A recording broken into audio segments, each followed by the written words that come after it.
Why are you just hanging around here? Press the button to press the button. Hey, hey, hey, good evening, good morning, good afternoon, everybody. How are we all? Hello, Russ, prompt as always on that first. Hibiki Ruga, Top T on X, and Future on VR, and of course, Azuren as my backup. How are we all this fine day? Let me just look through the chat. Yes, that's what the first command shows. Well, it also tries to claim the first, but you don't actually have to do the first command to claim the first. You just need to be the first, of which Russ is usually both. How are we today? I hope you've all had a lovely week. My week has been chaos. I've had an extremely busy week at work with juggling fires. No, they were not flaming kittens. They were just fires, PHP and soap fires. They were terrible. But I've had today off, and I've spent today working on actually updating the mods. So yeah, tonight is kind of a bit of a test session as well, although most of the changes were around the VR keyboard, and I don't know how much keyboarding we'll be doing tonight, because we're going to be working mostly on architecture tonight, but there'll probably be a bit of it. So let's jump right in. So let me just turn around this way. And so we are actually still at the plastics and rubber factory. So when we last left, we had upgraded the plastics and rubber factory. We'd slapped on another level. So before last session, we just had the bottom level there, and now we've expanded it to the second level up here. So I thought I'd just do a little bit of architecture on the front here, and then we'll head out to the Modular Engines factory and work on putting some architecture there, because it is a functional floating platform factory at the moment. So I'm probably not going to spend too long here. As you can kind of see, I have done a little bit since the last session, so we hopefully won't need to spend too long here tonight. Just want to kind of tidy up this little bit and put a front on it. So we were using blueprints here. These blueprints can be a little annoying to place, especially when they nudge diagonally, but we'll see how we go. Now that is actually behaving tonight and is in the right spot, so I should just be able to put that down. And now if I go snap to blueprints, oh, it is actually working tonight. Excellent. So let's go with that. Yeah, I might just do 5 tonight at this point, this bit. I've already fallen off.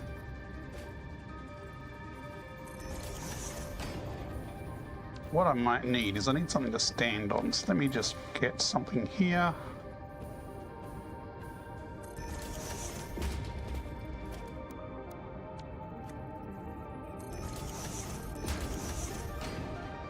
And up the top here, given that's a bit more than the actual blueprint, I'm just going to zoop up the remaining ones here.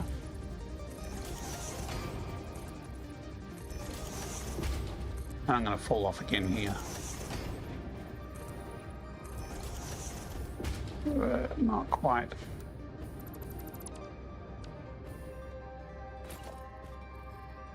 Oops.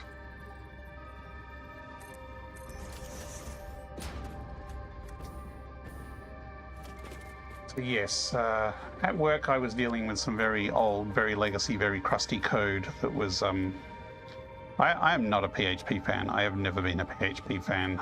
So, unfortunately, where I work, I am one of the last developers there. We used to have a team of 6, I think, at our biggest. And other people wrote stuff in PHP, and now I'm left to pick up the pieces.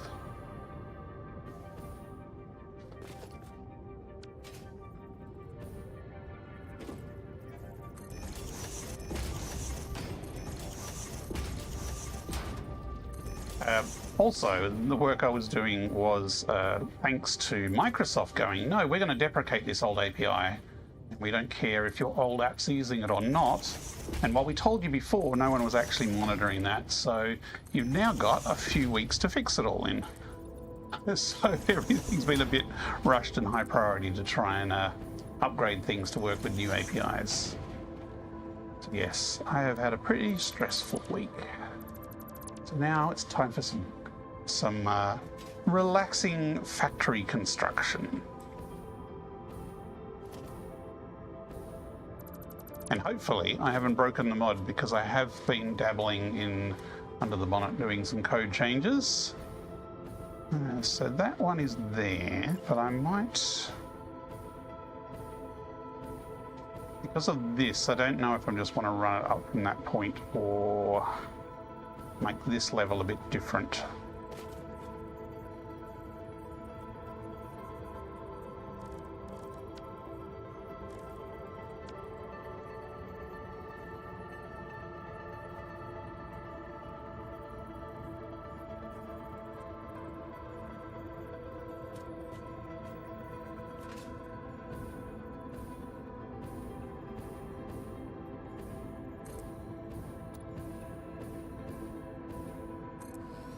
I just do it like that. It'll be a bit different from the bottom level, but that's fine.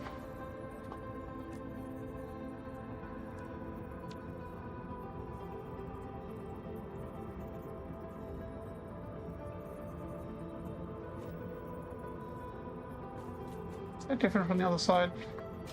1, 2, 3, 4, 5. 1, 2, 3, 4, 5. Why does that look different?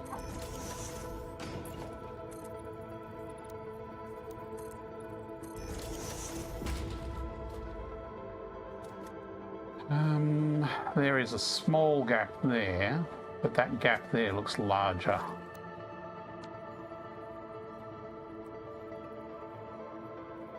That almost looks like it's out by half a metre, doesn't it? That looks like it belongs there.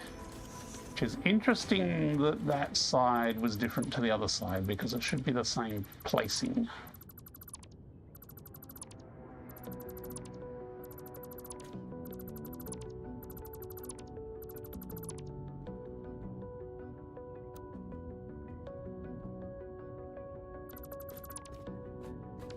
Yeah, let's try that.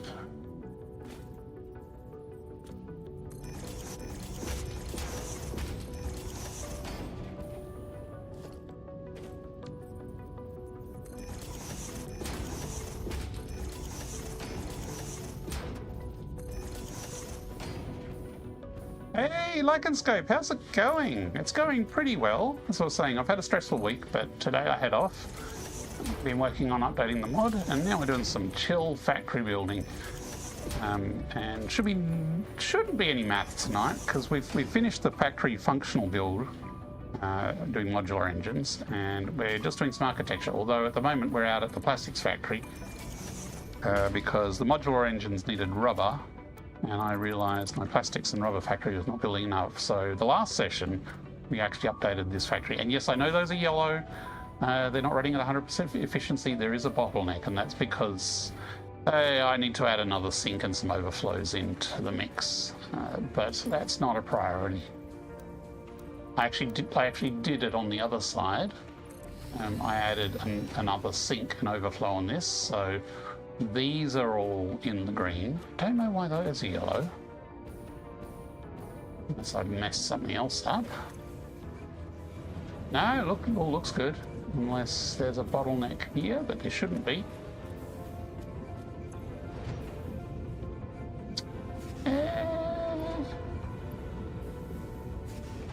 Yeah, there should be enough packages to go around. So how are you going, Lycanscope? Are you back into VR yet? Or are you still having neck problems? Played any Satisfactory lately? I think I might... Ooh, I could put a wall in there just as a bit of texture.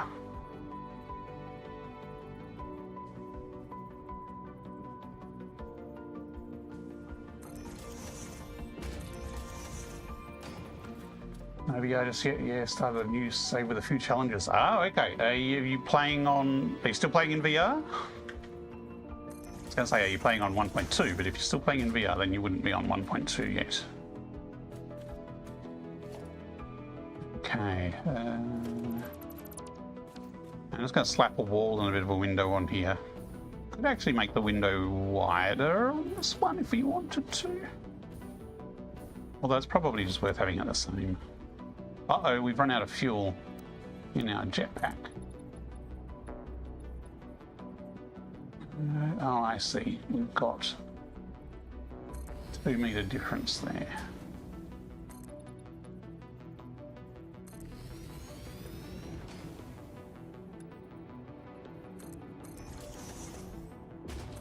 So in Satisfactory news, there was a big patch that just hit 1.2 a couple of days ago.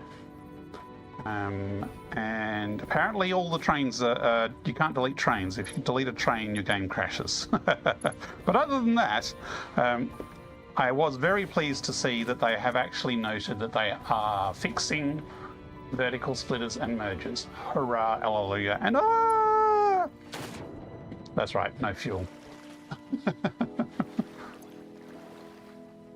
Yes, the patch notes, 1.2. I haven't tried it yet because I've been busy with the VR stuff, so I haven't been on 1.2. But apparently, by the sounds of it, they have fixed most, if not all, of the known issues with vertical splitters and mergers. So I am very pleased that that got through, because that was driving me, well, it is driving me absolutely crazy. Do I want a mango lassi? Sure, that sounds tasty.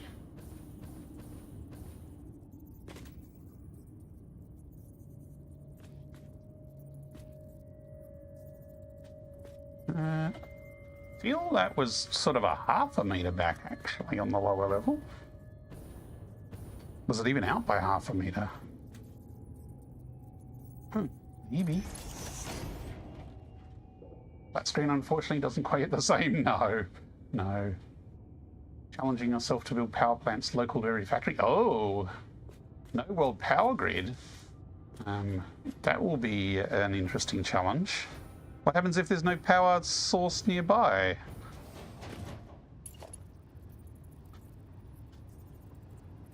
Okay, so it is just 2 meters out,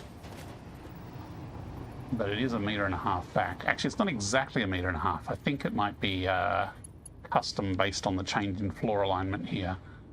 But it was back, and then we've got those doors, and then we've got one of those beams across the top.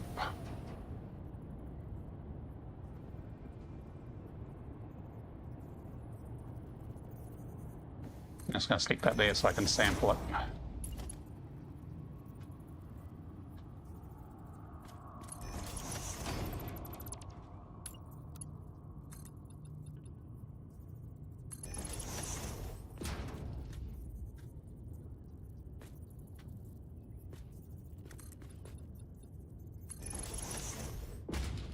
Plans to have a factory building like turbo fuel and packaging and a train line to deliver fuel wherever it needs to go. Oh, okay. So not actual power lines, but still some centrally produced power infrastructure, but not the actual generators.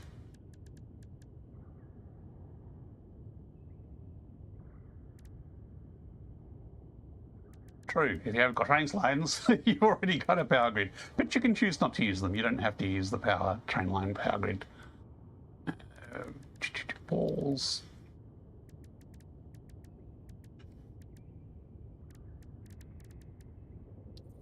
How much overlap did I make these gates down below?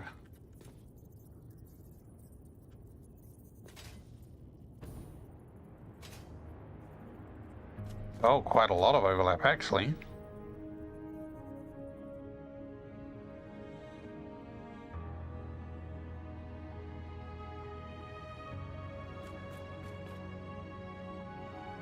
Help if it didn't diagonal nudge when I was trying to nudge it into comparison spot. Okay, so it's up against the wall like that. It's diagonal nudging.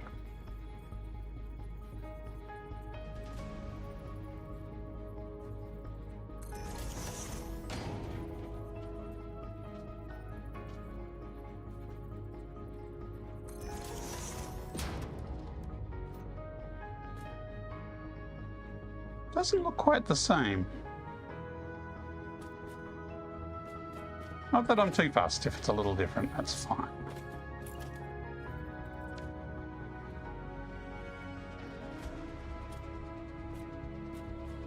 At least one power plant for the train line, yes. Power plant to power the world's trains. You could just have the trains run off geothermal. It's an alternative. So that beam is it above the door? No, it is an overlap with the door. Okay. And then we have glass all the way up. Oh, that's interesting. That's a single glass wide.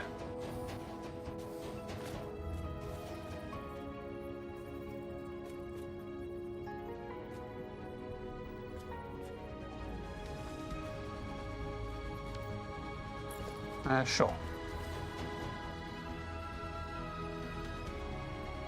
Could you schedule it from 7:30 to 8? Okay. Why does this look odd?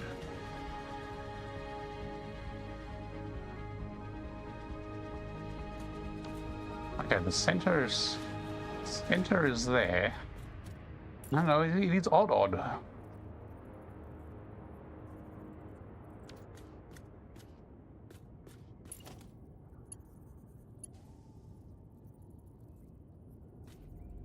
Look, the one down below is more narrow. That's why it looks different.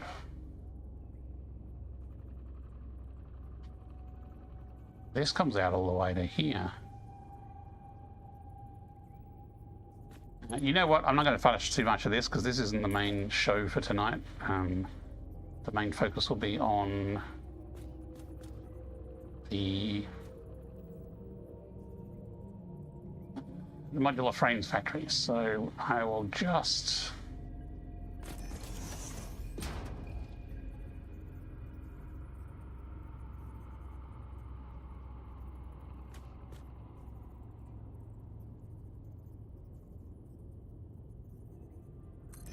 actually lines up quite well.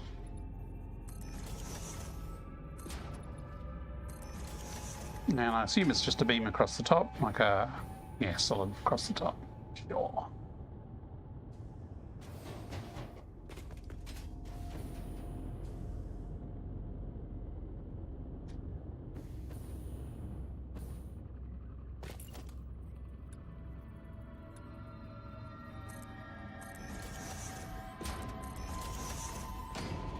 Gonna get stupid complex? You can't wait.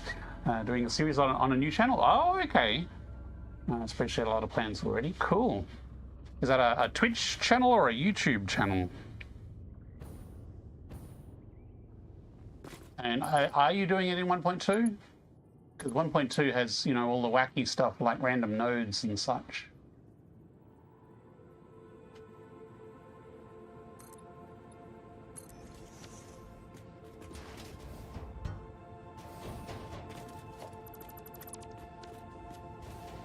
Okay, so there's basic door. Let's whack a balcony on here.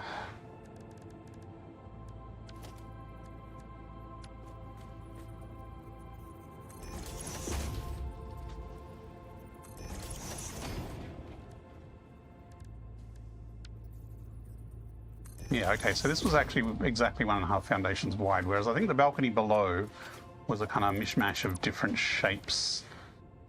Wasn't quite lined up exactly with the sides or the middle. Just YouTube for now. With the work scheduling a stream is tough. Yes, yeah.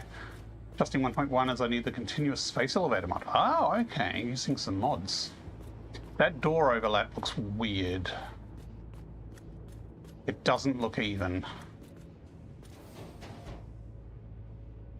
This is sticking out more than this one. And yet those lined up perfectly. Why aren't these? You know what? I might just snap it to the window and nudge it from there.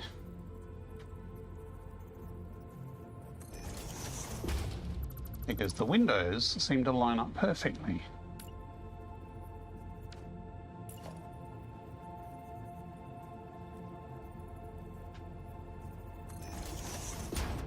Okay. That now has better symmetry. Much better. There we go. Okay. So that's pretty much all I wanted to do on this factory tonight. So I just wanted to finish off that hole in the wall because I didn't get to do it during the week. So it is a little different from down below, but it sort of continues the theme upwards.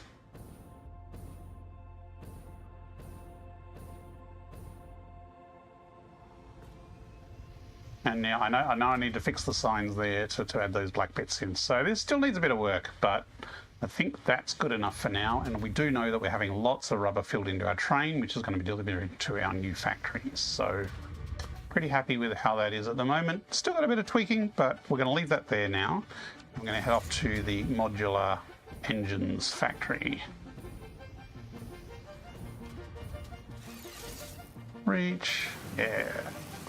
So we are on phase 3. We are not particularly far into the game in the grand scheme of things. We have finished the first one. What are those ones called? Some kind of frames. Modular frames? No, they can't be modular frames. Versatile frames. And now we've done the Modular Engines factory functionally, so we just need to finish the architecture of it. And then once that's done, we will get cracking on that last one that I can never remember the name of.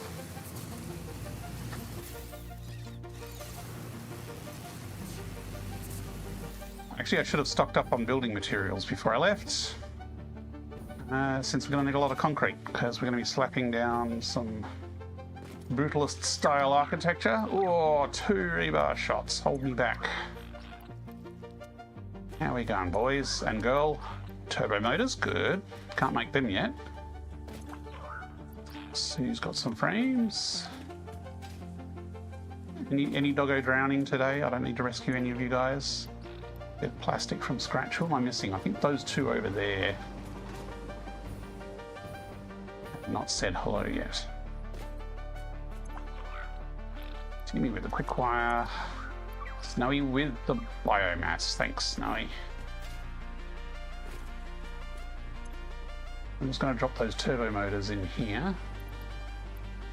And do not need any polymer resin. Biomass will just chuck in the recycler.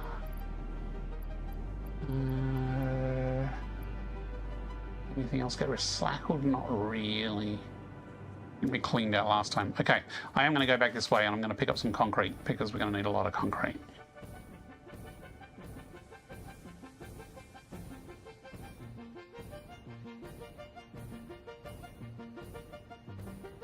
I mean, actually, you know what? We've got concrete and beams at the heart of the elevator, so let's just stop off at the elevator on the way.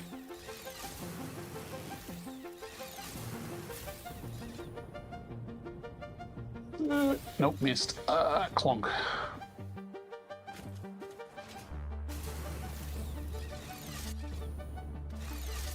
Missed! Oh, boy. Fail on the zip lines. Let's just go through here.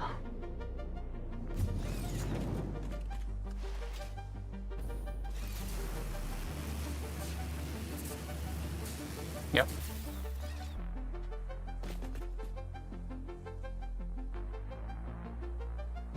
Mod kit thingy. No, that's right. I was talking about the update. Yes, there was a 1.2 update. There's been no news yet from the modding community on updated modding tools for 1.2 yet. I'm starting to get a bit jittery. I'm hoping the 1.2 big patch recently will fix whatever build problems they were having, but I don't know for sure what the situation is. I haven't really seen any chatter, but that could just be that I'm in the wrong groups on the dev server. So nothing to report yet, but I'm kind of itching to do the 1.2 update. Yeah, let's grab some more. And let's grab some beams. I think they were over here. Over here.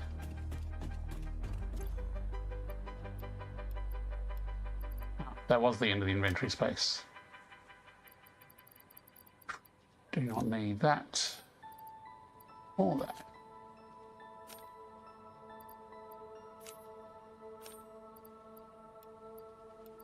Actually, I'm wondering if I need sheets. No, I don't think I need as many sheets and for this build, I'm not doing millions of those little balls, or at least not at this stage. I have some other ideas for doing some finishes on this factory that involves beams rather than the iron plates is what the other those silver tall walls that the plastic factory had. I'm going to get shot at. I just know it. Oh, there goes some shots. Missed.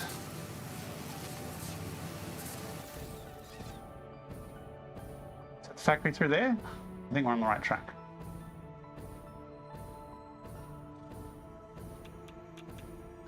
So last time I also automated gas mask filters, so I do actually have protection from gas now, although I also have the best gardening tool, the explosive rebars. So here we are at the Modular Engines factory. Now this is not super high throughput at the moment, but it's enough for phase 3 production. That was a redeem, wasn't it? Thank you. That did make me jump a bit. So here we just have copper, iron and steel being produced, all using alloys of various types. We got some raw copper coming in from over there, and everything else, there's an iron there, and coal is down below. So all the processed ores come down to here. We have a couple of just constructors up the back here making copper sheets, and that one was making steel bars. Then here we have some blueprints. So this blueprint is making, what is it making? It's making the prerequisites for these ones. I can't remember what this is. Gee, it's 2 weeks and I've forgotten what it all was. Smart plating. Okay, right. So this is smart plating. So this is just stacks of assemblers set up for smart plating, whereas this is making the prerequisites for smart plating, which is the rotors and plates. So that's the smart plating. Then over here we've got another blueprint. This is making the prerequisites for motors. What's that been doing there?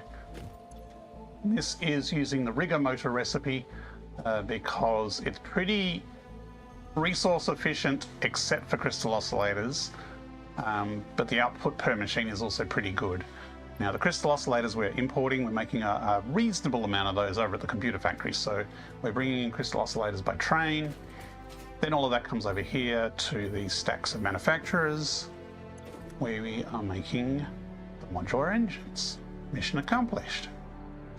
So I don't know if I've loaded up the train yet with these. I think that's what I was up to. Aha, my overflow of rubber seems to have actually been all used, so I can delete that infrastructure. Maybe, I might leave it there just in case. So the train station here, we have rubber coming in to the second car. We have crystal oscillators coming into the third. That'll last us ages. So what I'm going to do is I'm going to have this one as the outgoing modular engines, and then we'll get our project parts train to take those, pick them up and take them to the space elevator. So let's do that because I want to see some numbers go up. Do not need this. So this was because the first time we called the train, it actually delivered 2 train carts worth of rubber. So until I refactored the things a bit, I had to offload the excess into the container. I'll leave that there just in case more bleed through, but it should be fine. So outputs of this setup here. So we've got outputs here of the modular engines. So that's one output there, and the other output is around the other side. So we will do this, and then we can start making these floating platforms look like they actually belong here.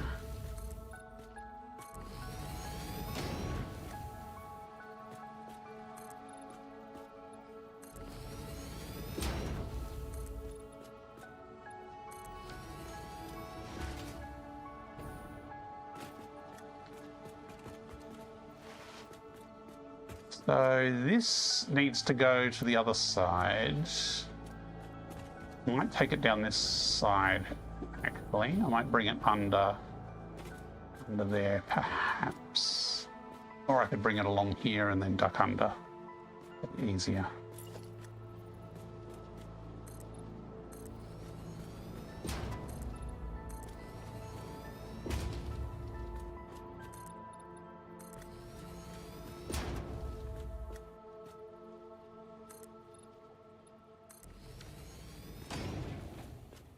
And the output is this side just because that's how the blueprint was set up.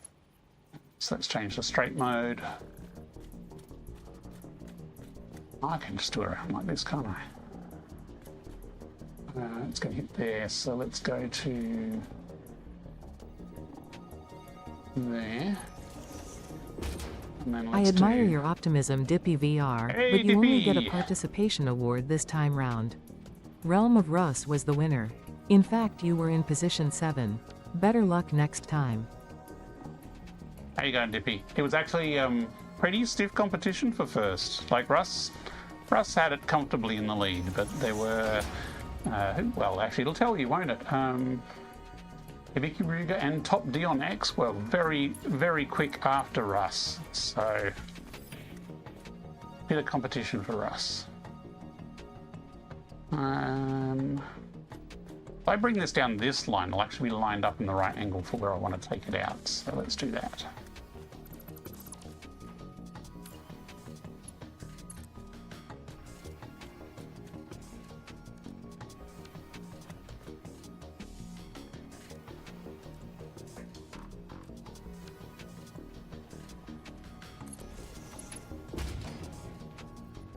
Rigged. Just got to have your alerts on it and sit at your Twitch screen ready for the stream to start, Dippy.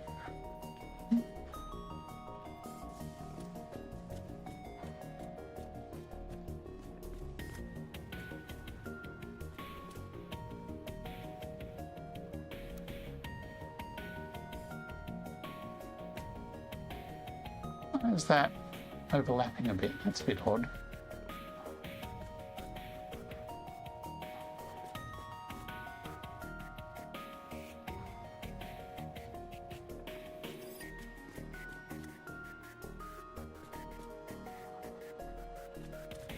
That's interesting. I swear that was slightly different positioning right there.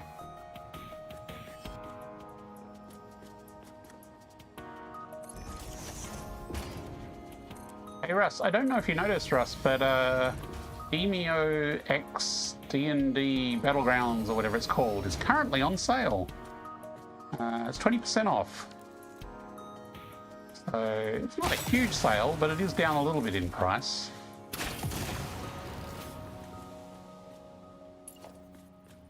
So I have flagged it with Azure and Calcifer for possible... Oh, right, I wanted to come down this line. Oh, stupid thing. For possible purchase and play. Yeah, it's I think it's Australian 35 per copy currently, which is a more reasonable price, but when you have to buy 3 copies, it's a little worse. But if you had anyone else on the fence about it, it is currently on sale.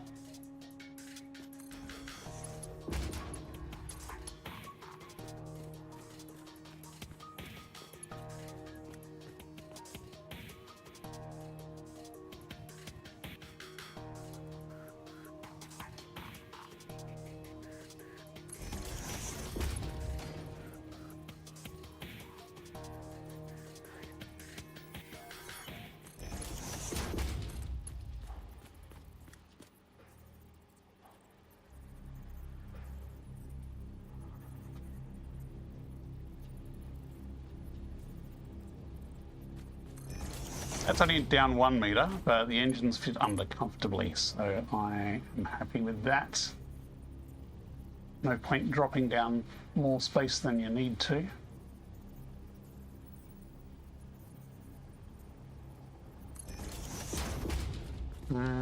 I assume this platform here is where I want it to go.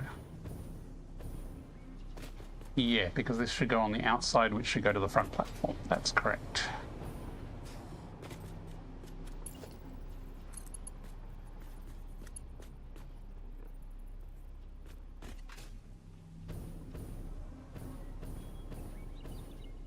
That's diagonal nudging.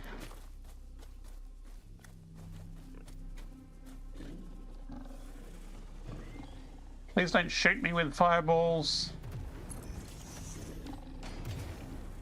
He's not very good at it, is he? See, that was a direct hit with an explosive.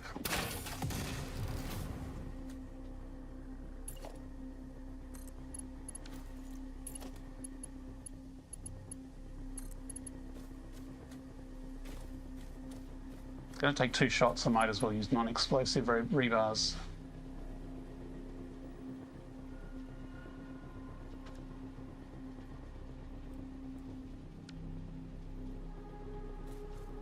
Come on, let me get... Oh, get out of it, Bean! Really? Do you mind? You don't grunt at me. Keep going. There we go.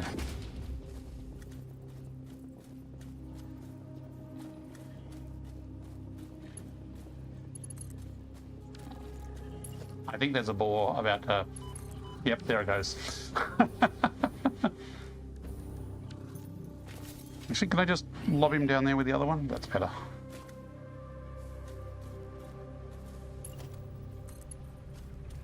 The sneaking suspicion my inventory is full of junk.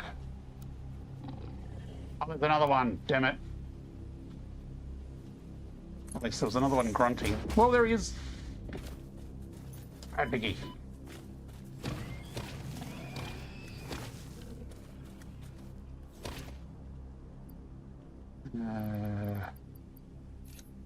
I don't know why I have so many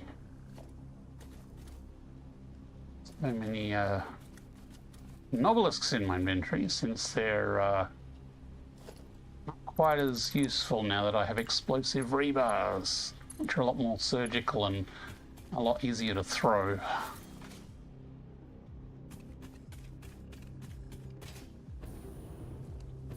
Okay, so this is loading in, so it's going to come in here.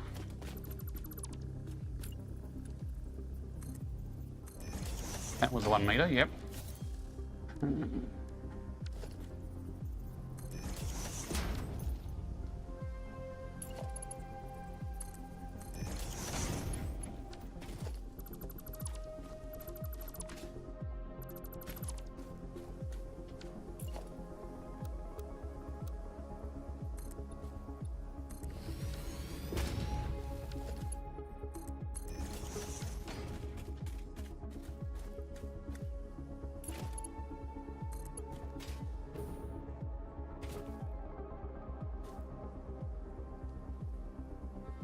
We might bring that to like there, and then put there in.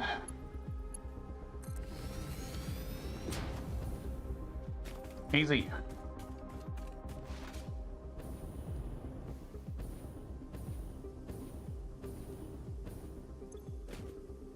Right, we should very quickly get the project train. I think it was actually Frames Express, because it was originally just the frames, but I'm going to commandeer the Frames Express. Actually, this is a good time to test the changes to the keyboard. So I have completely changed, not that you can tell it's completely changed, the input method for the VR keyboard. Now you may notice there's now a few hotkey buttons. So I can just tap the A button to delete now, and I can tap the Y button to do shift. So let's call it project. And also theoretically, it won't keep vanishing on people from random focus issues. That was successful. Cool. I haven't actually tested it on a train station yet, so there are a lot of places that the keyboard hooks in. Hey, does it work here? Hi. Delete. Close. Yeah, okay. So now we want to add, what is this called? Gristle ham. Should probably rename that.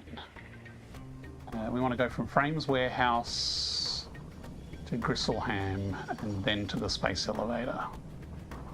And here at Gristleham, we want to load. Now we're going to basically load multiple different items into the one train carriage, but because they're low quantities and we're just dumping them into the elevator where there's a smart sorter, that's fine. Actually, I should have set, oh look, another keyboard. Ah, look, the numeric one. Backspace, backspace, 30. And save. Cool. Let's rename this station to, I mean, we did call it Motorworks, although they're engines really. Oops.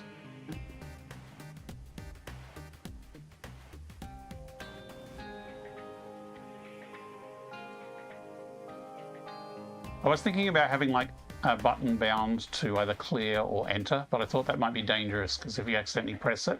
Oh, and the hints do show up on your hands, so you can see that the upper buttons are your shift, and your lower right button is backspace, and your lower left button is, I just put the switch icon in there because, but it's for switching modes, so it switches between the two modes.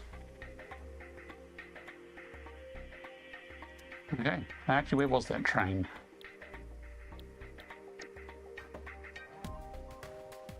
It's already on the way to the space elevator, which means it's gonna be a while because it's got to go all the way back to the modular frames and then sit there for 10 minutes, I think, and then it will come here and pick up these engines. So by the time it's here, we'll probably maybe have the full 500. 1, 2, 3, 4. 250 so far. And now that we've unblocked it, is it actually doing something? No, it's still blocked. Oh, I haven't connected this one up. Whoops. Which means we probably do have the 500. We are not going to fit a merger at that point.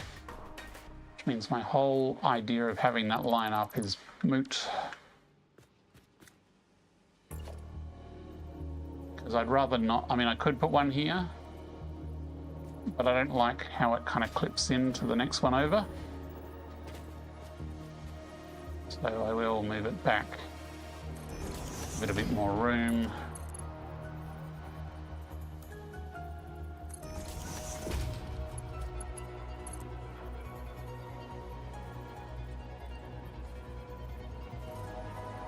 Come on, rotate. Look, rotate. Thank you. Lock. Build.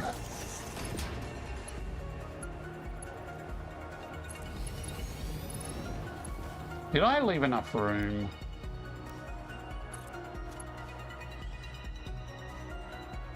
You know what? It's almost perfect. I'm going to call that close enough for now.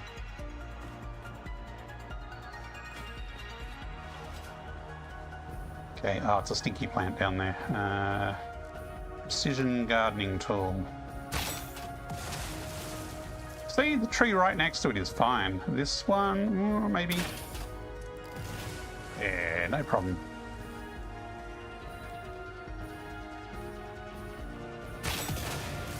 Best gardening tool ever. I wish I had one for my garden. So yeah, that's the end of the project. I think we're done. We can go to the next factory. Except, you know, it's still a floating factory. So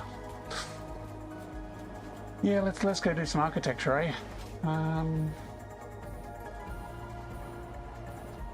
So I'm going to do this similar in style, I think, to the computer factory just over there, which is using the white. So I'm going to go to the customizer. And this is bloody white here, or effing white, or whatever you want to call it. This is so white that it'll turn concrete white. So basically, this has a, not contrast, brightness. It has a brightness of on a scale of 0 to 1. It has a brightness of 15 That's how bright it is. Yeah, well, I'm trying to finish my factories, Stippy. I'm trying. This is why it's taking me so long. Rather than just whacking on basic walls and moving on, I'm actually attempting to make them look like factories.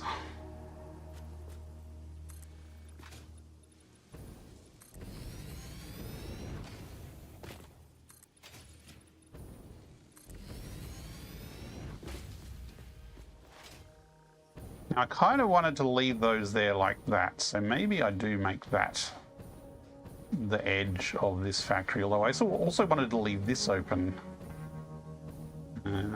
So let's delete that.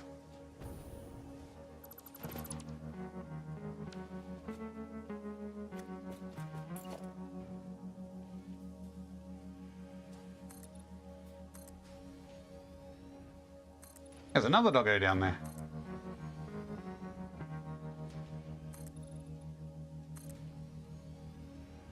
Oops.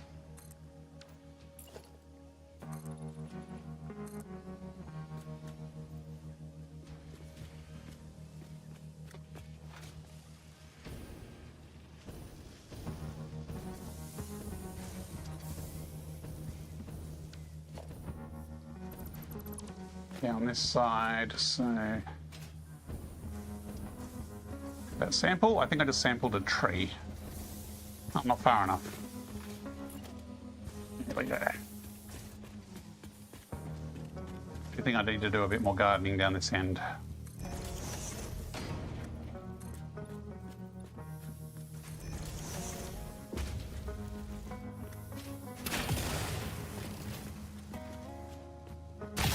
Whoops, what did that actually detonate off?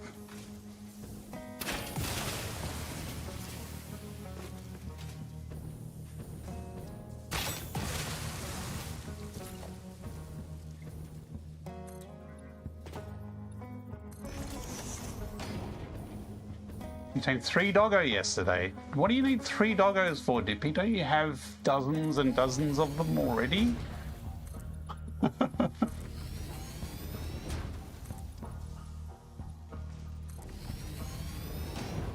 Do you have a mod to loot them all at the same time? Because it would be really painful to loot them one at a time if you've got too many.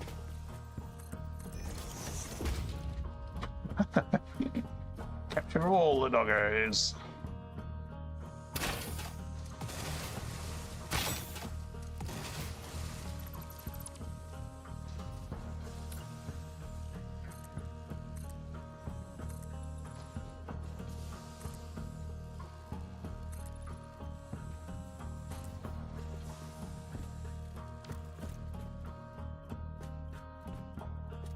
Hey, my nifty commands thing actually worked this week.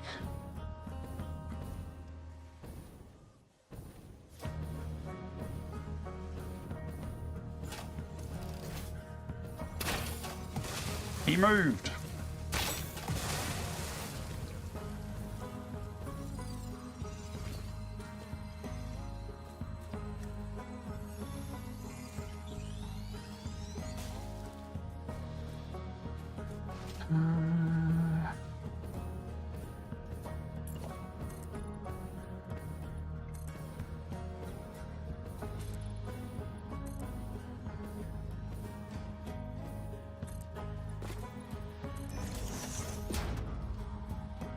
Gravity mod would fix the floating. I am not doing a gravity mod. I mean, it would be an interesting playthrough, but you'd have to start with supports from the beginning.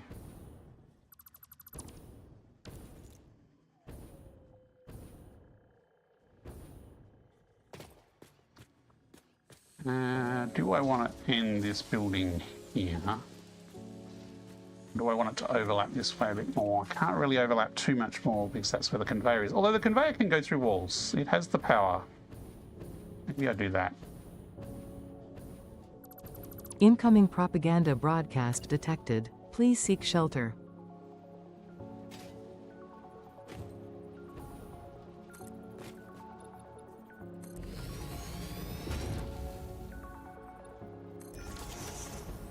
Oh, that's not even lined up right. Oh, okay, that's... do I care if it's lined up with individual floors? That's lined up with that floor. Huh, okay, so these ones are wrong, somehow.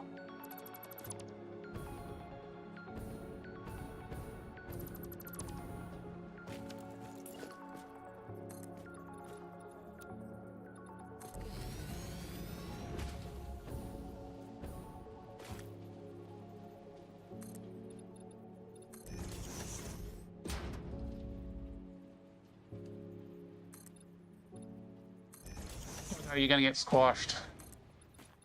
Not that it'll let me build on top of him, but...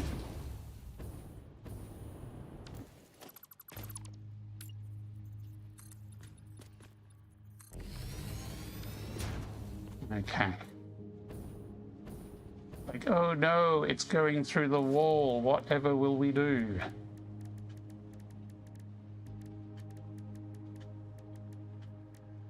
Unfortunately, you can't put a wall hole directly on concrete. You actually have to have a wall for a wall hole, at least to place it initially. So you grab one of these newish walls. So I can't put it there, but I can snap it to there, and then I can certainly nudge it into place from there.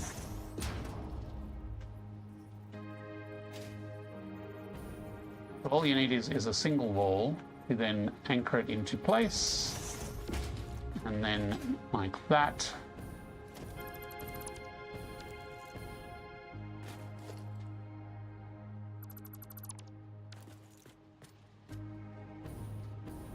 We'll probably have a lot of holes for those.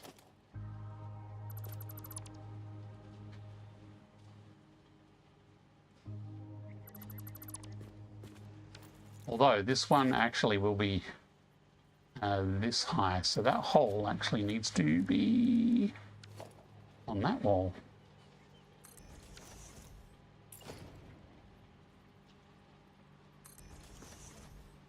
And these will need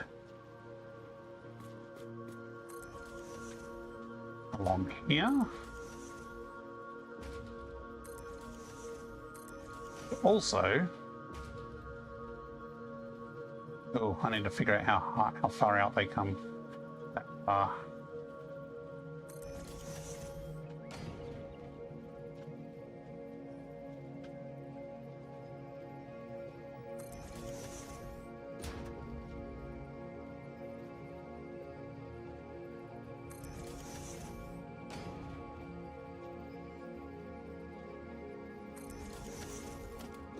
Delete that. Zoop that. Nope, I didn't zoop because I wasn't in zoop mode.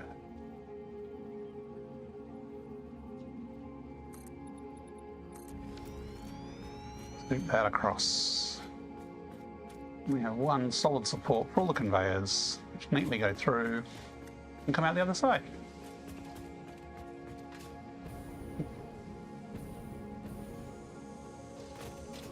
Starting to get hints of a structure now. Okay, but this one's going to take an ad break. So I'm going to take a short break here and have a stretch my legs. Yeah, I'm doing it. I'm doing Incoming it. propaganda. Yeah. Seek shelter immediately. I'll be back after a few minutes. Back soon.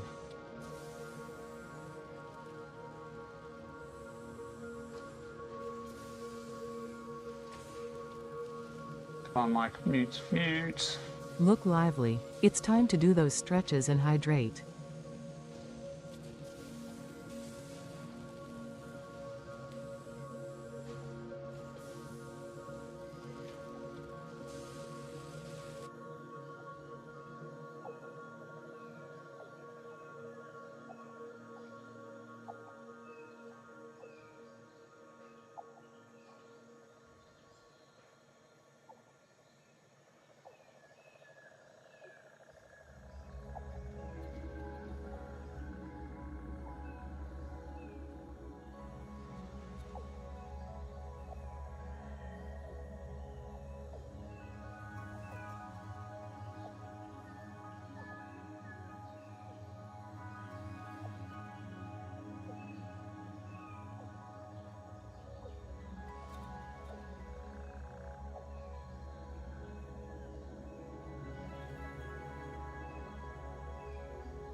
And we're back.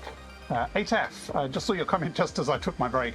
Do you want to start on experimental or start on 1.1? That question depends on... So you've never finished the game. Does this mean you've started the game before? Are you looking to start a new playthrough, or are you looking to continue your playthrough? Also, do you want to use mods or do you not want to use mods?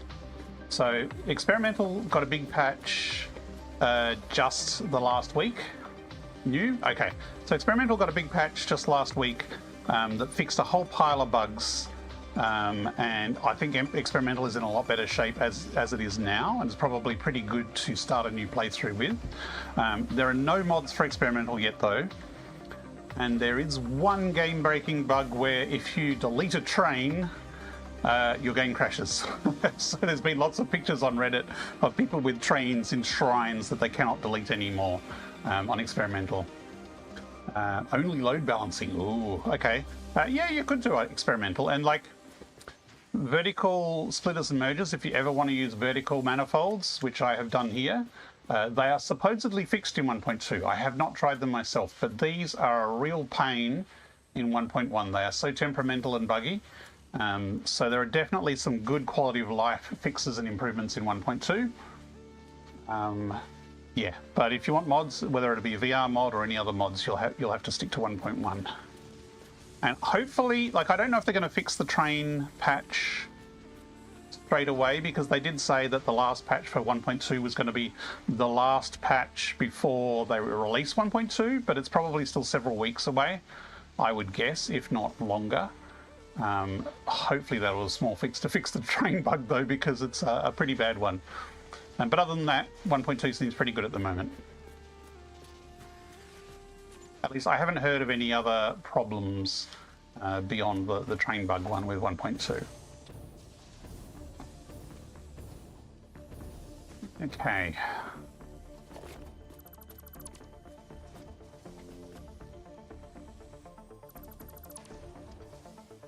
No problem. But if you check other Twitch streamers, I don't know if there's many now, but a lot of Twitch streamers and some YouTube streamers are already streaming 1.2. So if you have specific questions about 1.2, they could probably tell you more, because I haven't tried it myself, because I play in VR and the VR is a mod and mods are all broken at the moment. So we'll have to wait for an update.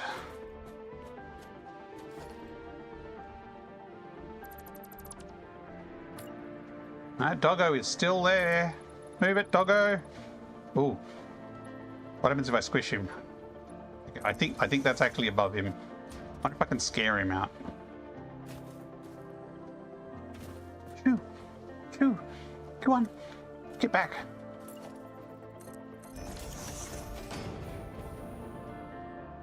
I love it in VR. I am very biased though, because I'm actually the mod author. But I played about 1,200 hours of Satisfactory flat, and after that I started working on the VR mod, and since then I've got over 1,000 hours playing it in VR. So I find it easier to play in VR than flat now. Just the whole world is really immersive. The control scheme is a bit different, but it's not too hard. Oh, hello, Mr. Alpha. You can't shoot me, can you? You're just a chargy guy. Okay. If you're new to VR, it's probably not a good first VR game, because it's not made for VR as far as motion goes, so it can be a cause of motion sickness. But I have known people who have specifically bought a VR headset just to play this in VR, and they've actually been fine, so it has not been unheard of.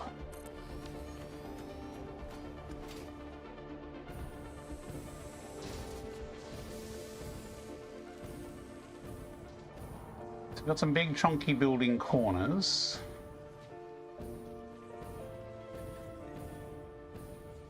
I mean, I should have one there, but I kind of want to keep those plants there. I could bring this out another one over this side. Move that whole wall forward a little bit. We'd still have this bit open.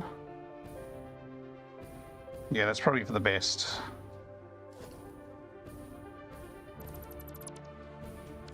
That way we have a bit more floor across here. Oops, zooping the wrong way.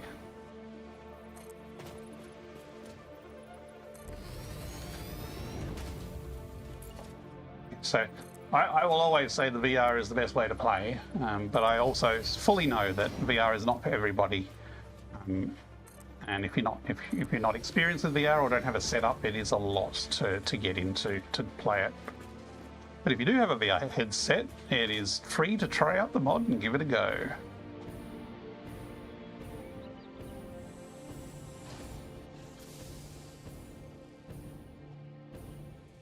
Okay. I hadn't thought about roofing for this one. I thought I was going to keep it pretty flat and simple.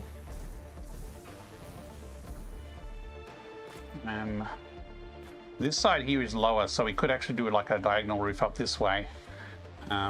Or we could just build it up to the top there. I should really concentrate on the foundations and walls first, since that's what I've started with. And then sort of do the roofing later on when I disseminate the roof. Shirley will feedback you on it, mate. That's awesome. Cool. Any question about 1.2 is about mods progress? All of them, not just yours. Yeah, as I was saying, Dippy, I haven't heard anything about the tools being updated, modding tools being updated for 1.2 yet.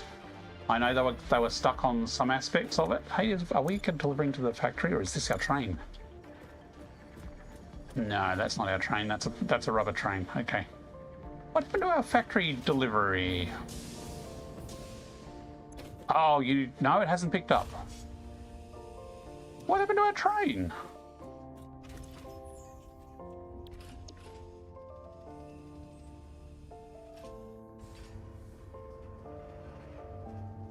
Did we not hit save? I mean, that would explain it.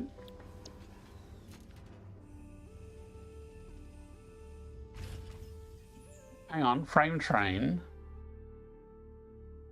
There's a frame train, and then there's a Project Express. What was Project Express called before? I thought it was Frames Express. Oh, hang on. No, this is the heavy modular frame train. So it is, I think, doing nothing. Yeah. No?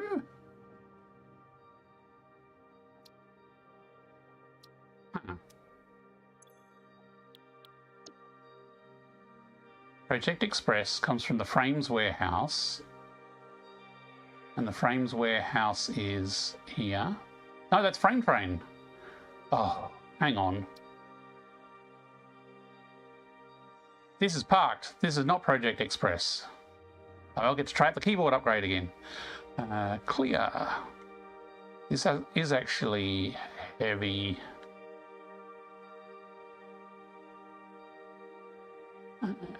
What is shift? That's shift. Frame.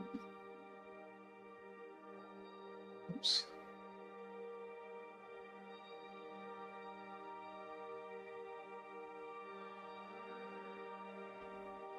So luckily we didn't hit save because it was the wrong thing. Actually, what I have noticed is a bug with the new keyboard is the enter key doesn't work. So that is something I need to fix. Okay, so that Heavy Frame Express is we're not running that yet because otherwise it's just going to be dumping all the frames into the sink because there's nothing being used yet. So the frame train, did I save it? That's a very good question. Clear. This is actually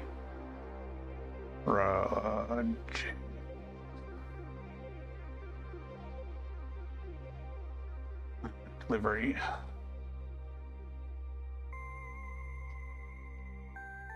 It was just the train name, not a schedule, so I don't think you need to hit save for just changing the train name. It's the timetable that has a save button you have to press. It's a bit inconsistent. Okay, project delivery, Falun. I really need to rename like Falun Station. So this is coming to Motorworks. We did actually rename this one. Move this up here. So Falun, if we look at Falun, it is loading up versatile frameworks. So this is definitely the right one. So the motor works. We want to load modular engines. Modular engines. And we're going to wait 30 seconds. So you have to hit save there, but you have to hit save there as well. Space elevator E, at least. Okay, so we also have to tell it to unload the engines. That might help. You could just say empty all. Apparently I'm being specific here. So save that. Save that. Oh, next station here. Ooh. But it's probably sitting here doing nothing. So actually let's cancel docking and get it moving over here, because I actually want to check. I want to go for a ride with this delivery.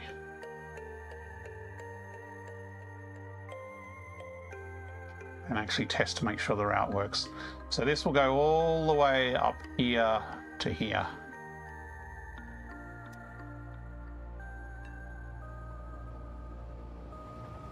Red train. What was a red train? Computers? Oh, munitions. Explosive powder.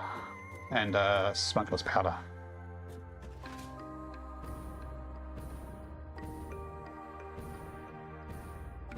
This is a main line through here. This is part of the main circle route, so there'll be a lot of traffic coming through here.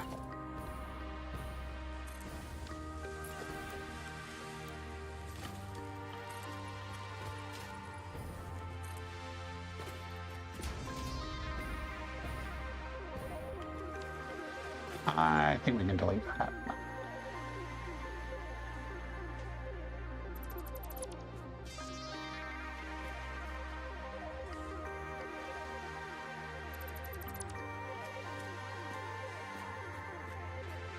Yeah, I'm going to stick a big white pillar over those and put more holes in it as well.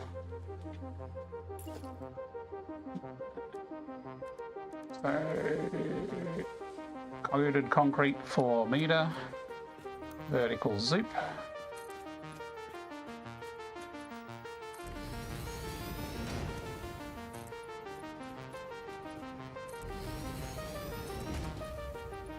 Keeping an eye out for that train, because it should be here soon. Oh, that'd be it. For project parts train, I think it should be black, maybe. Wow, it's quite a lot of frames.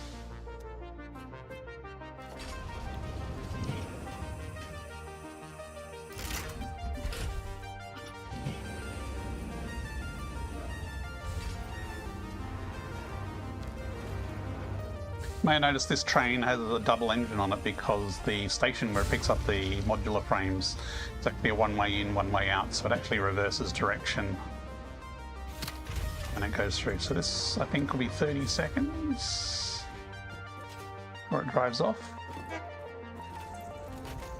Okay, so now we have the versatile frameworks and a metric buttload of modular engines, which is going to blow our project objective out of the sky. It should be easily 500. Ah! Well, hey, what happens if you ride in the back? Oh, this is cool. So this is another separate mod called Train Interiors, which works with the VR mod. If you like first-person trains, either in or out of VR, do highly recommend the Train Interiors mod. I've never experienced it from the reverse of the train, though. That's cool. We come above, the camera is behind the engine, but it's going that way, which means it's that way.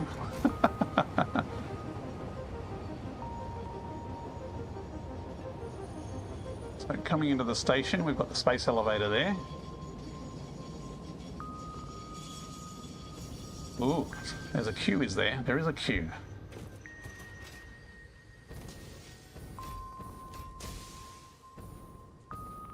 So these are just two platforms of 4, and the output of them gets kind of shuffled and rearranged between 4 belts. So if you have 2 cars full of lots, it actually gets split across 4 belts, so that it can more efficiently be taken across to the elevator. So this is looks like that's our basic building parts train load.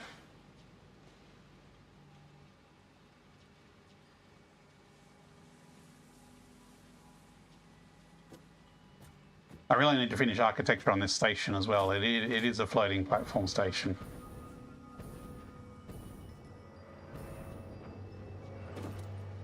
Okay, I can hear the train unloading downstairs.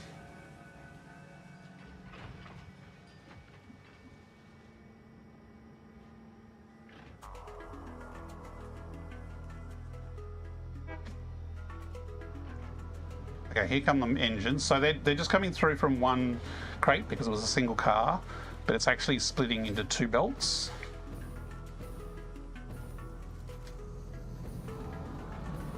So that will come along here. So divided between two belts.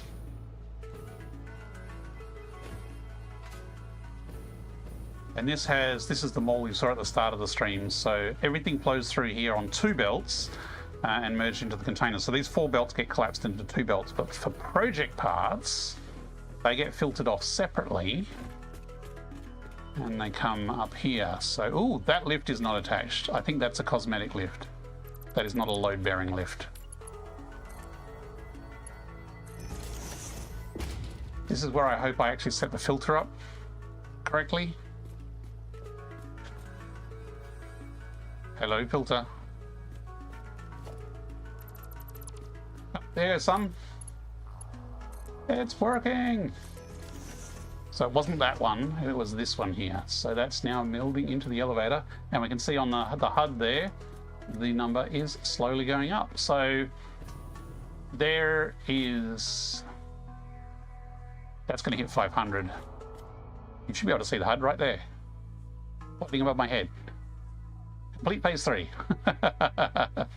Basically, this HUD, the full HUD shows it at all times, but if a project part goes in while the main HUD is turned off, it will, oh, now that I've turned it off, it probably won't because it's in the middle of a flow, coding race conditions. It should show it when your HUD is not turned off otherwise. Hang on, that stopped already. Ooh, interesting. I think because that was bottlenecked, we just had a whole pile go into the sink.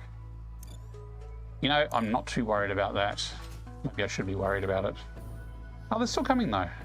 Hang on, if they're still coming, why is it not going up?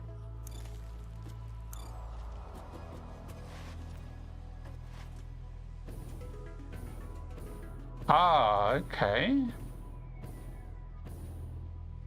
I wonder if it was because there were stacks. This is a buffer here. That's right. I was clever and put a buffer in. So I think it might have had a few stacks of these. So that should now be proceeding. Yes, it is going up again. Hey! Minor panic there, as I thought I'd get 80 through and the rest would go into the sink. Okay. I had thought it in advance. That was good of me. Let's go to the zip line. Right, let's go back and continue this architecture, make this factory look like a factory.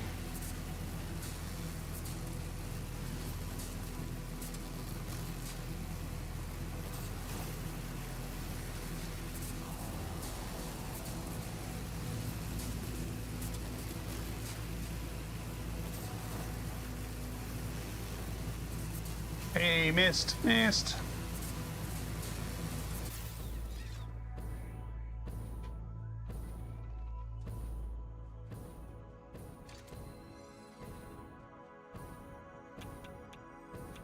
That's the cave that goes through the cave there. Here's the train line here.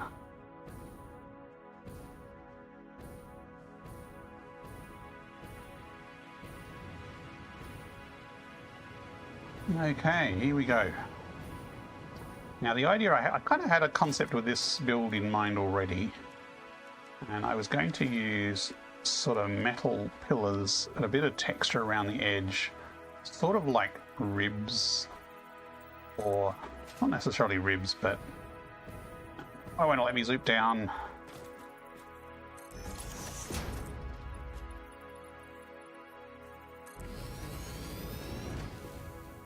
Now, do I want 1 meter apart or 2? This is the question. I think maybe 2.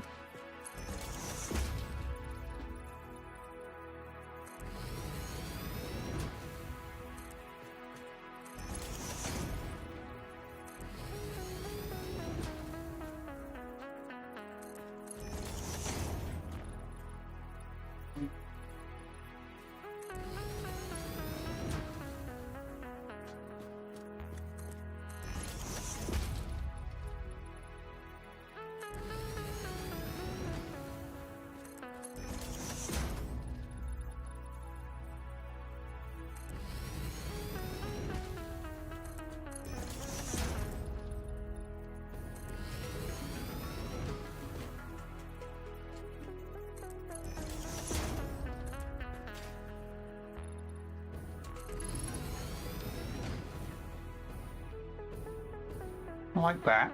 Give it a bit of texture.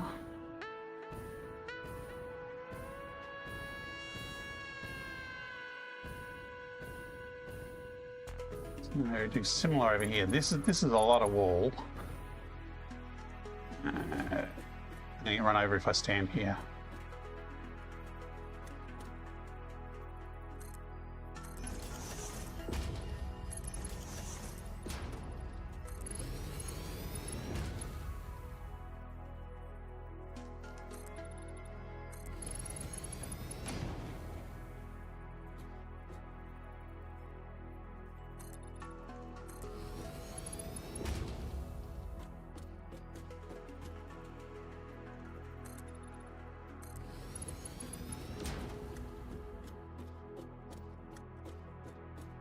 Okay, so there's that, and I guess we should, if there's room, put some along the side here.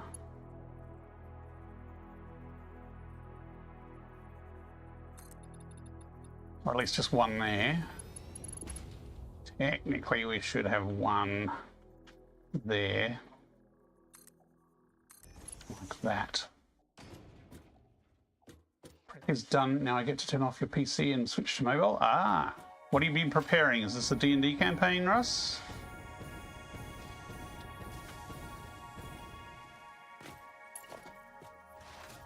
Are you getting up at the crack of dawn? Oh look, project parts, 500 to 500. We're done!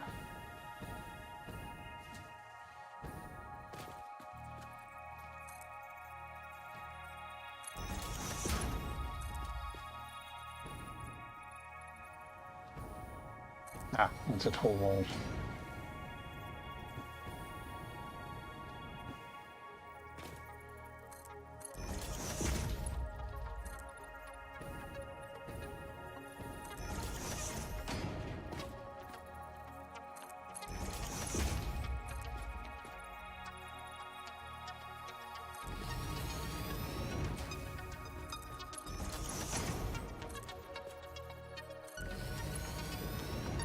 Kind of at a crossroads, so I've prepped a few options. Players, huh? It starts at 5 AM. Okay, yeah, no problem. Good luck. Hope you sleep well. You are keen to wake up at that time of morning to run a D&D campaign.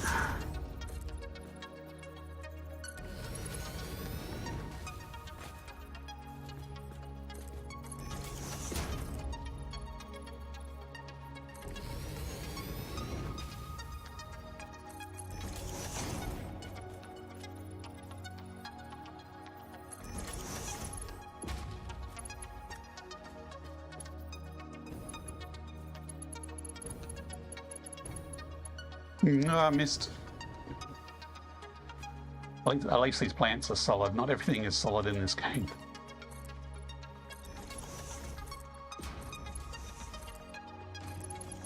Okay. Downside to having non-local friends. You have too many friends, maybe. Not that there's a problem with having too many friends, but... Wow, that one there didn't get very far down, did it?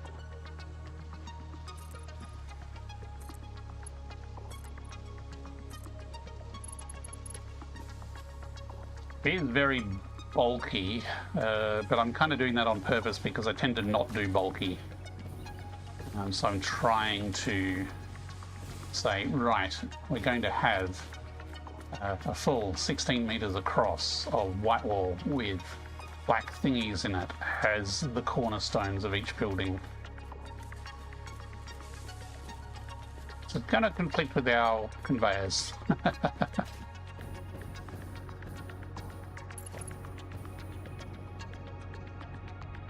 Although, it could... Nah, it's going to conflict.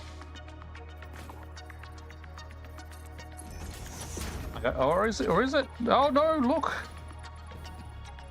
It's like I planned it that way.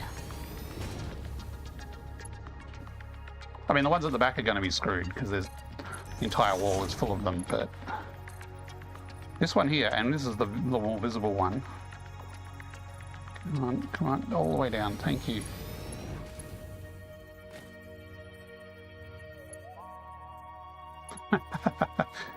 Speak for yourself, Dippy.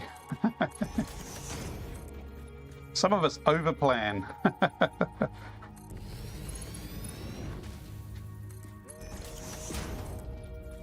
Although architecture is more a general thought and an experiment, because I'm not very...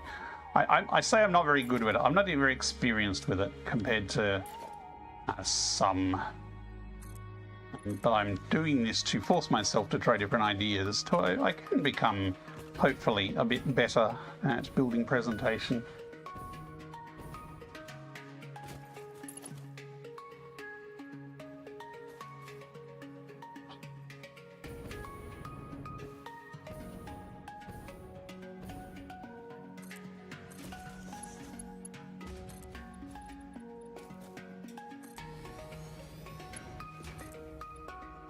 And like the other buildings in this sort of playthrough, this is designed to expand vertically. So if I want to expand production, I just chop the roof off and stack everything vertically.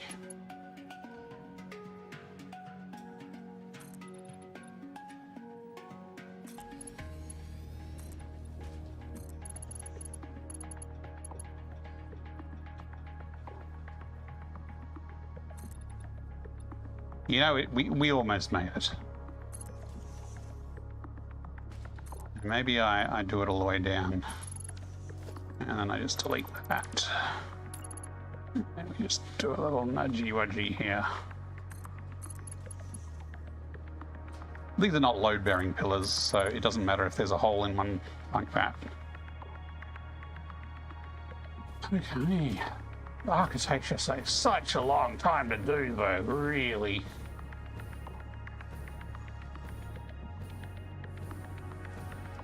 Okay.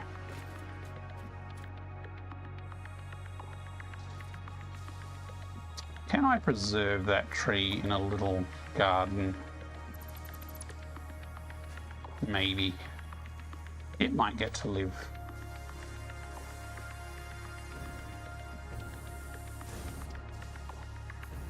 Now to figure out what to do with the sides. So I'm thinking I might go half width here. This one.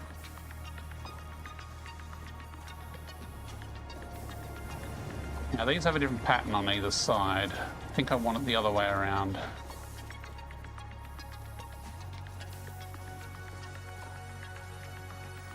Now the question is, do I have it there? Or do I bring it out to there?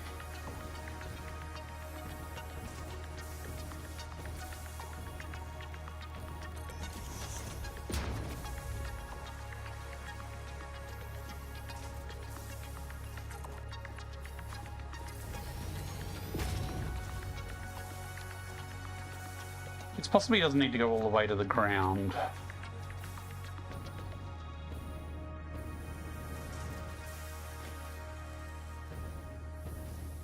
Well, it probably does need to go to floor height at least.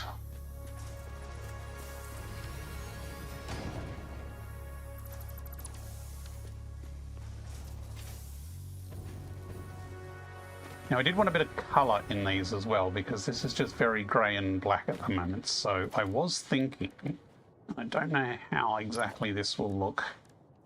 We've got a big concrete pillar and we put it there.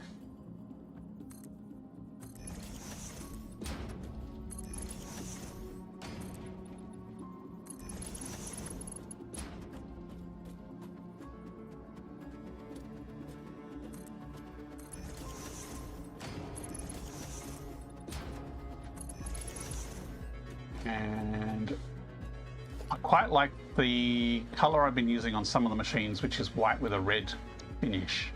So we could paint these red. Now, was that colour there really red? No, it wasn't really red. It was just mildly red. Have I used Swatch 11 for anything? Probably. I mean, these are my uber saturated colors, so it would make sense to go along here with the uber saturated colors. I don't think I've used these swatches, because basically if I edit these colors here If I have used these anywhere else, it will change to use the new colors. I don't think I've used these. I'm going to edit them. Did I have a preset called Very Red? Max White. I got really white. Max Black. Okay, so what we want is Max Red. Actually, if I load Max Black... Okay, black's the other way. We actually want Max White. Do a red. Now, does this number have to be really big, or does this number have to be really big?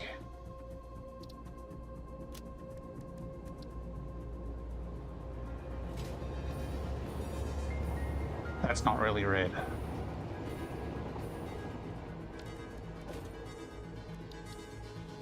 So let's pump this number up to... Let's just try 5. Oh, let's turn black. That's not good.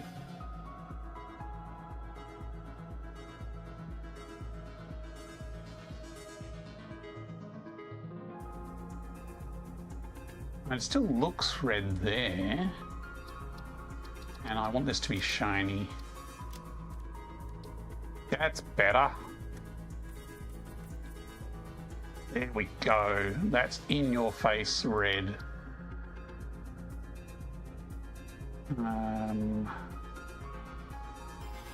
So I've also changed this way this works a bit with the VR keyboard as well. So if I hit clear here and I just type in ooh,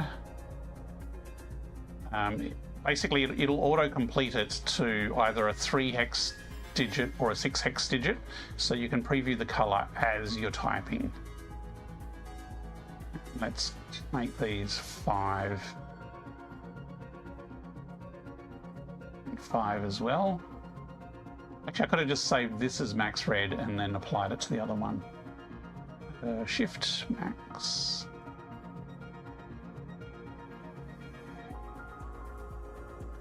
And the enter button doesn't work. I need to fix that.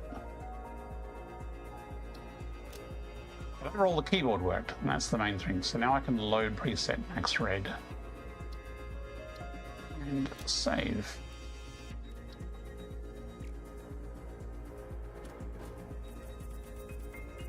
Oops. No! Gotta be careful where I'm spraying that. Now, is that as red as we can get it? I mean, it's pretty red.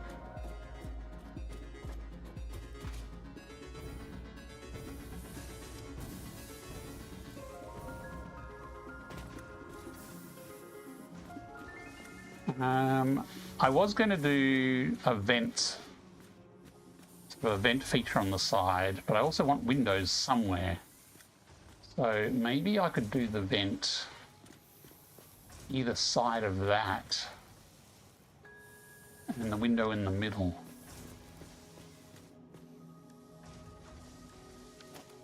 I think I can get to windows from there. No, I can't.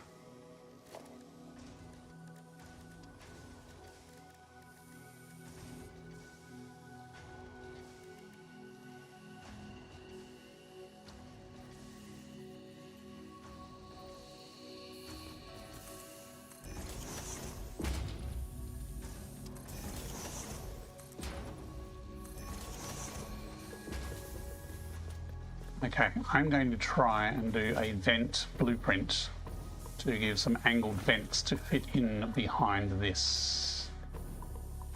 And I'll see how it looks.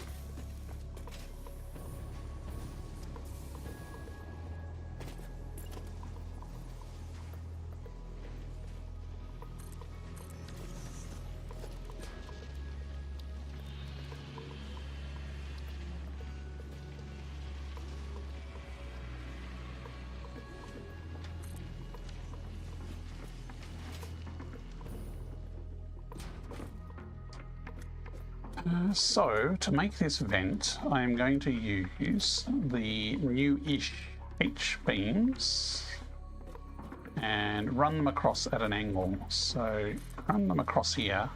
Now, apparently, if you lie them on the bottom, 1, 2, 3,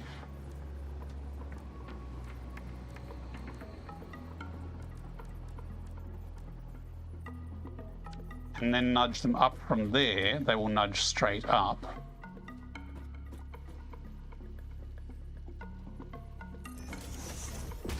But if you nudge a beam, if I ran a beam from here to here, and I rotated it, and I nudge from there, it goes off at an angle.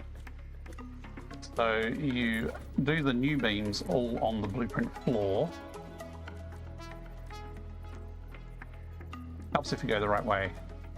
No, it is the right way.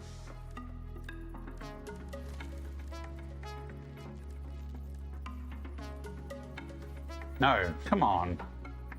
1, 2, 3. I can't use that way. I was just...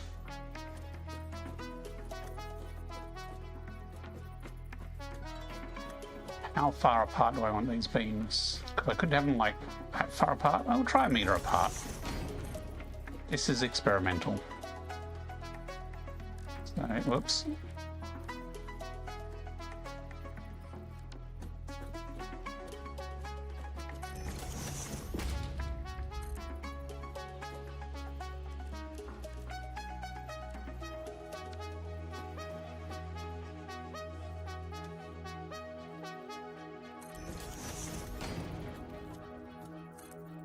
This beam is kind of half in the floor, and I'm a little suspicious about that being in a blueprint maker, but it's probably fine.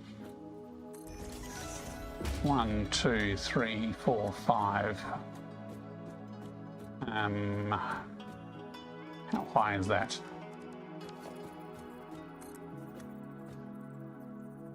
That's 4, but I reckon it's actually going to be 5. So, do I go to full 8?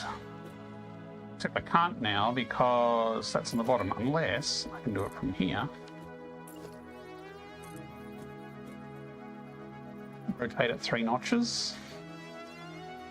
Nudge it up and nudge it across. There we go. Jugular 0 HP, can you add a few bugs so we feel like it's worth the effort? I know there's a few bugs there, Jugular. I know there's a couple of bugs there. How are you going? How are you going? I have some changes for you to test, Jugular. I have done a complete overhaul of the input method for the keyboard. So I'm going to release Alpha 5 probably tomorrow, so within the next 24 hours. Ooh, that just vanished on me. Ooh. I'm trying to fix the vanishing keyboard bugs. And that was vanishing on me. Plus I've got a new few features in there. So yeah, I'm expecting to have Alpha 5 out with some new things for you to try and break.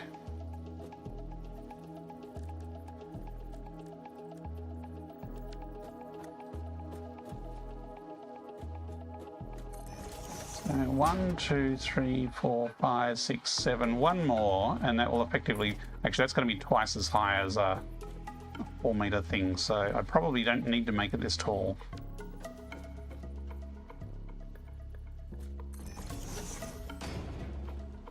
Something to do on the weekend then? Cool, cool.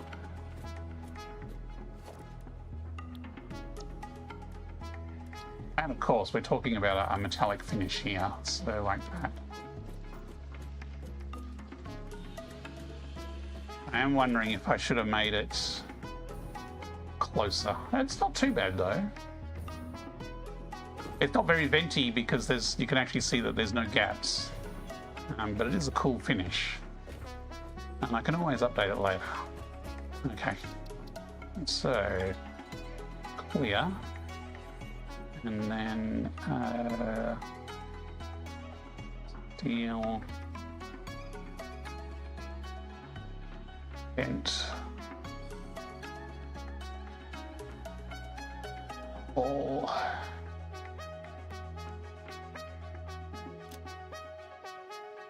I mean, if I use a wall icon, it's kind of like that, but it's not.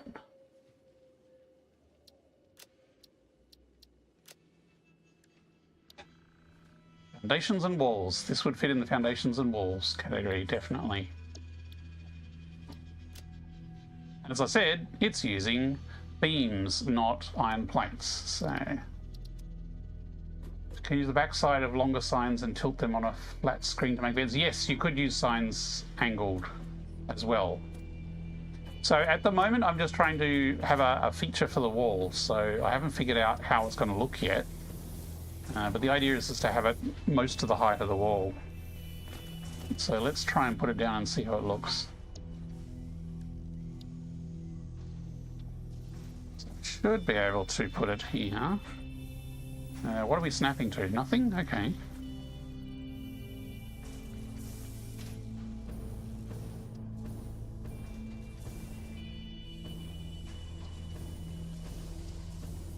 And then bring it forward like that.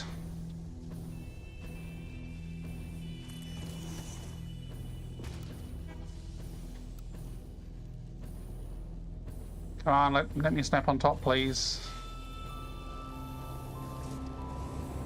I'm doing a blueprint snap and it's not actually snapping to the blueprint. Okay, let's land here.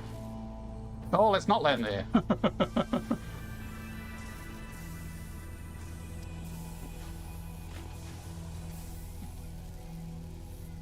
And we misaligned in the depths with live steel piston.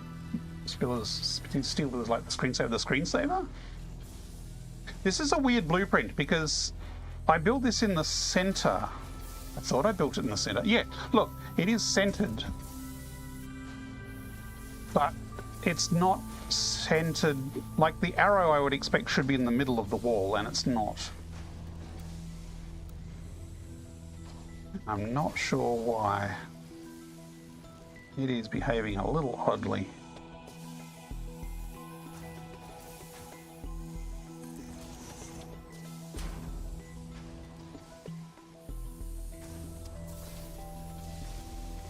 And that's going diagonally. Thank you. That's going diagonally. I mean, if I put it on the side of the wall like this, can I just nudge it out? That's probably the easiest.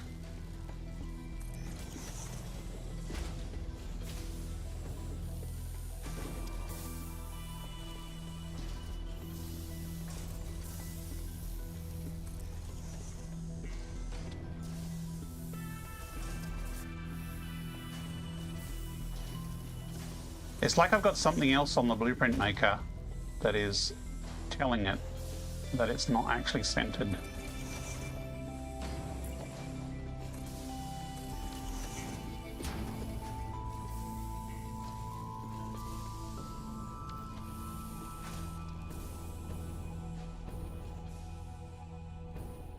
Something like that. Does need a bit of a beam up the middle there.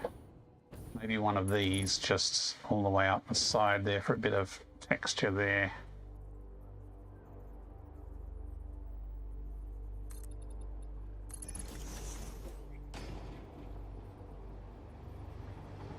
I'm going to get run over.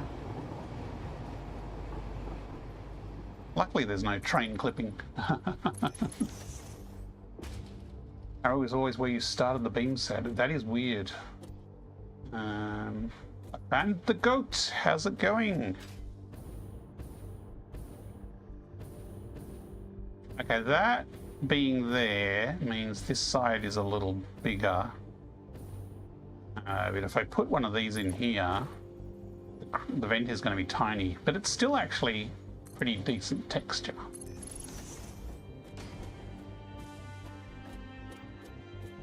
That is definitely textury. I don't know if I'd call it a vent.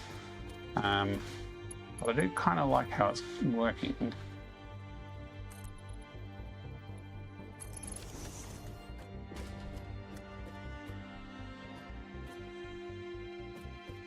You want to be lobotomized. Does who want to be lobotomized? I don't want to be lobotomized.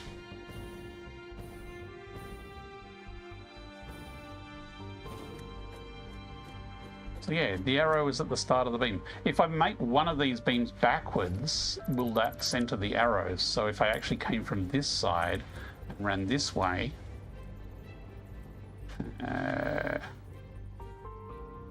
and then did it that way, would that actually mean that the arrow is in the center then?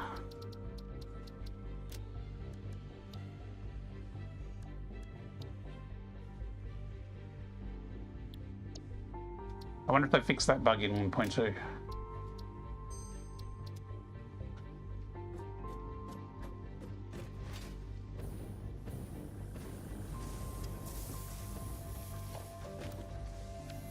Okay, look, now you've got the arrows in the middle.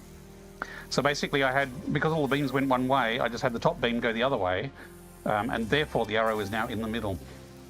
So it must consider only the end point of the beam to be in the blueprint for reference point. Okay.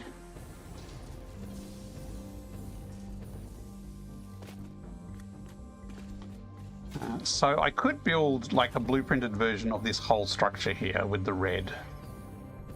Now that might save me a bit of time.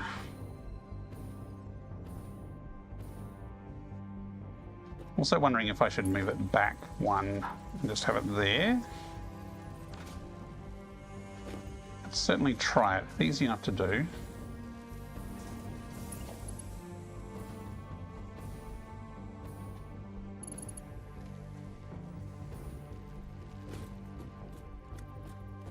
So if we put it there, and no metal beams.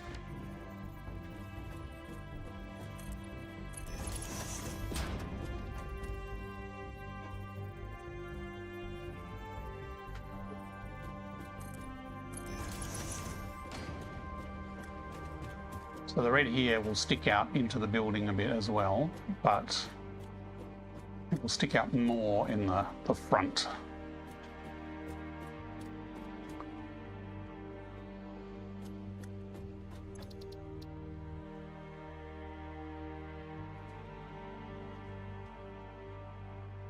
We need the spacebar on this page, actually.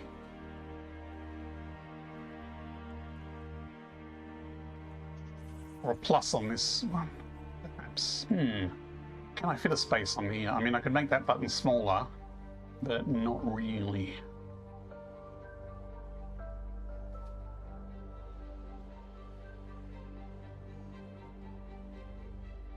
Oops, wrong button.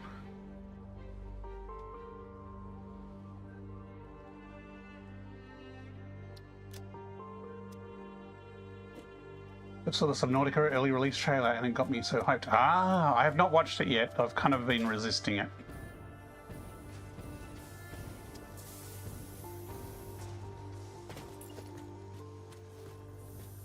Then again, I haven't played Subnautica 1 yet, so I did play it, but I was on a 2080 graphics card playing in VR and it was not great. So now that I've got a new graphics card, I really should give it another go.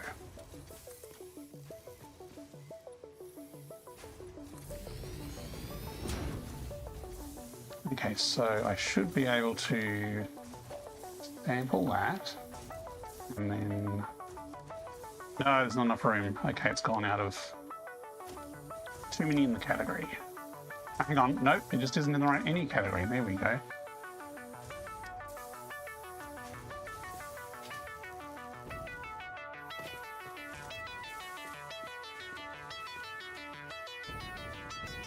It doesn't help that the chat window is right in the way. How did I position it over here? It was in the middle.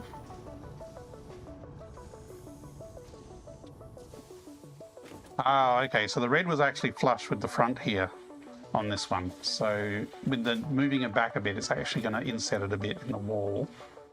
That's okay. I still think...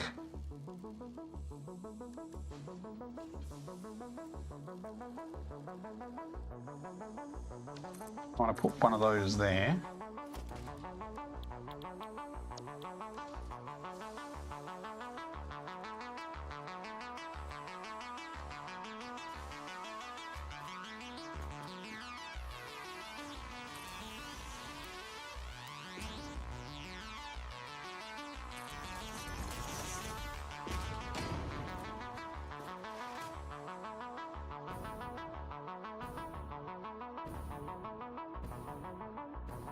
Well, it's definitely texture.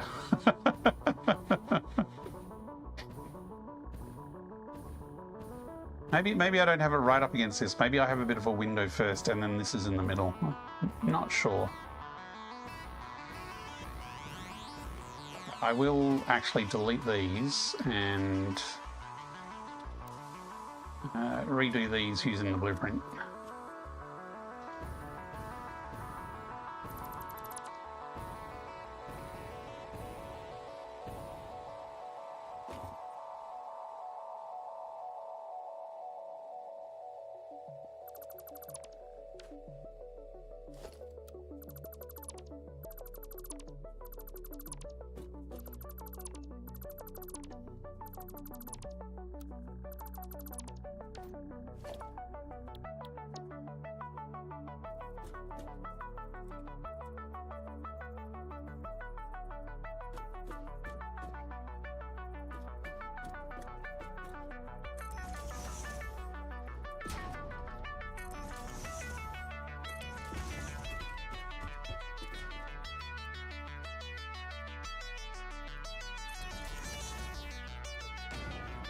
Nice if it stayed around, rotated around the right way. Got to get to sleep. No problems, Russ. Thanks for hanging out. Have a great campaign tomorrow. Hope your players misbehave within the boundaries you've set for them. Russ got so sick he had to go to the hospital because of VR. Ow. First time. Oh, okay. Well, right. Okay. It was his first time in VR and he got no Satisfactory. Uh-oh. It's not my fault. I have disclaimers. Experienced VR players.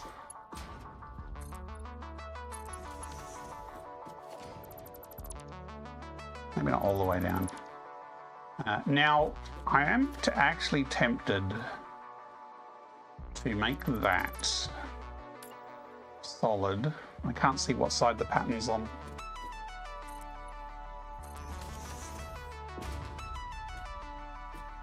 I mean, weren't you the responsible friends with them who should have guided them in their VR use and told them to stop if they weren't feeling well?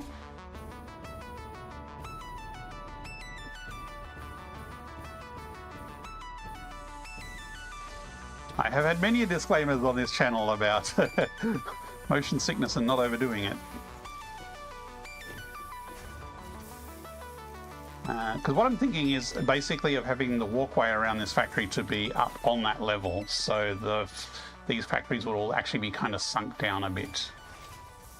So have a raised walkway around it, perhaps.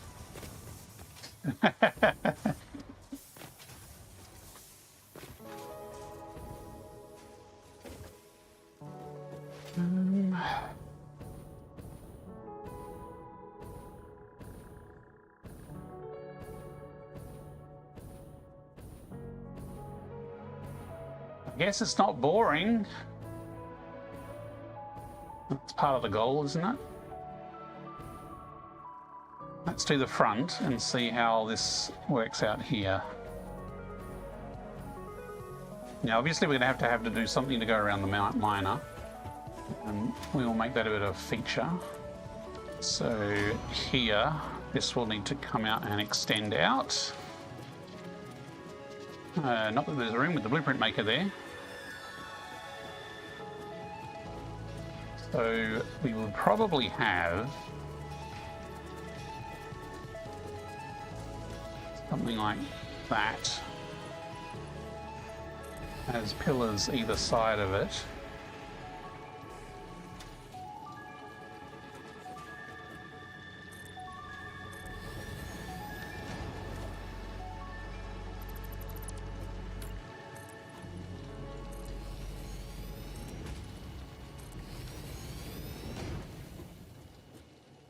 That at least. I got it was his first, he nearly fell down. I think we were all there around him. And one guy's house, everyone was there. When we said, guys, I'm not feeling well, we thought, well, he's still in this chair. Okay, yeah. Yeah. If there's new people in VR, tell them to take it easy, and if they're not feeling well, just pause. Just pause, take a breather, step away. Your body's going, why is everything moving, but my body says nothing's moving? It's not sure what's going on.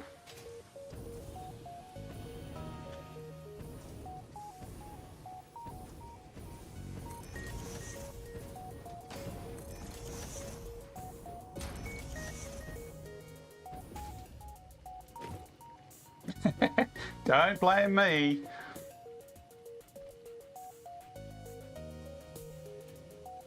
Hey, blame Coffee Stain for making such an immersive game with such a beautiful world.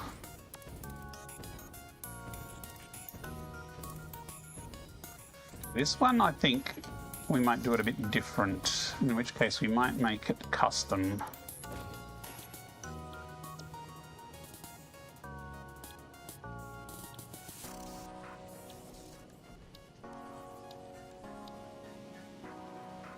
We have a double size vent, double width.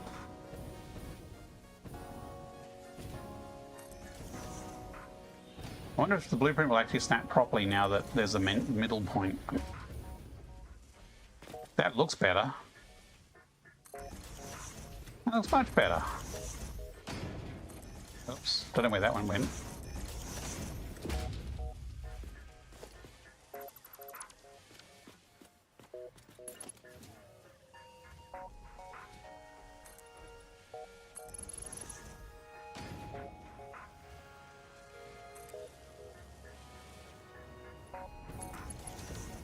That is suspiciously... Has that gone into it? Is that lowered into it more than it should? Looks right. Oh well. Give me that red one.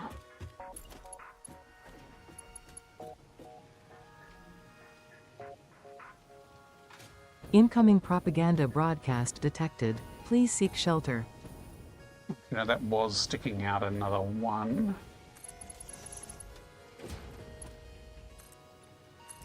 Looks like that.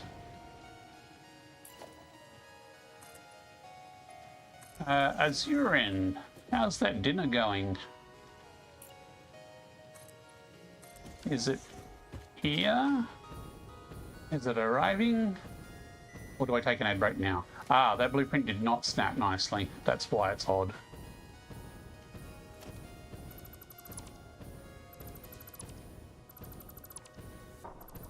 Okay. Okay, so folks, I have dinner coming soon, so what I'm going to do is I'm going to sleep the ads. I'm going to sleep the ads and hope the dinner arrives soon. Snooze.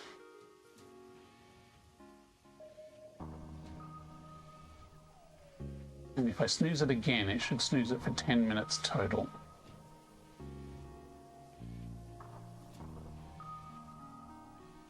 Minutes. Hopefully that's enough time for food to be ready.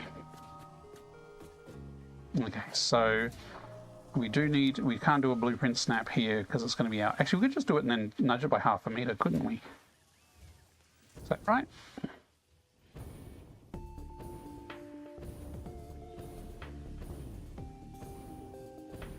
think that's right.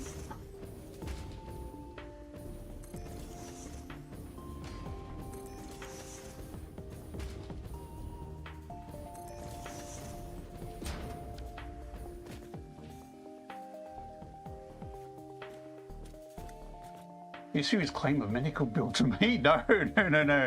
We have free healthcare, so you can duck down the local hospital and get your free healthcare. How much do I use signs? I don't use signs a huge amount. Signs are usually something you do when you're doing full lumen lighting stuff. So I don't tend to use them a lot. I'm just trying to use them a bit more, and I should probably put some signs on this to make it a bit glowier. You can see on some of these blueprints I've got like little signs here, just like as spot highlights. So I'm using them a little bit, but not for lighting. They're just for a bit of decoration at the moment. Okay, that looks good. There's a nice big slab of vent. This I'll have as like an outy bit, maybe with some windows around it. And this we can probably make all window. Just wondering if...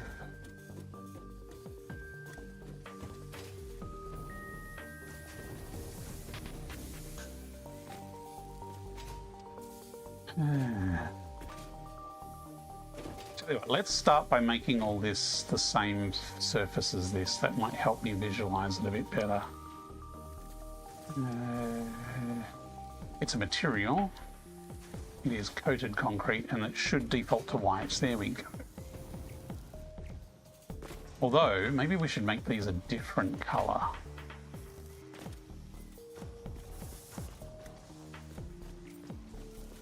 It's very clean if it's all white.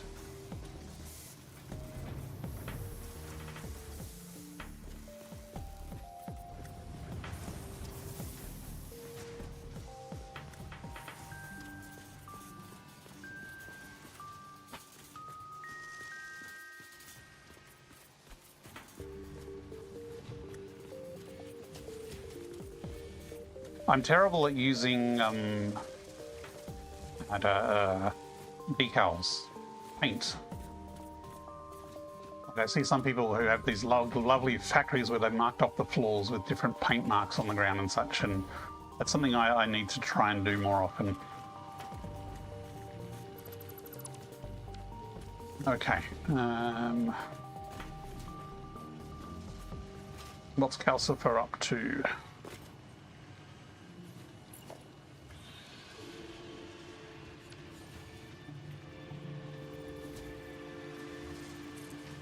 This should go the other way around.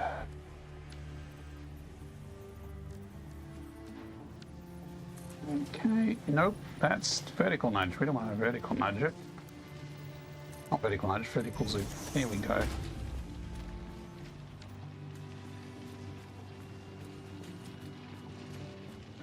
I mean, we could have a bit more of a gap around the side with this.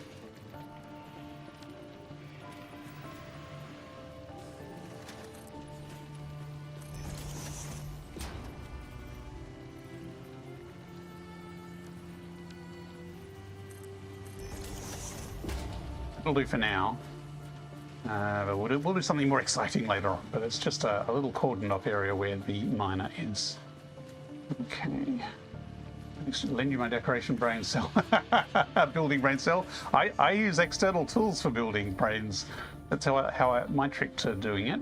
I don't know if you've seen any of my logistics planning sessions, but I do use a lot of external web-based tools to help me plan out the factories. Okay, I'm hearing the call of dinner, folks, so I am going to take a break. I am going to park up the top here because I think it's safe from boars and stingers and things up here. I camped out here last time and survived, so I'm going to stop here. I'm going to take about a 15-minute dinner break. Yeah, that floor is very white, isn't it? I mean, we could go the dark colour. Have to have a think about that. I like the white on the outside, but I'm not sure white on the inside is all we want to do as well.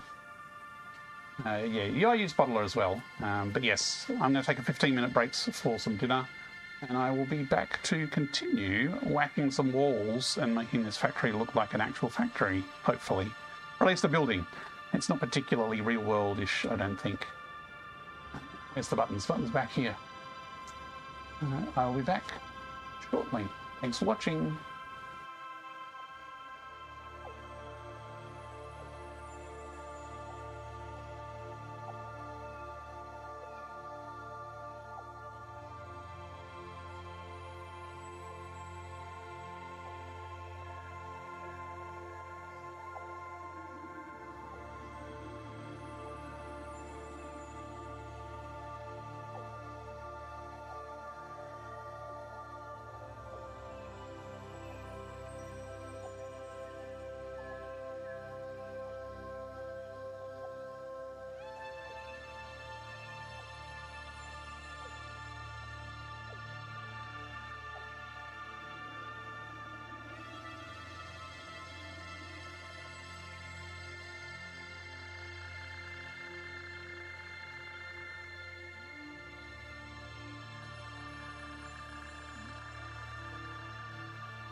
G'day everyone, my name's Dortimer, and in this video I'm going to show you how to build hypertube junctions, an essential part of any awesome hypertube network.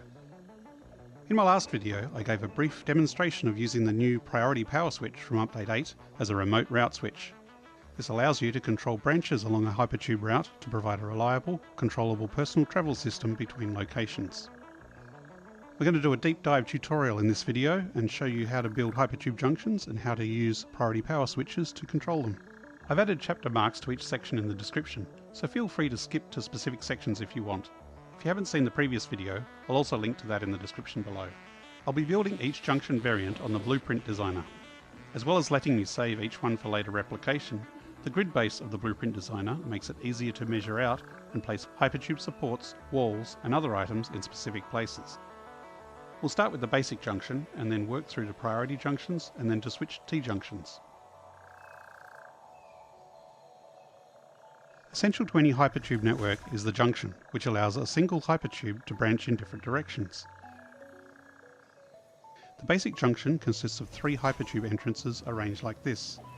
The entrance to the junction is placed in the centre and the 2 exits are placed 4 metres forward and 2 metres either side of the centre. I'm placing hypertubes either side of the junction just to show how it is hooked Incoming up out in the propaganda field. broadcast detected. Please seek We'll shelter. delete these before saving as a blueprint.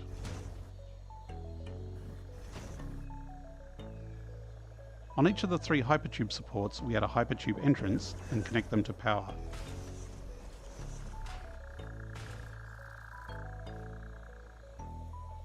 Selecting a route at this junction requires you to be looking towards the intersection and then pressing left or right.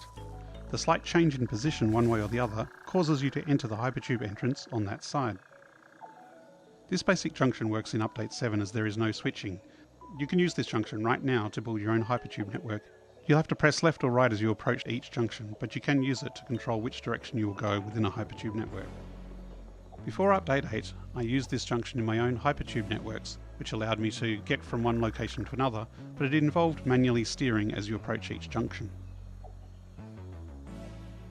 Let's test out the basic junction.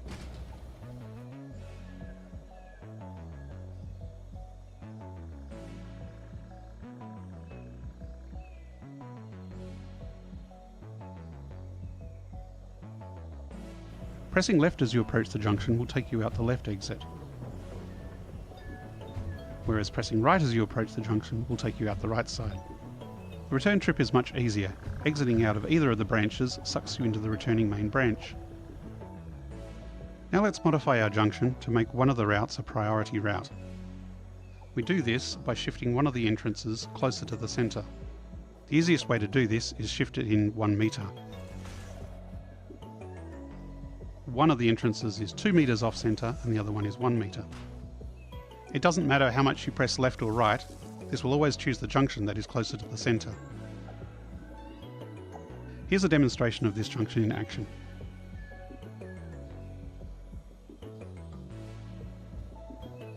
As you see, no matter what I do, I always get pushed out the left-hand side.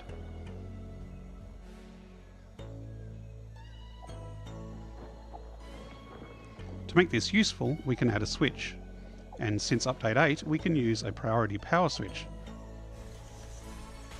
This allows us to switch that priority route on or off. When the priority route is off, the default route will be used. This exit, while further away from the centre, is the only one that is active, and therefore we will not get sucked into the inactive priority route. While you can move the priority route in a whole metre, it's not the most aesthetically pleasing one. For a more symmetrical finish, you can use pillars to place the switched entrance slightly less than 2 metres off centre. First we place one pillar off to the side, in line with the line that we want to move across. By holding Control, we can move this to anywhere up and down the pillar, as well as rotate it if we need to. So let's place it down the bottom so it's running along the surface along the line that we want to move our entrance. Now when we place the entrance, if we put it along the pillar allows us to move at any point along, so we don't need to put it in 1 metre increments. If we aim just below the pillar, we can see it snaps to the metre marks, but if we put it just above, we can see we can slide it along the bottom. As you can see, it is just slightly closer to the centre than our default route. Even this small distance is enough to prioritise this route, even if we press left or right. Let's tidy this up a little bit for more general use by taking out the large chunky power pole and putting in a more discrete pole. For this, I'm just using a 3 meter metal beam we can then snap from here. There's a wall connector to there, which is a much smaller and neater power connector that's built into it. Then we've got a beam connector on top to give it a nice finish.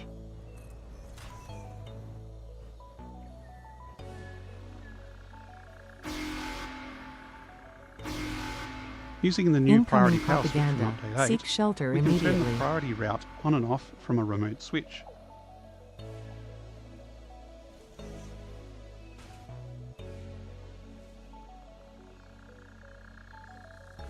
When the power is off, travel will continue through the always powered default branch. When the power is on, travel will always continue through the closer switch branch. In this way, you can leave a default branch to continue on and the switch branch to divert off to a factory or other stop.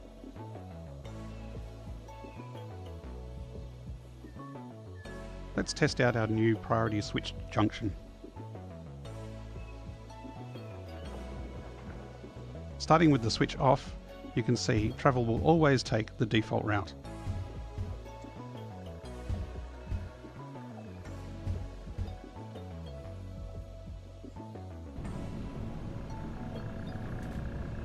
Now let's turn the switch on for the priority route.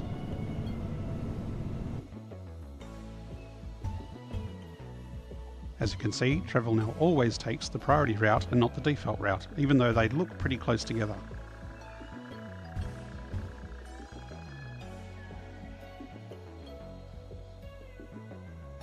This is a nice bare bones blueprint that you can put wherever you want a priority junction. If you want something a little bit more fancy, you can now extend this and build an enclosure around this junction. Let's start by putting 4 walls.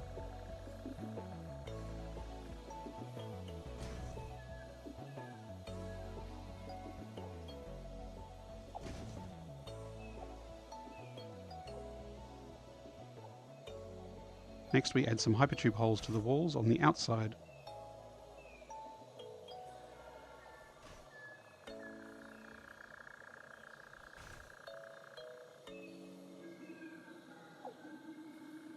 Then we need to add a very short amount of tube between it's time to do the those stretches wall and holes hydrate. and the hypertube entrances.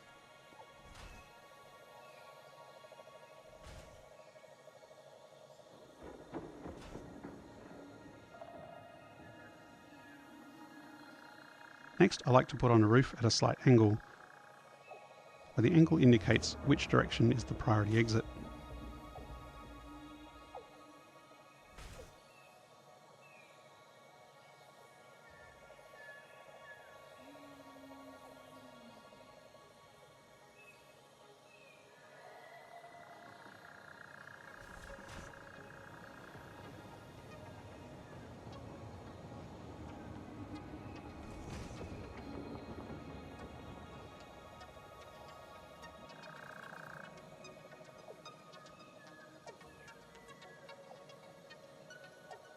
Let's give this enclosed junction a quick test.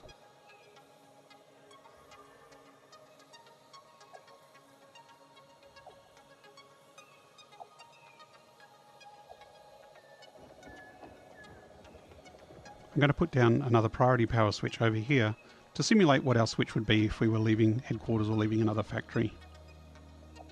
Using this remote control switch, we can then control whether the priority exit is on or off. Testing with it off, you can see the default route is still the route that is always taken. If we return from the other entrance, even though the switch is off, we still return successfully.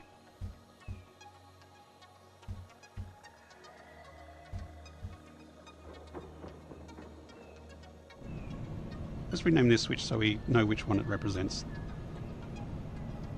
This is our remote control switch. We also have our unnamed switch, which is the switch inside the junction. I like to move these into priority groups to give some indication of their role.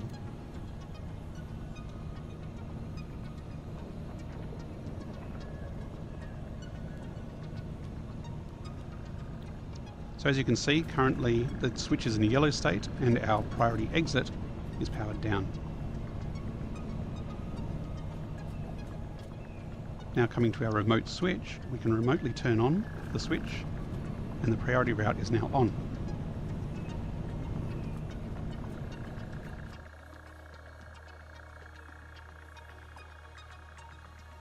Now if we travel through the junction, we always take the priority route.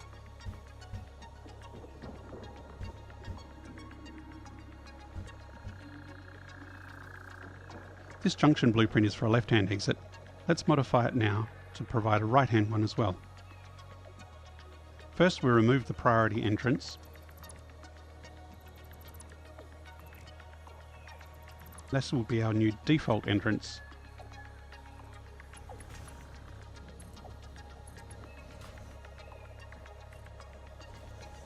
Next, we delete the default entrance from the left-hand one.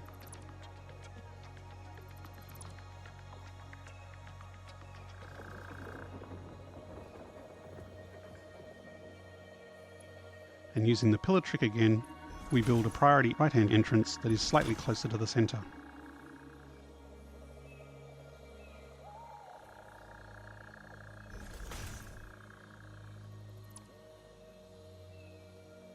So now in this model, our right-hand turn is the priority exit and our left-hand turn is the default. Let's also move the switch to the other side. Connect up the power to the new entrances.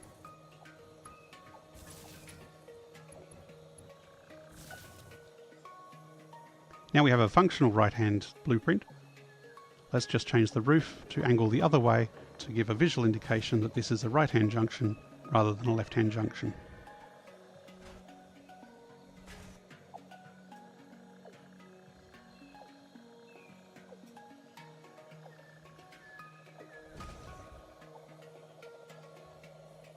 Now we can save this as a new blueprint, and we have both a left-hand version junction and a right-hand version.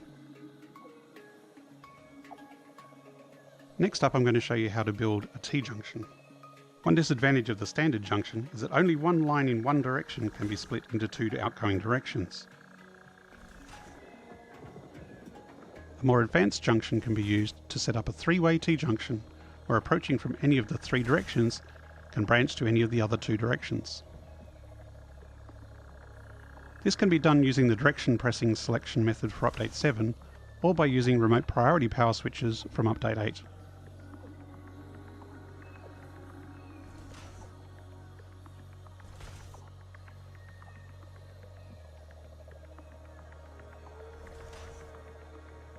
The T-junction looks a lot like three normal junctions combined together.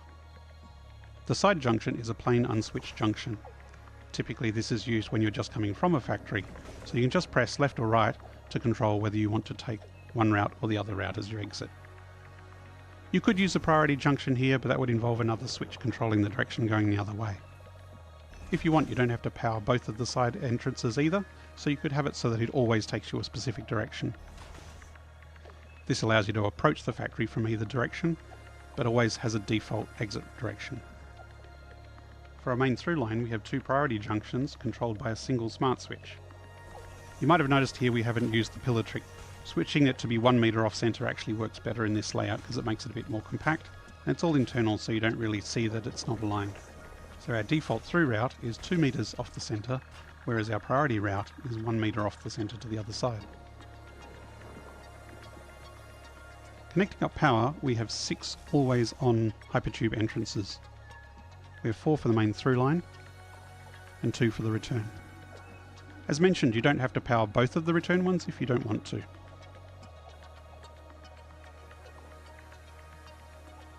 Then we can add our priority switch and connect the power for the remaining 3 junctions, which determine our priority route.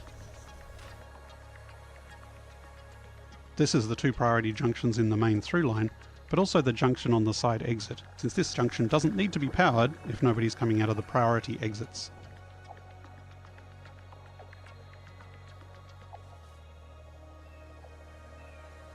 When the switch is off, travel either way will always take the default route. By switching on the priority switch, the priority exits coming from both directions can now take you off to the side exit.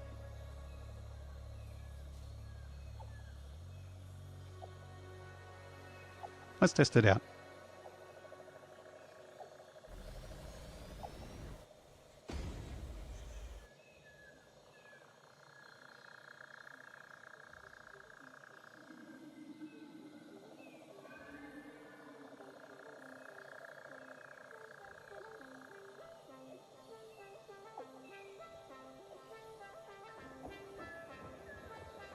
As you can see by default, we just go through the default routes from top to bottom.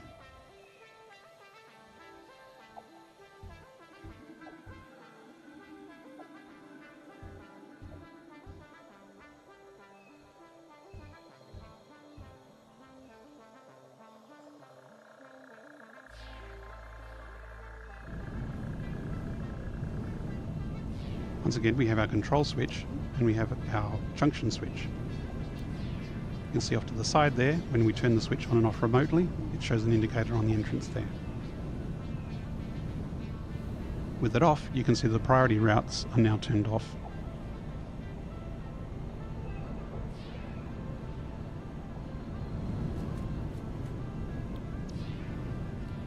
With it on, you can see that all three entrances are now powered up.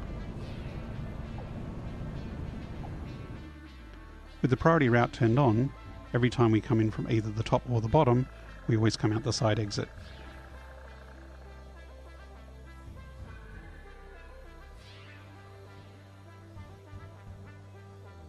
Hopping in the side entrance, we can press left or right to choose whether to come out of the top exit or the bottom exit.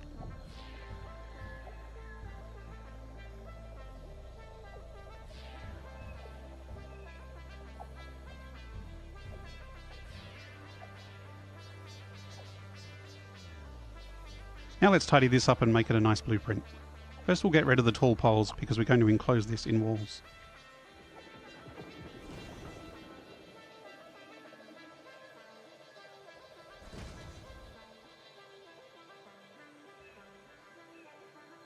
Doing this on the blueprinter allows us to put the walls anywhere we want.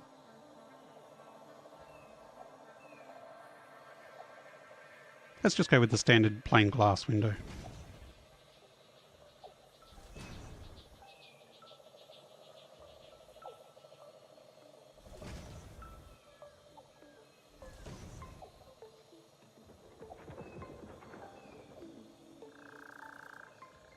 Now let's redo the wiring with wall-mounted power points.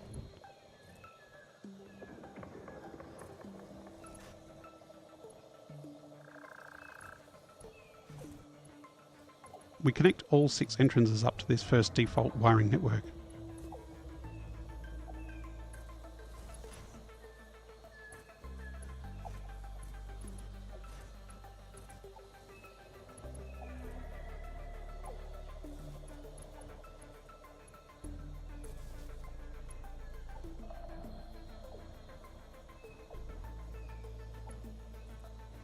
Then we can run a line to the power switch and connect the 3 priority entrances to the other side of the switch.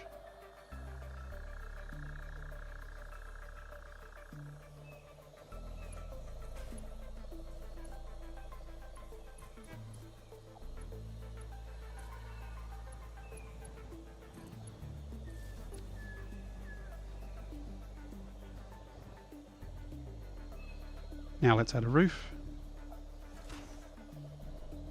Again, let's put a bit of a slope on to indicate which direction the side is.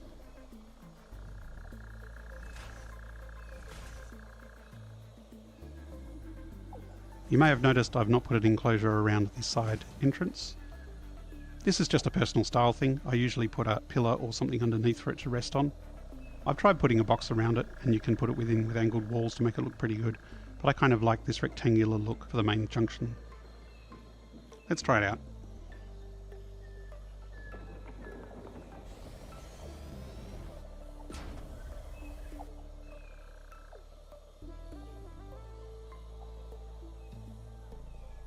Whoops, I forgot to put a wall power connector on the outside. Let's just quickly put that in there and then connect it to the main power.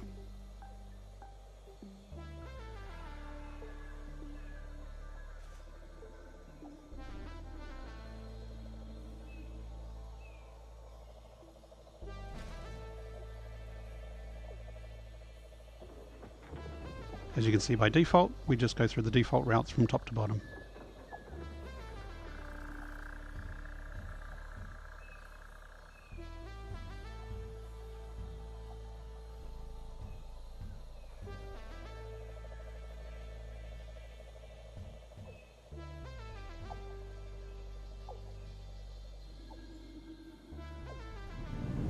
Now we come to our control switch,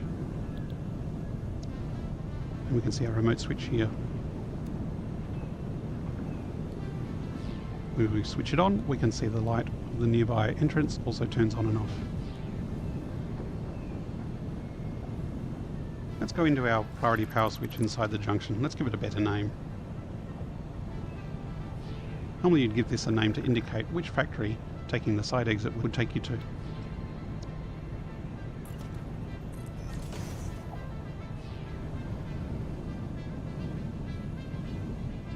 Now when we look at the circuit break priority, we have a meaningful name for our priority switch. Turning it on, we can see all 3 priority entrances are now powered.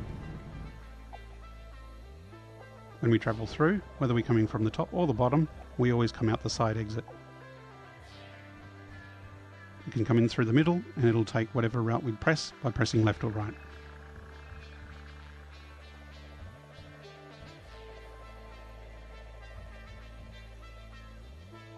You may have noticed in the intro some other design variations. Some junctions shown had hypertube split entrances angled to face the other entrance more directly. In Update 8, I have not noticed any performance or functional advantage in having them angled, but you might want to give them a go.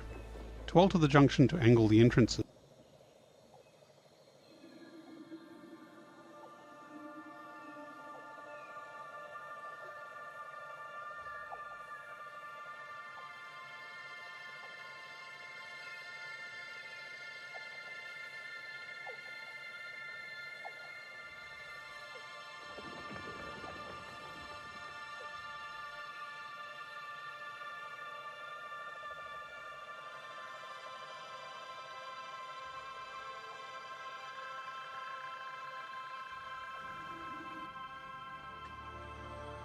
Hey, we are back! We're coming to Sydney Uni. Sydney Uni, okay. Well, Sydney Uni is a long way from where I am. It's on the opposite side of the country.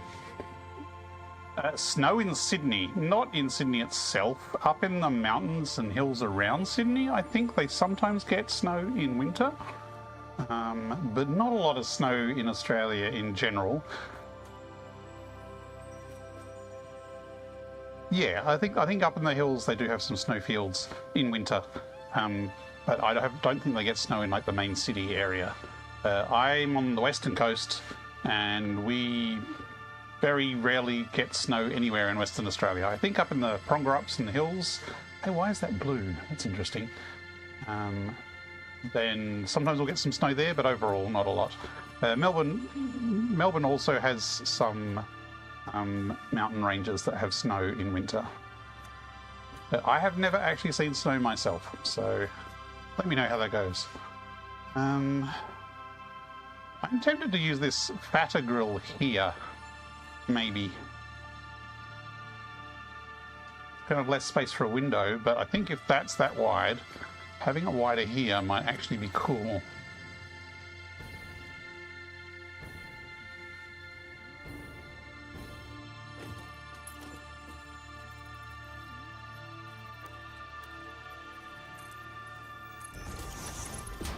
See if I can get the spacing right.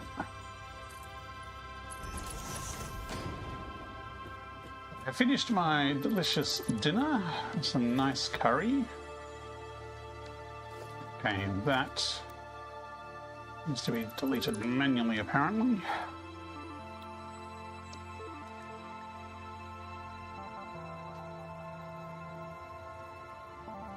Why is that red? So, why is it red? Oh, because it's a blueprint, it won't let me do it into the floor. Oh, that's funny. Even though the blueprint itself is actually in the floor. I mean, I can half-meter nudge it? No, even a half-meter nudge. Ooh. Oh. Okay, if I do it up one...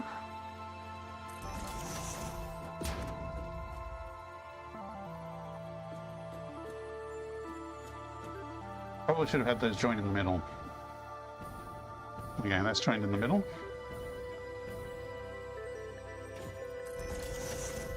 And then I will just manually do one of these along the bottom. And the blueprint maker won't care.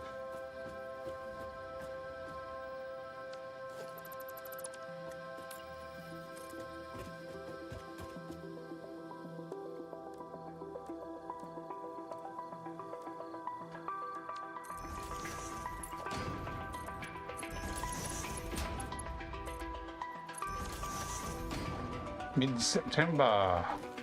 Mid-September is before PAX. How long are you in Sydney for?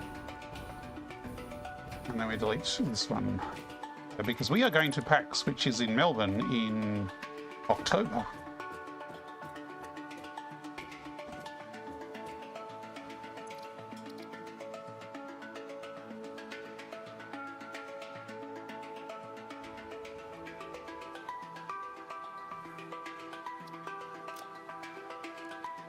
Architecture.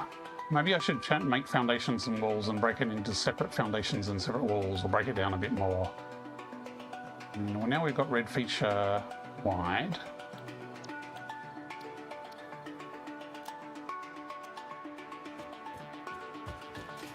So if we come here and link these. Now those we brought all the way down, and I kind of like that at the floor level. I don't think I like these bits here.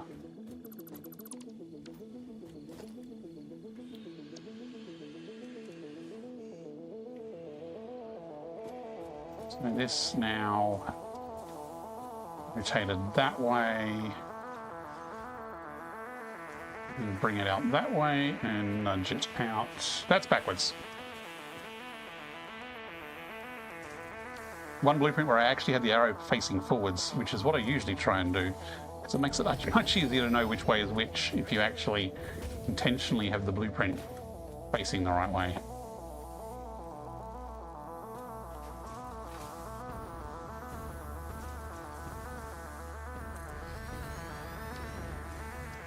There's a hole there. Oh, that's right. I was going to try and put a tree thing there.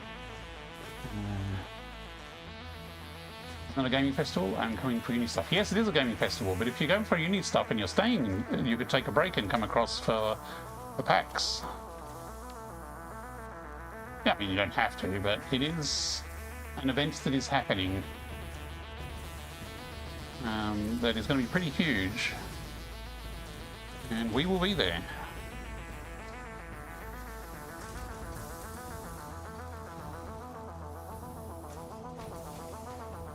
So if you don't mind me asking, what are you doing at university? Are you studying there?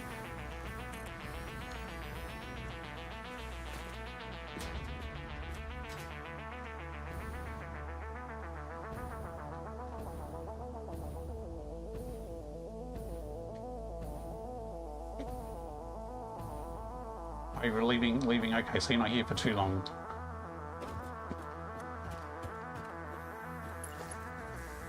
Now, I'm not sure people normally come to Australia for snow. So it has a reputation as a pretty hot country. Okay, so now we can stick some windows in here.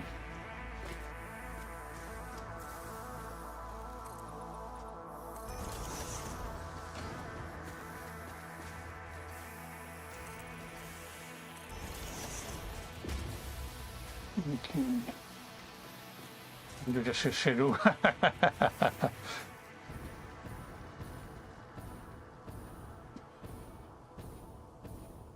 Okay.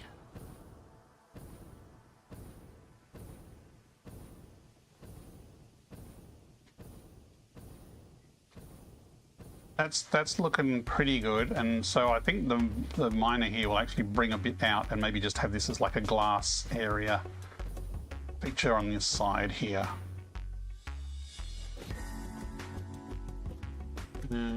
So that's the front of most of the building. It's still got a lot of work to do.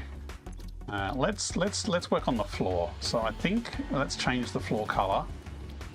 I do like the metallic finishes for the shiny floors. Like carbon steel just looks fantastic. It's very black though. I wonder what the unpainted is. That's slightly less black. Chrome? Are they actually any different? They don't look very different. Okay, copper is slightly different.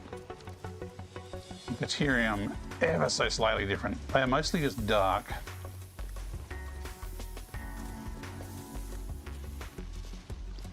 There's a slight difference between them actually, ever so slight. And yeah, I do think that is the darkest. And I think that was the chrome was that one. Yes, okay. So that is slightly lighter.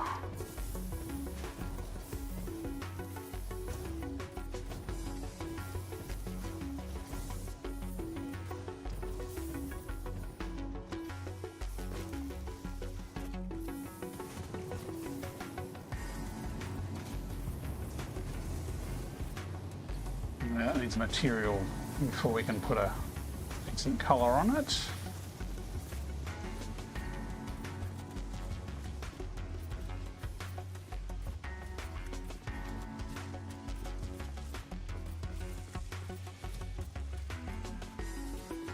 We could try putting some decals on here, see how they look, although I don't think the chrome colour is actually going to work well with a decal.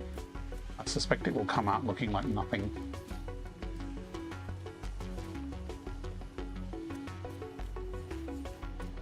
It has been many, many, many years since we visited Sydney. There is probably lots to do with that there, for sure.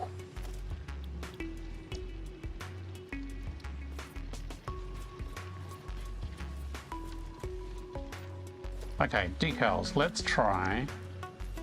We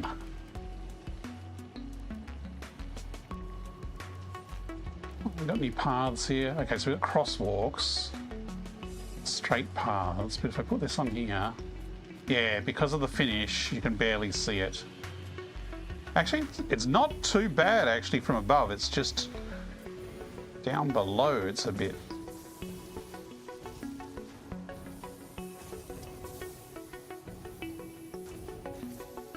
Can't really put a path over that bit though, this is where it gets complicated.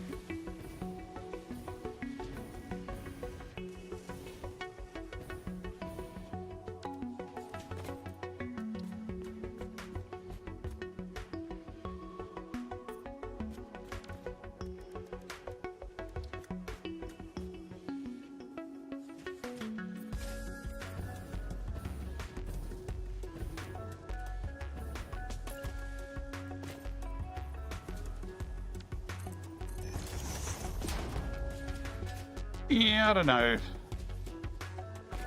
Seems like a lot of effort to get these to line up, especially when you have features like this that kind of get in the way. Customizer, there's no like path off to the side, you can't offset it at all. So it's really hard to do a path when you have an offset like this.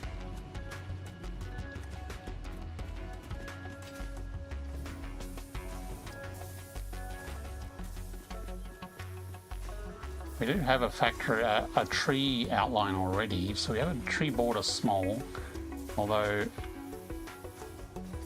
I might need a large one here due to the leaves.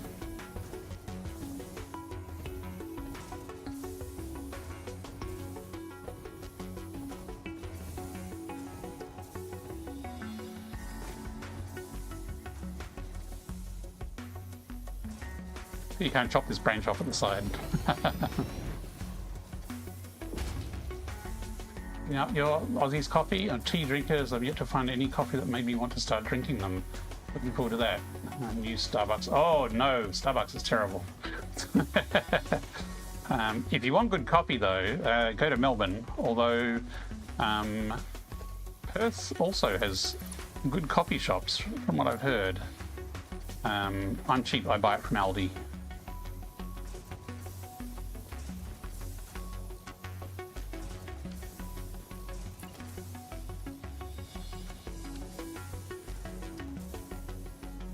But they do have good coffee at Aldi.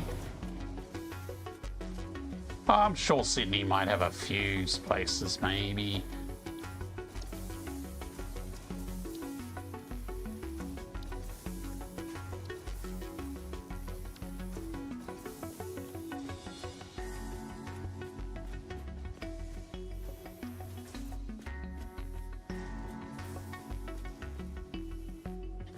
Yeah, so what do we do about this gap?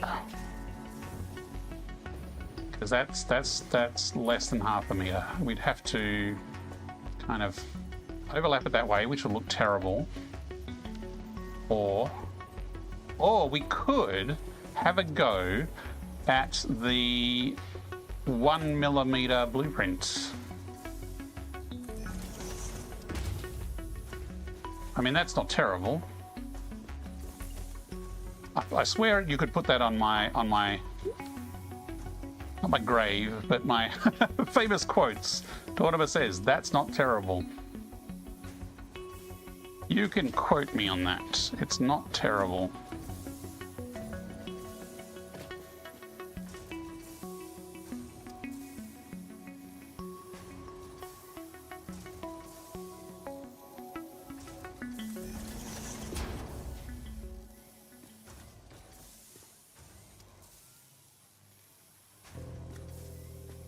"45-degree tilted beam." I could. I'm trying to remember, because I recently watched a video on how to make a blueprint to make a 1mm offset. Can I remember how to do it?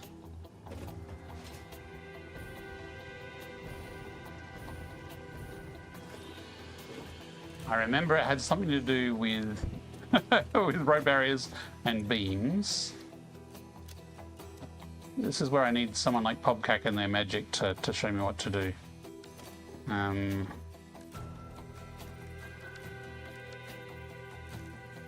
I think you had to attach the barrier to a foundation, so I don't think it's just whacking one beam on another.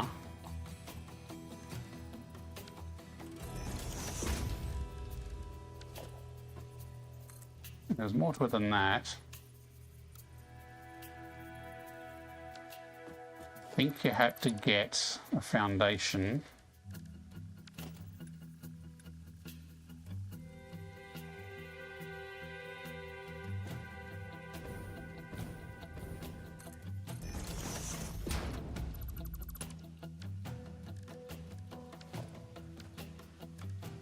I mean, I could ask someone to look it up and then describe to me on chat what it was to do.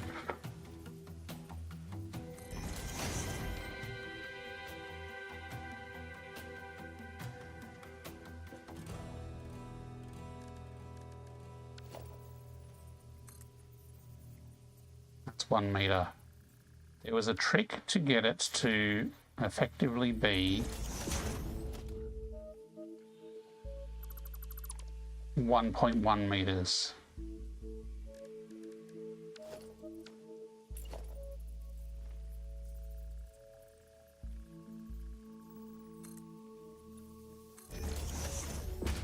I actually want it to be minus 1.1. I need it to actually be lower than 0.1. Although 1.1 would be at least a help.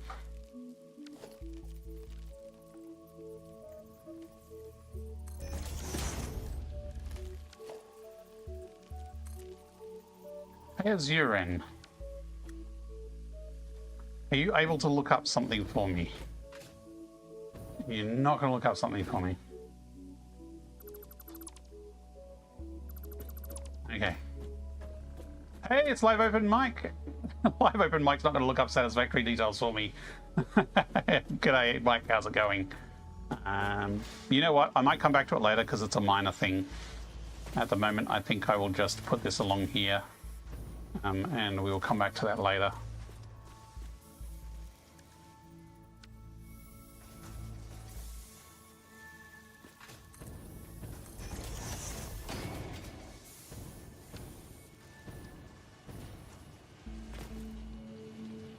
What's up? I'm working on architecture, Mike, which I am not as experienced at as compared to actual factory planning. So I'm throwing shapes on the side of a building to see what sticks and what looks decent. And it's not a flat wall, which is always a bonus.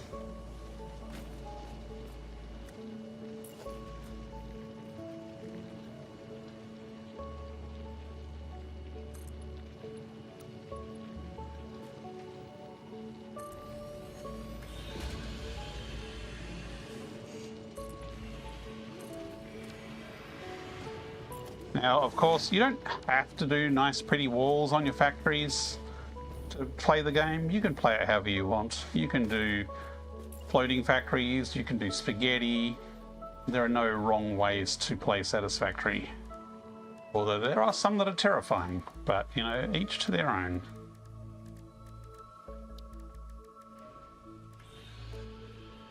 Would it be too much to start sticking some curves in here, I wonder?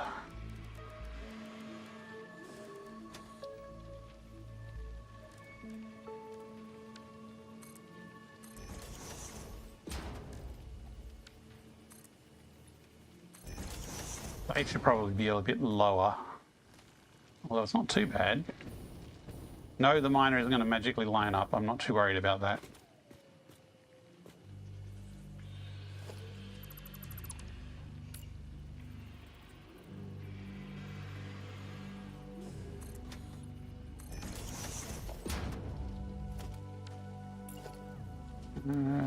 Delete, rebuild, rotate, nudge, copy, 1 meter, cross, and then customize, coated concrete. Ah, that's different because it's a different, that doesn't actually count as coated concrete for the coated concrete match things for some reason. I don't know why. Ask Coffee Stain.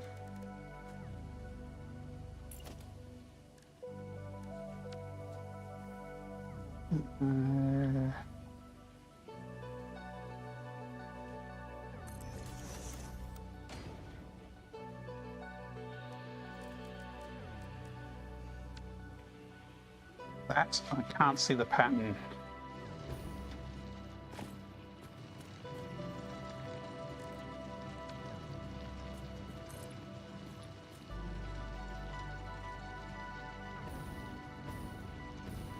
I'm trying to get the line to match up. Okay, there's the line. Oh, that's right. We only did it down 1 meter.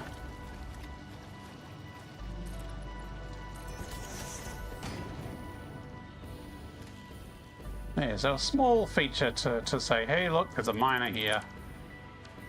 Don't get in its way. Now, I have no idea what I'm going to do at the front here. It should obviously have lots of glass.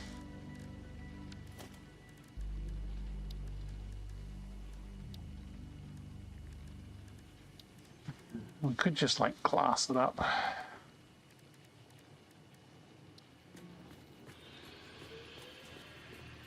I feel like I'd like to make a dome, but I don't know if I've got enough room here. No, I don't. I really do not have enough room for a dome. So let's just make it like a bit of an atrium style.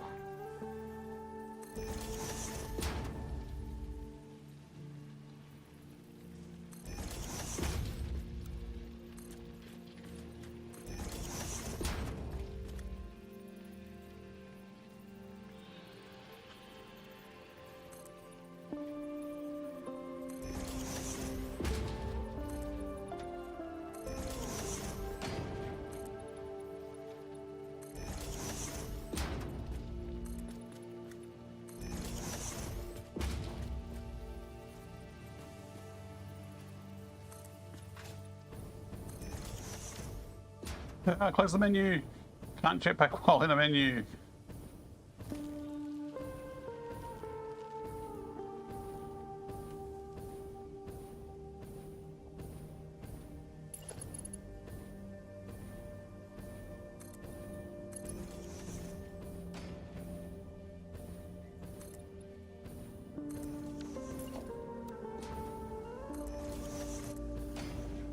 Oh, I just put a random window in the factory floor.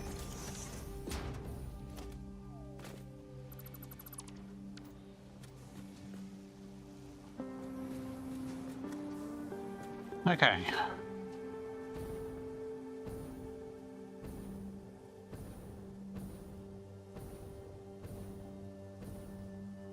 Ah, that's a bit of the floor from the tree surrounding sticking out the bottom there, so I'm gonna have to clean that up. Although it is nice actually seeing the tree through the window like that. That's not too bad.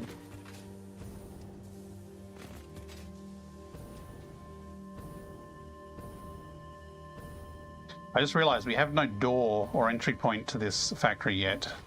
How are we going to get here by foot? We probably want some footwork across from the train station to then come across to the factory, or we could just do hypertubes. Hypertubes are easy.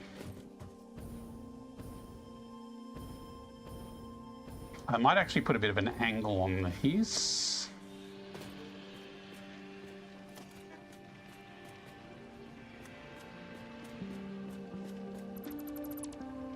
Yeah, okay, that's a 4-meter drop.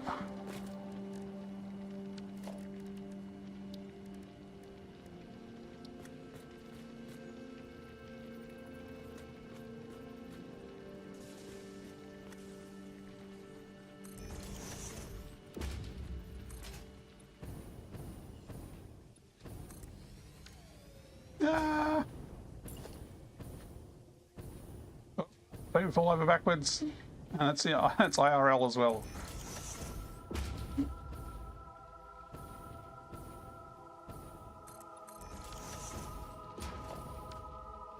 Yeah, see now there's not a full surround there. That looks a bit odd. This probably needs a bit of a barrier along here.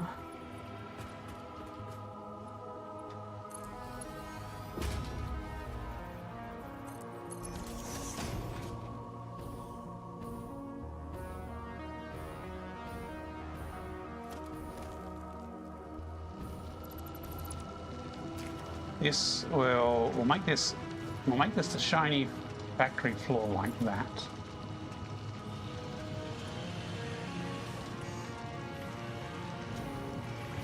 Although if we line this up with this, it's probably going to look better.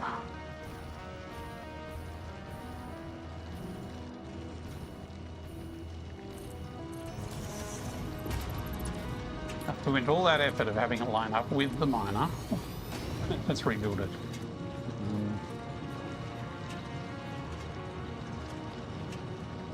Paint. Where's the paint? The paint is...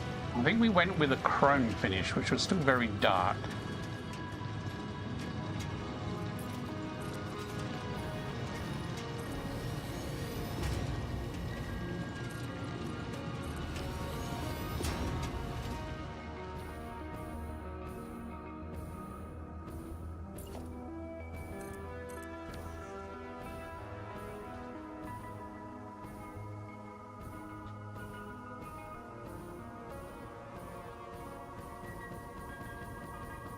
Okay.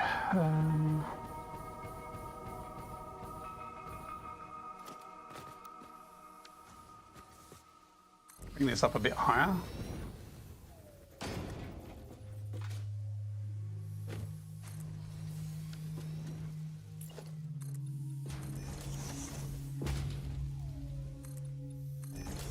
Not that high. Not that high. And then we'll put one of these across the top.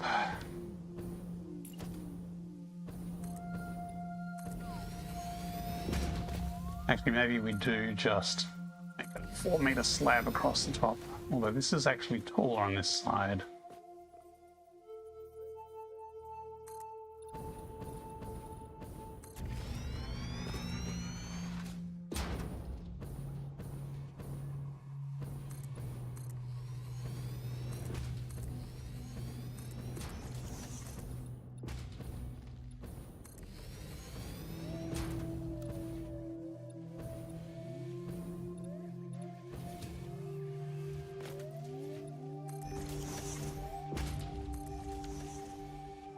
Okay, I don't necessarily want to bring that... That's right, this one wasn't a blueprint at this point, it was manually done.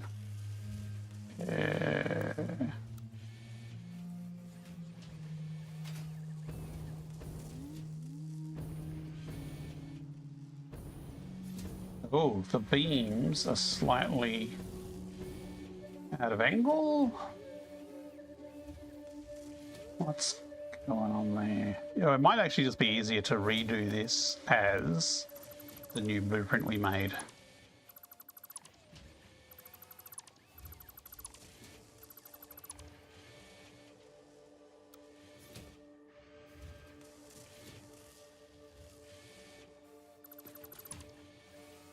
So we can just go grab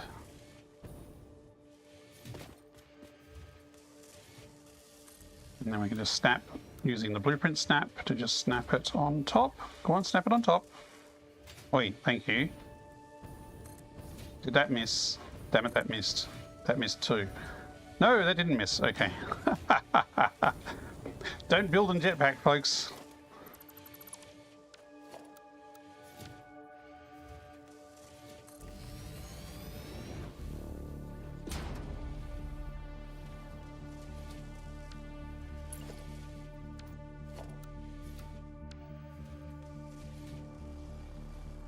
Come on, snap to the top. There we go.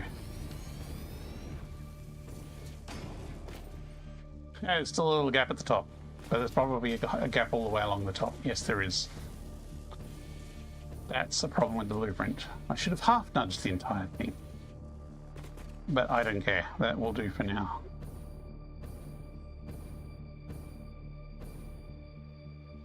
Let's grab some glass angled roofs for our minor overlook. They're under architecture. Yeah, let's go 4 meters.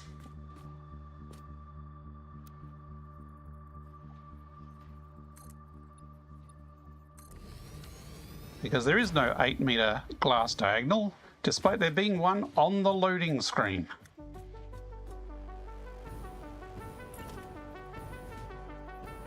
They are just taunting us.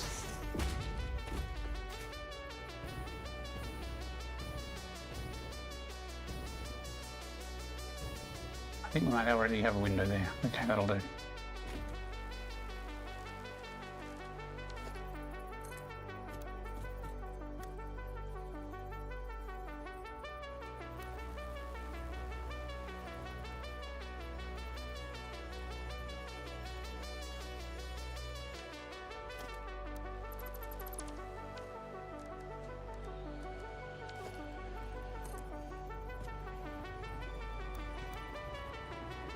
Diagonal works pretty well there.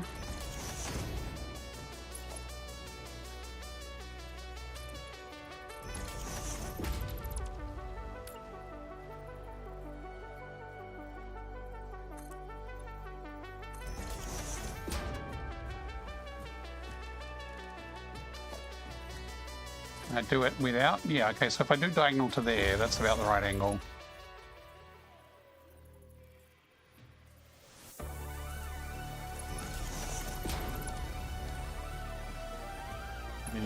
Across here.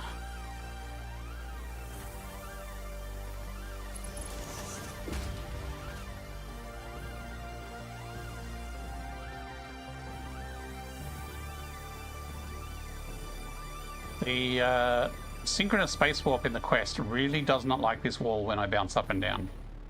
I don't know if that jitters for you. I don't think it is. I think it's a synchronous space warp issue. It goes a little burko when I jump up and down on my jetpack.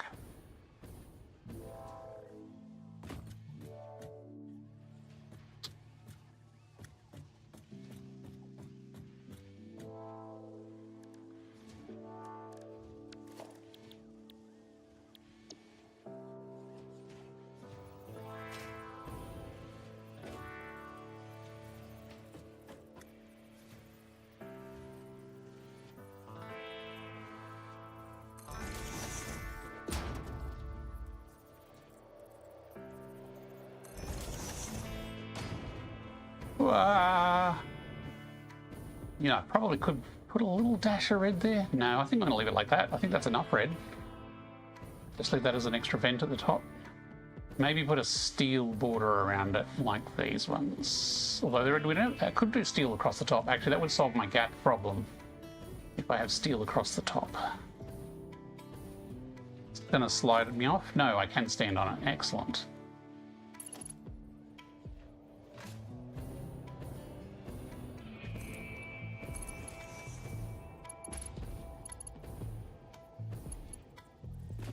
Essenba! Hey, how's it going, Essenba? Thank you, thank you. It's coming along. But yeah, I saw this diagonal vent style on...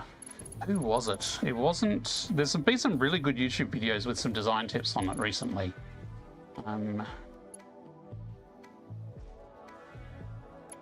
It wasn't like I've been watching videos by Doug and somebody. It wasn't from them. It was from someone else who was doing.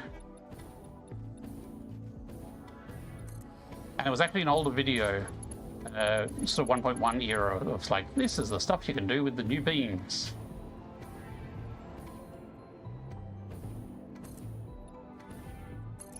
So yeah, I'm trying to come up with a non-flat wall that had a bit of texture and a bit of color to it. It's Friday. Hey, relax. Good morning. How are you? Not thought about turning those like vents. Yeah. It's. I have used these on an angle before. And I'm going to run out of gas here. So way back at the start of my playthrough, I made an architecture fixture for. Where was it? Not steel. It was part of.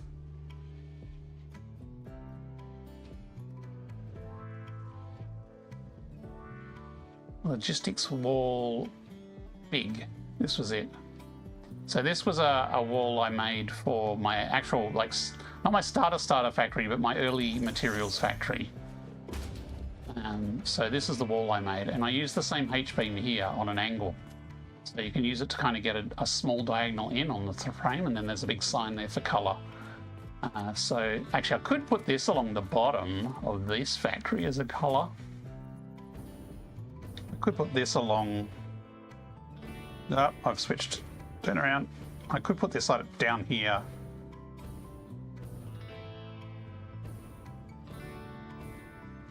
I wonder what that'd look like along the bottom. I just started nudging diagonally. Of course it did.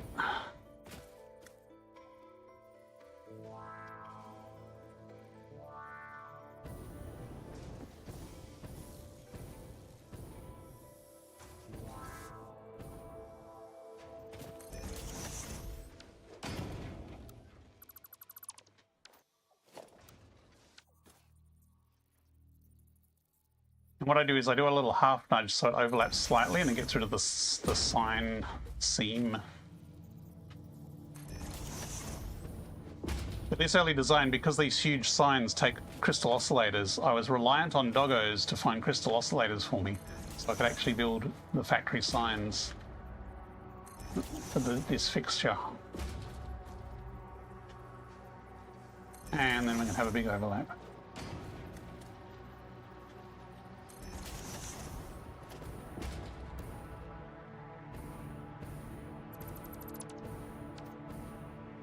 Yeah, that could work here.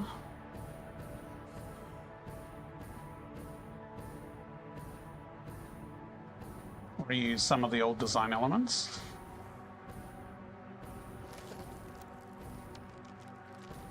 Yeah, I think I can fit it in here and still keep those as a feature.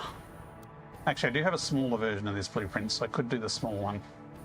Let me land before I run out of fuel.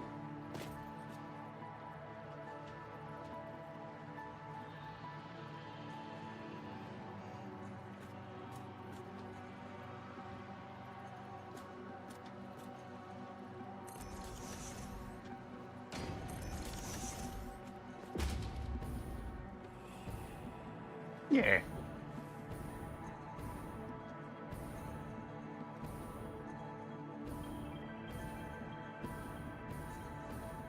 I could do that along the top here. Yeah, I'll leave it for now.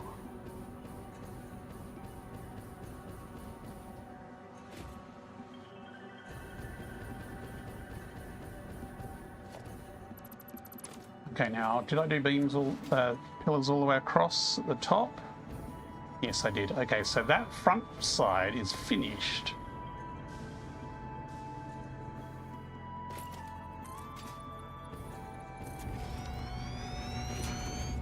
This side, I mean, it's okay. I could spruce it up a little, but it's okay for now. Actually, I'll do that bit along the bottom. Now, this bit I also decided to do this lower.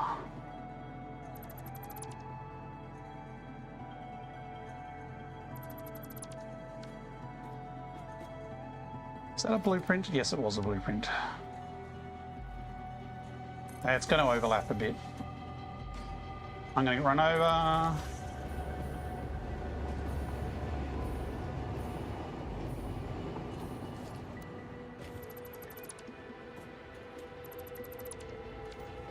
And another one. Shouldn't be surprised, as I said, that is the main ring road line there.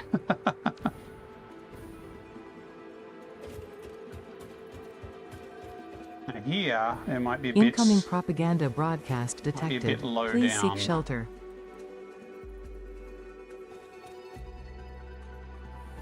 But we do have a smaller version, so I can go to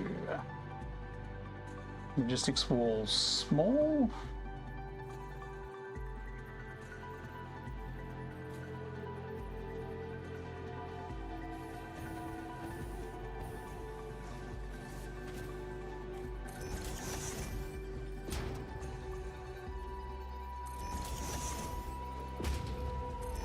You know, if I didn't nudge them a little bit to overlap, I would need one less to fit here, because I wouldn't have this tiny little bit here.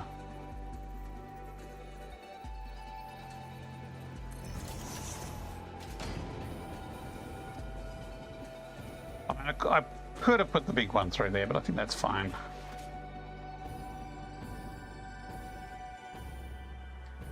This window here looks a bit like there's nothing there.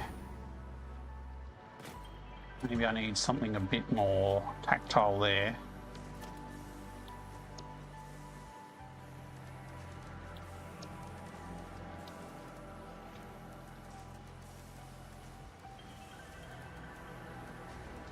I mean, if I just go with that style, oh, that's still got cross beams though. How's that look? That's very chunky.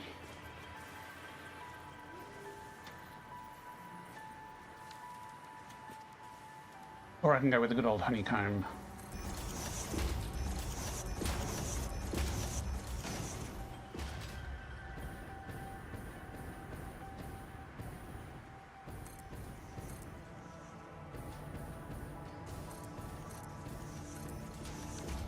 Ah, close the menu, close the menu.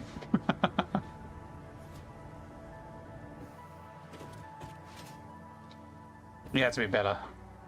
It's still because these have the middle beams, so you can see there's texture there. They just need a little bit something on the side. Okay, I think that's good for that wall. Now we got the other buildings to do.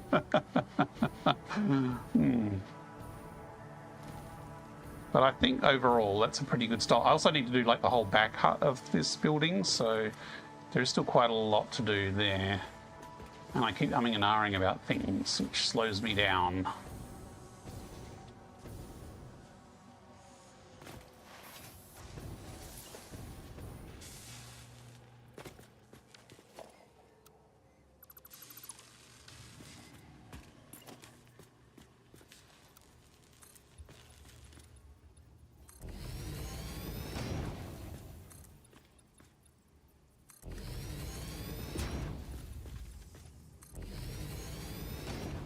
Okay, so that's a corner, but I'm not sure what I'm going to do in the middle here because the two buildings kind of join each other.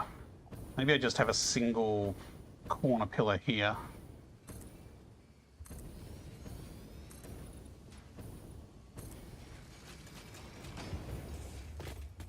Again, these factories are designed so that when I want to scale up to more production, I can just stack the factories vertically. So I just need to chop the roof off and build upwards. So if I wanted to say double these, I think these are rotor motors. What are they called? Rigger motors.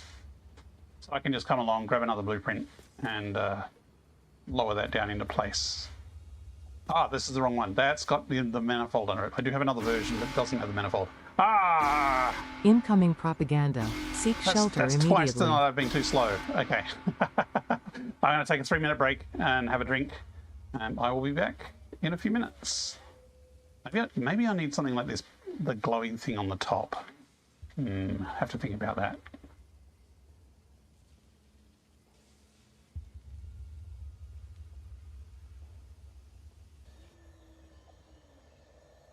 Look lively. It's time to do those stretches and hydrate.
Mango lassi, yummy.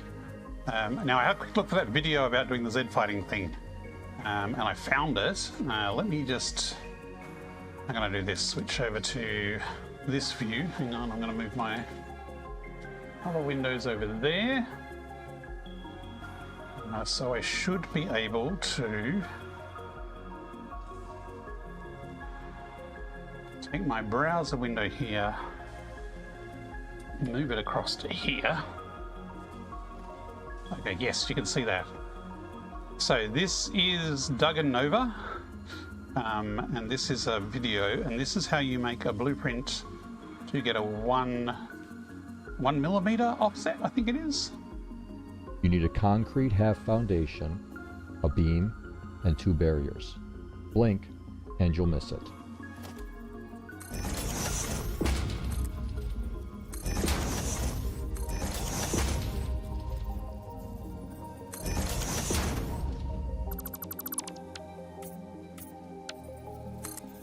That's it. That's Done. all it takes. Okay. So let's see if I can remember that.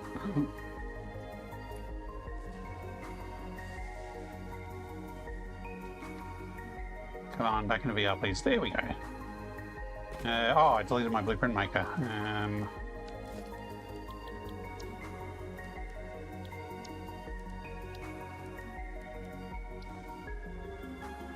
So everyone catch that 10-second build.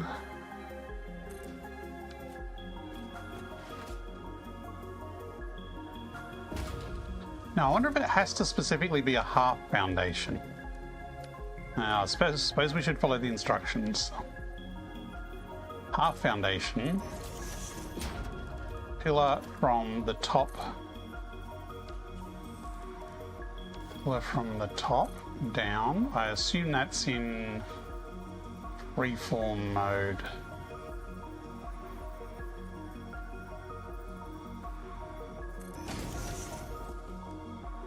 Hang on, did he do a road barrier first? I don't think he did.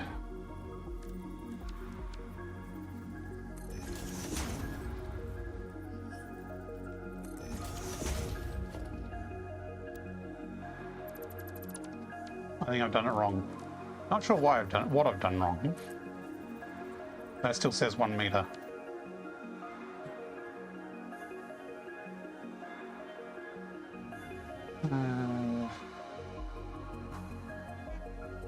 Why are the locomotives blue? I got that to at some point. Oh, yes. My chat is not updating. Why is my chat? Oh, because it's probably hidden because I will switch browser window. Hang on a sec. Actually, I'm going to very quickly watch that video again because I'm not sure how to do it. No, I've not seen the blue trains before, so I'm not sure what's going on there. You need a concrete half foundation, a beam, and 2 barriers. Blink, and you'll miss it. A foundation. Did he nudge that? Hang on. Go back, go back, go back. Barriers. Blink, and you'll miss it. Freeform, so it is freeform down to the ground. And it says 101 as he's doing it. He's nudging that barrier at the bottom. Okay, so that looks correct. Done. Okay. Let me slow down and explain. Yeah, slow down, Start please. with the half foundation. Place it at the origin. Next, take the beam in freeform mode and snap it to the top of the foundation. Did that. Then drag it down to the blueprinter. I did that. You'll see that the beam is 1.001 meters. I did not see that. Maybe this is a 1.2 thing. It is the middle of the half Snap foundation. the cyan barrier to the top of the beam. Snap the pink barrier underneath. Okay, let's try that again.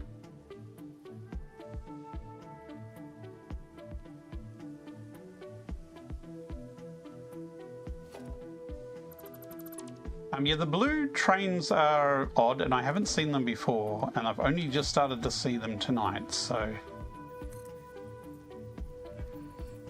that is saying 1 meter for me. That is not saying 1.001. But it does look slightly higher. Like maybe my widget has a rounding error. You know, blame me, the mod author. So maybe it is doing it, but my rounding is too small because it's like, why would anyone want a 1 millimeter offset?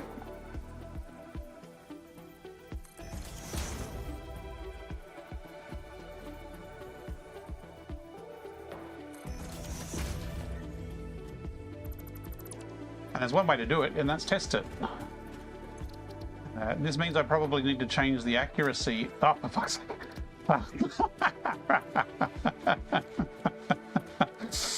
What time of night is it?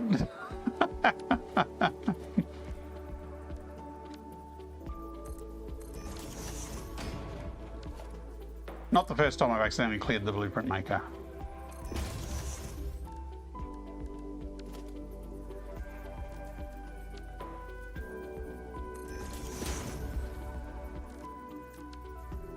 Come on, put it.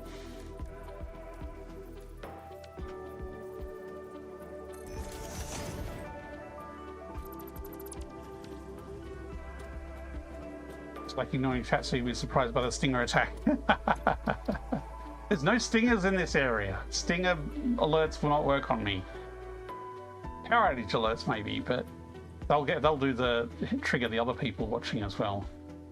So this is clearing the title. And we want to go 1 millimeter offset. I'm just going to save it in the top level directory because I don't know if it works yet.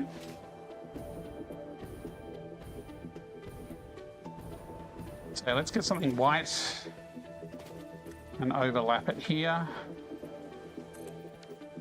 Had soup mode on.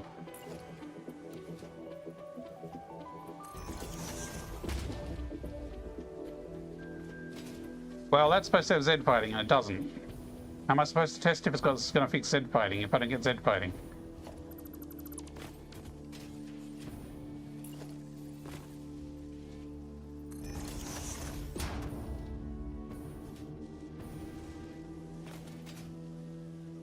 Okay, well, that doesn't help, but if I do this and then I build that blueprint,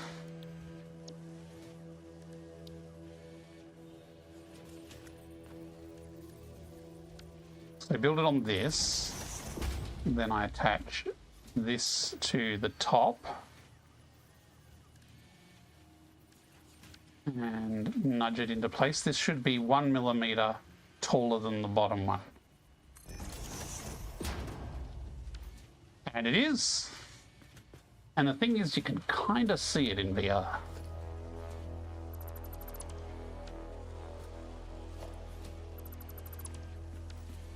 So I actually just want a half one here. Basically, I can put that way and zoop that across. So if I see, that is Z fighting, or at least was.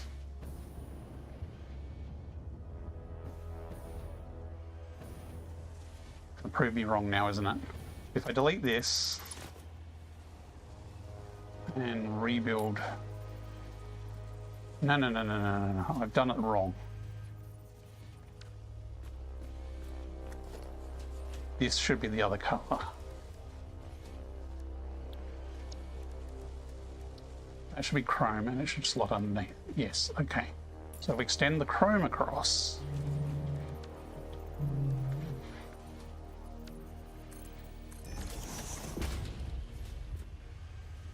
That is definitely Z fighting.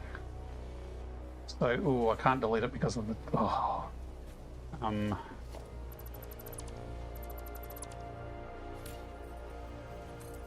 do that to there, that to there.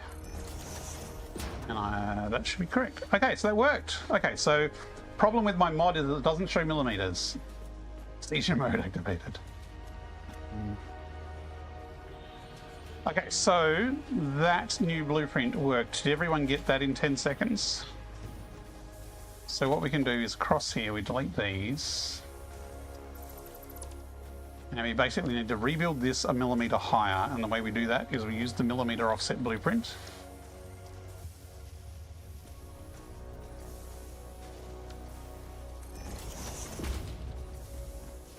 We delete all these along here.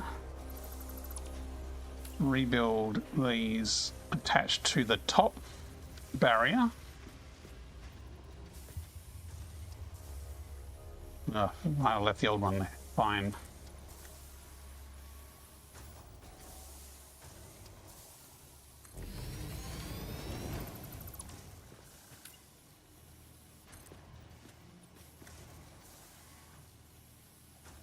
Rotate.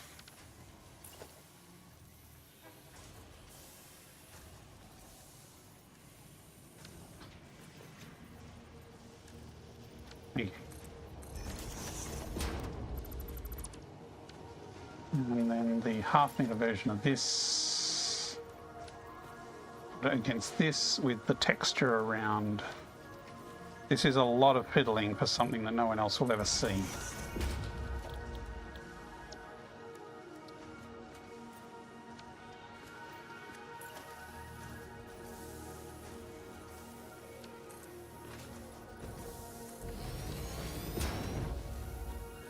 There you go. It nicely fits under.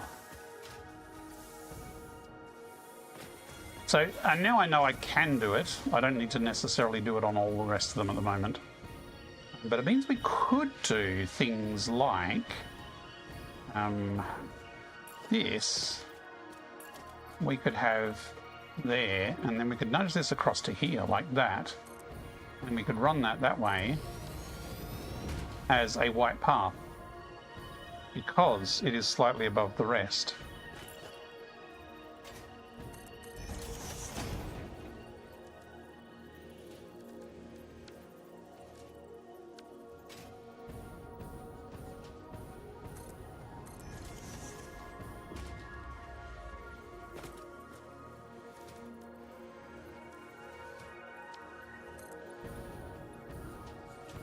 So we could do something like that as a walkway around on the floor as well.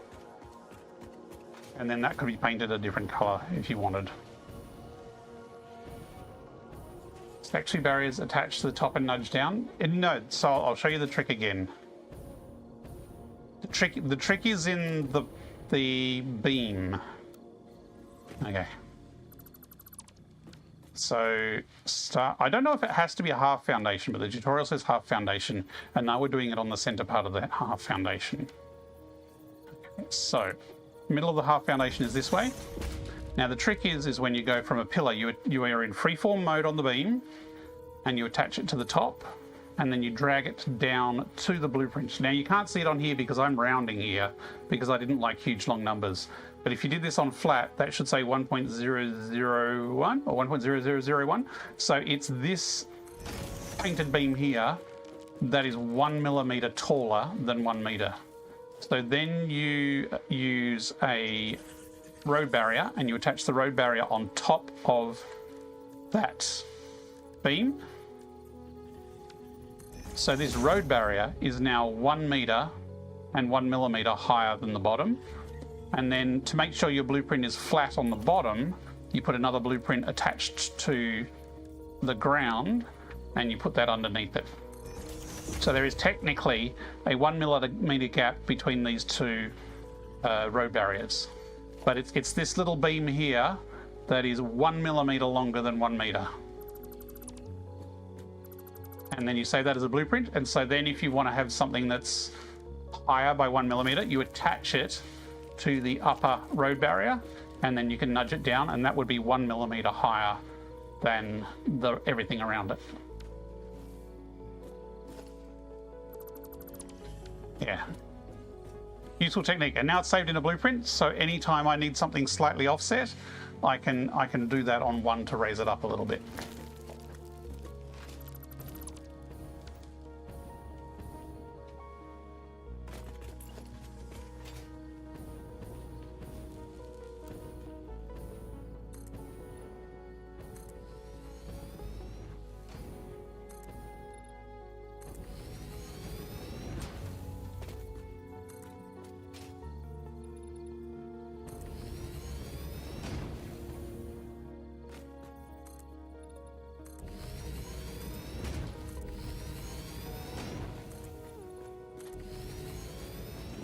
I already did these around here, but I haven't done the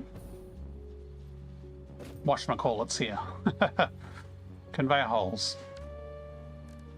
So you can't put a conveyor hole in concrete, but you can put a conveyor hole in a wall. So you stick a wall there, go to your wall hole, so you can't put it here. I can put it here and then just nudge it down into place. I should really bring them all along one so it's not right on the edge, but yeah, it's fine.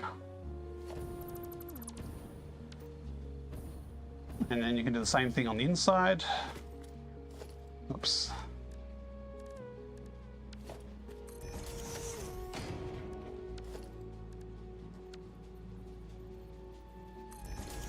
So relax, have you started playing Satisfactory in VR again? I know you've been planning to.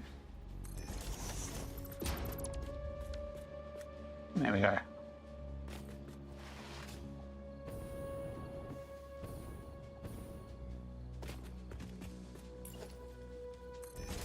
Oops.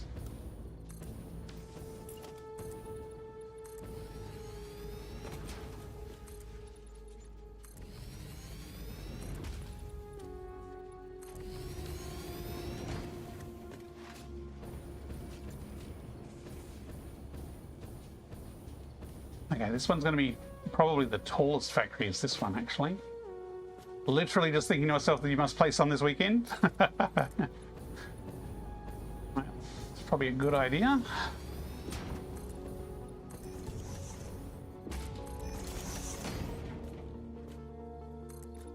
Although I am releasing a new alpha tomorrow, so you could update to Alpha 5, which I should be releasing within the next 24 hours, with some upgraded keyboard input that makes the keyboard work, the VR keyboard work a lot more reliably.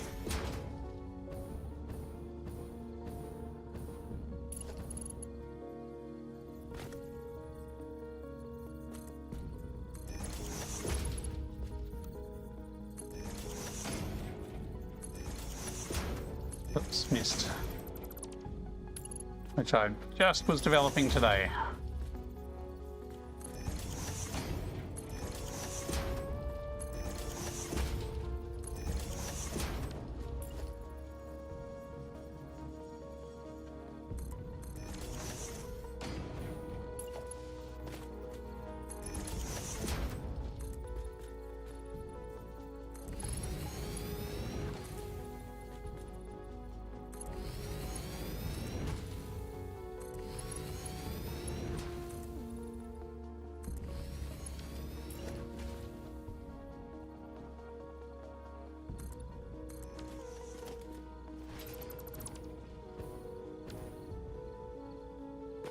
Uh, 1.1 still. We're still waiting for the modding libraries to update for 1.2. So there is no 1.2 mods at all yet. So yeah, I've been meaning to release a minor update for 1.1 for a while now. Except someone on the Discord said, hey, this keyboard behavior sucks, and I went, yeah, it does. And so I spent today completely redoing how the keyboard input works to fix that problem. And it now works a lot more reliably. And also has some extra button. Ooh, are you shooting at me or are you just trying to charge me? I think these are just to charge you one. These are the ones who went flying off last time as they tried to jump me.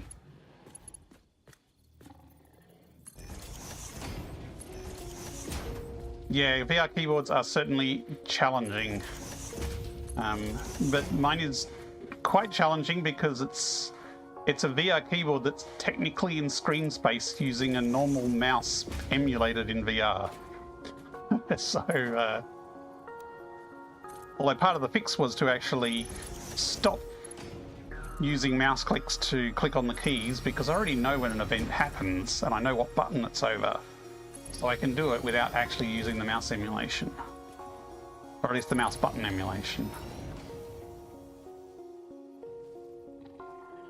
The problem before was whenever you clicked on a key on the keyboard, are you going to try and jump me, mate?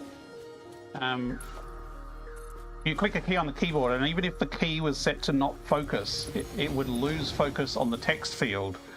And the way Satisfactory widgets are set up, things happen when it loses focus. So while I try and refocus straight away, screwy stuff was happening on some of the widgets, like really screwy stuff.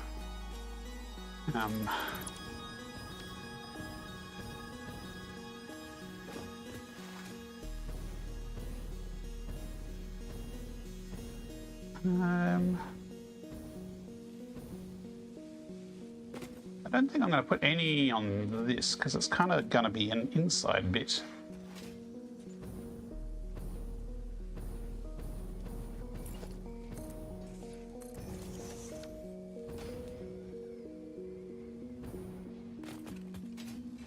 Okay, 1, 2, 3, 4, 5, 6. Okay, we only had a space for 4 on the other side.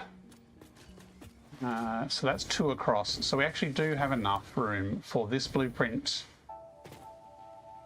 plus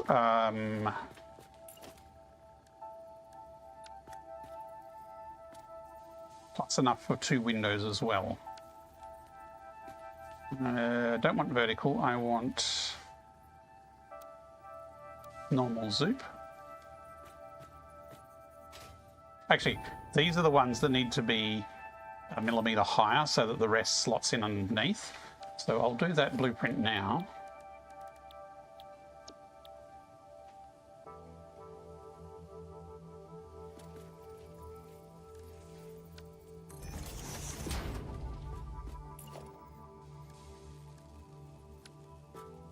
So if I attach to the top one there.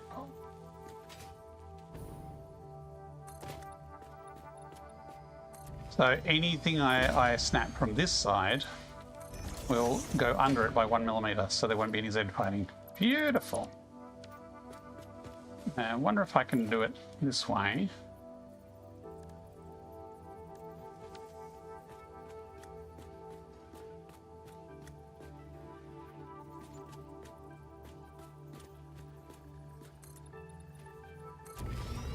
That way I don't have to do it again. No, not delete, copy, thank you.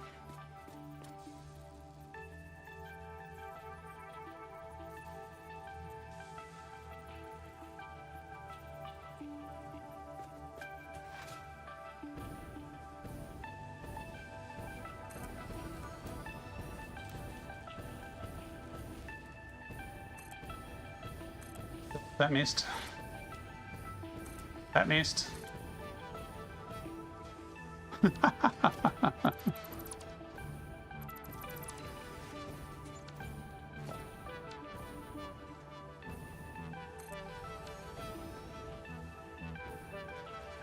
I think I was running low on materials there as well. Possibly the steel beams?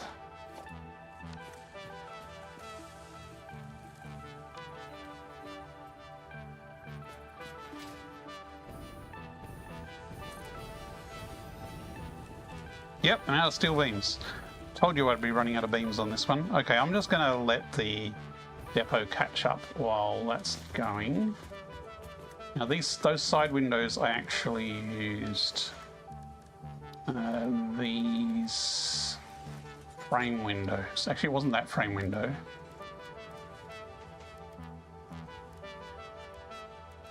Okay, it was that frame window.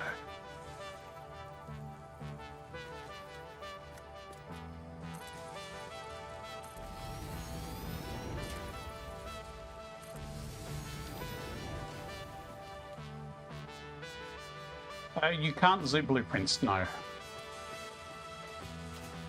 As of 1.2 though, you can zoom signs. It's going to be interesting. Those are going to use steel beams as well.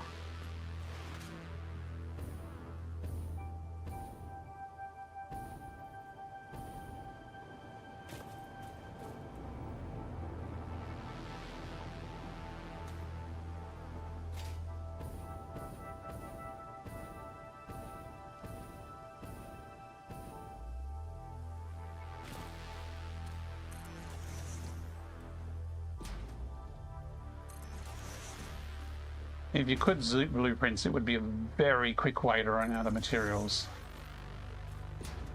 Yeah, I'm out of beams again. And do they take beams? No, these don't take beams. Okay, let's finish off these.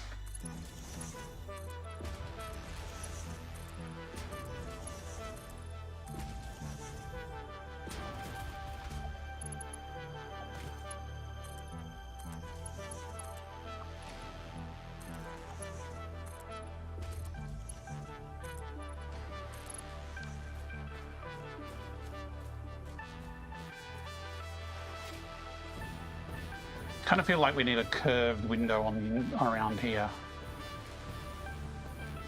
Maybe in a future upgrade. Okay, so along here we're going to need more beams. We're going to need a lot more beams. Maybe I'll pop home and get a slab.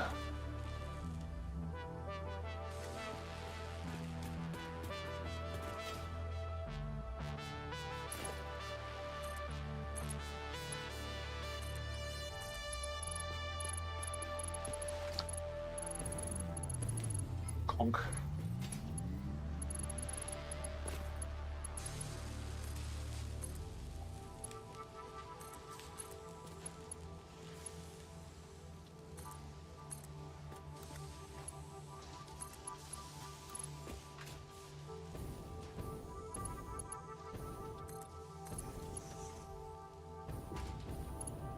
Let's land on the plant. Oops.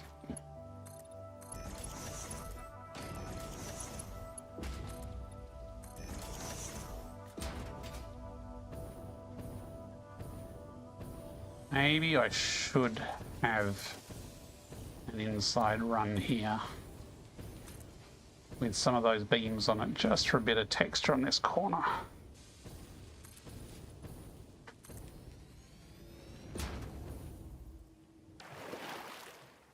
I'm not swimming.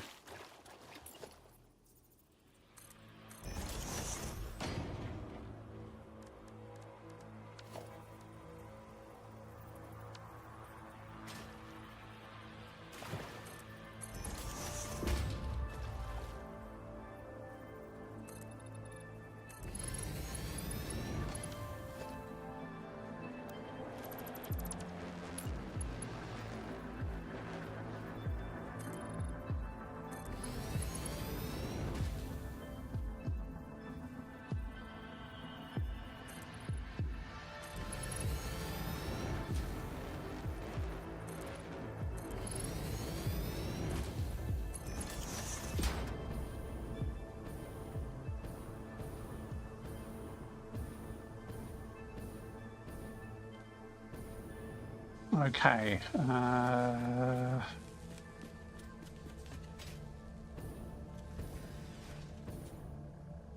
What else are we doing? We kind of need a pillar at the back here. Although it's not going to be right where that rock is, I don't think. Oh, I hate doing backs of buildings. They're even harder than fronts of buildings.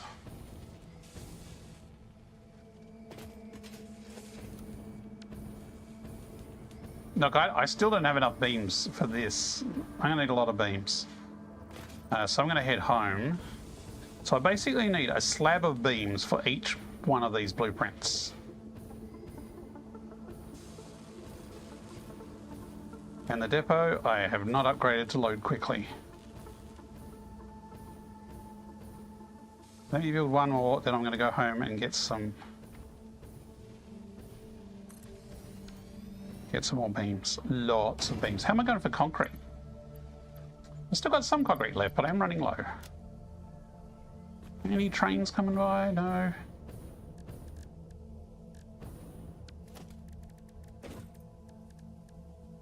Here comes a train.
Now, if this was 1.2, and I went to dismantle the train, it would crash the game.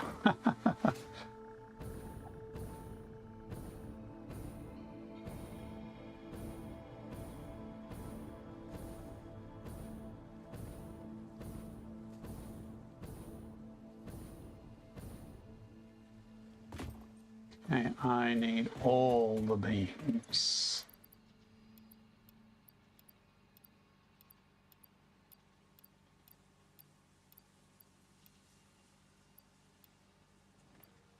And maybe a little concrete.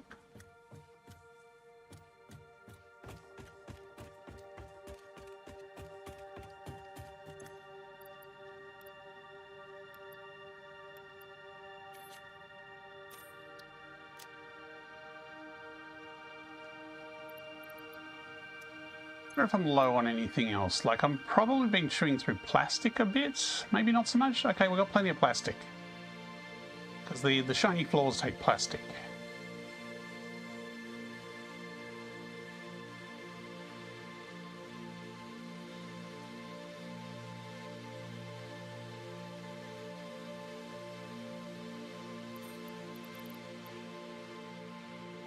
I can probably get rid of some grass. Let's grab one more concrete.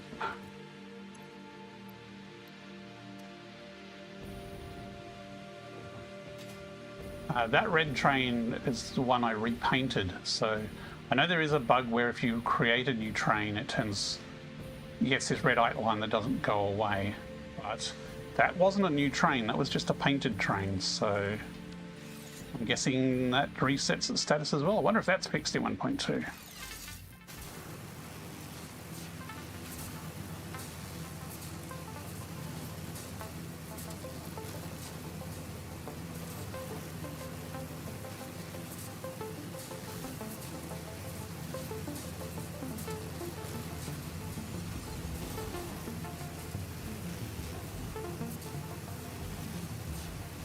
Yes.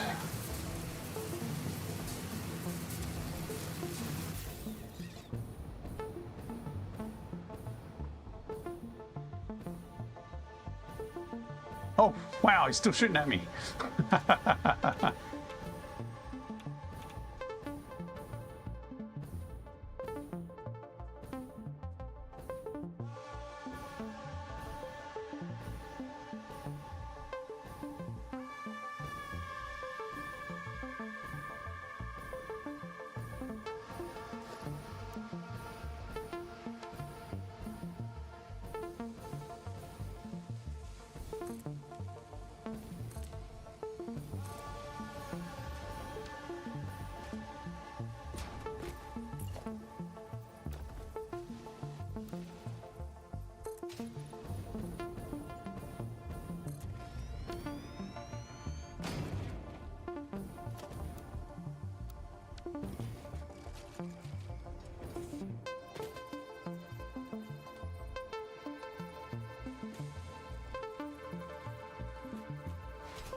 I mean, this is still just a box factory with a fancy walls, so I don't know if I've got a heck of a lot of variety in this build.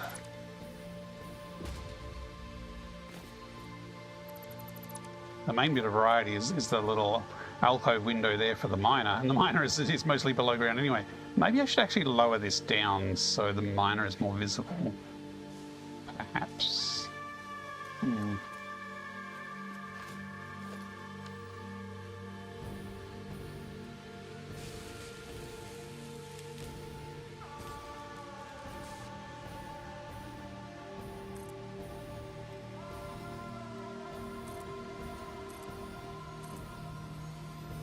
It was higher than that.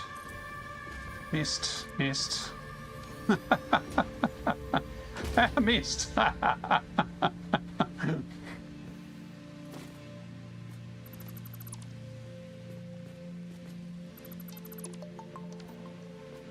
Yeah, that's the one with the blue highlighted ones, and I have no idea why they're blue highlighted. Like, that's the hologram color.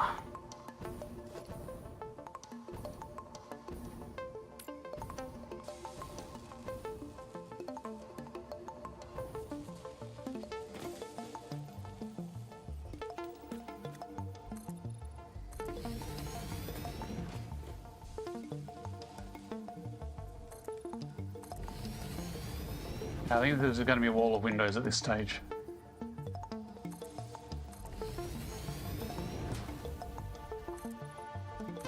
Maybe we put a steel beam up the center here as a small breaker. Again, no doors. No doors to get in and out. We need to figure out that because we're slowly trapping ourselves in here.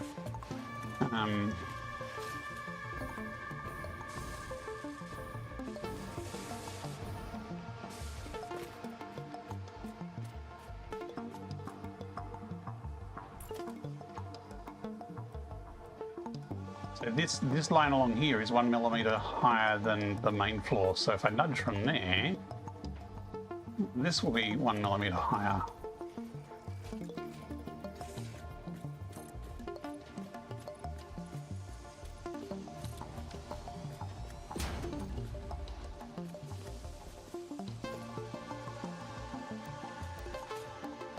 Just doing the same? I guess I'm just doing the same. I mean, they're blueprints, so they're easy to tear down and put something else up later if I get more imaginative. Or we could just start moving on and doing the next factory next week.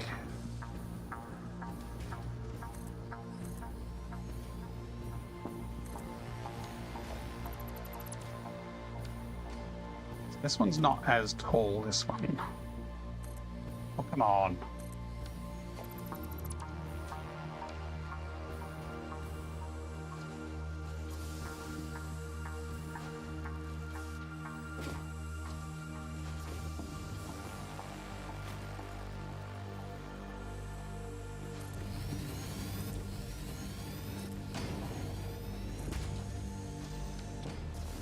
Right, yeah, I wondered if that would happen.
Walkways in. Kind of trapped myself here because the main spot to put a door is also where the tree is. Unless I just go easy mode and put hypertubes.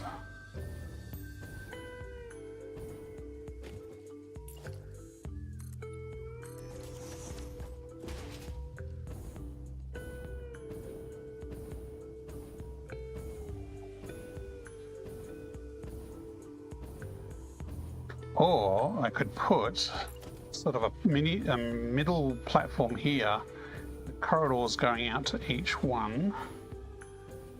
Maybe do something like that.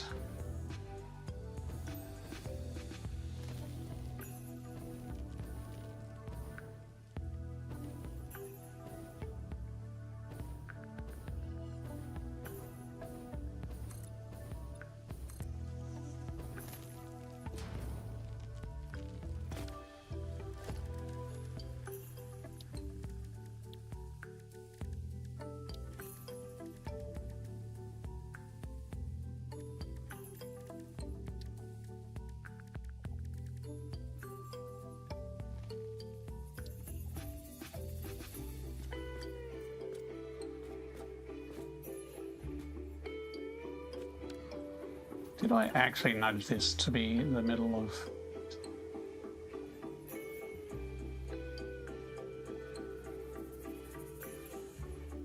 Did.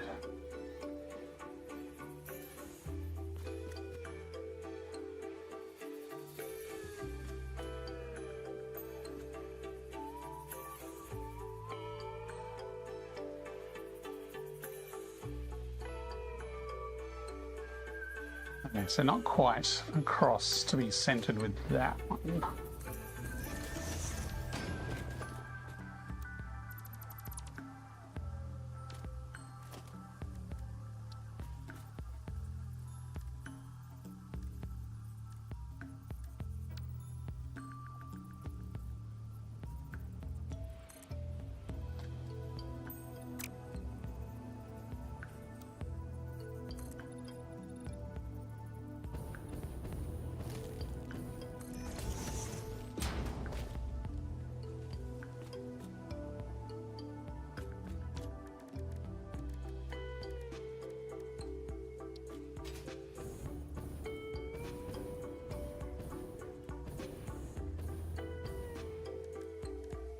Yeah. Too many button presses.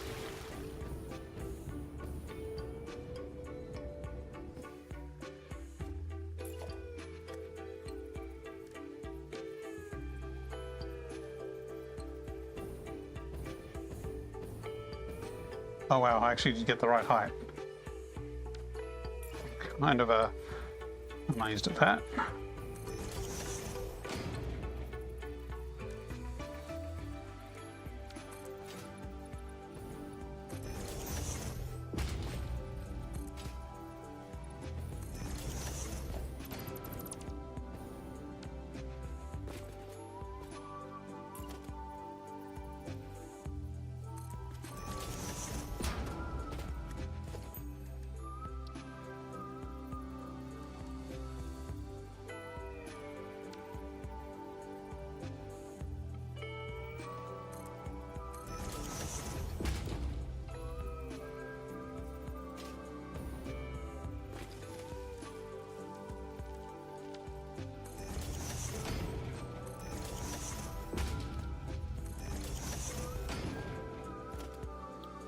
Now, these also do not count as being coated concrete, otherwise they would be getting the coated concrete color, which is this color.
So we kind of want to delete just the bottom part of this.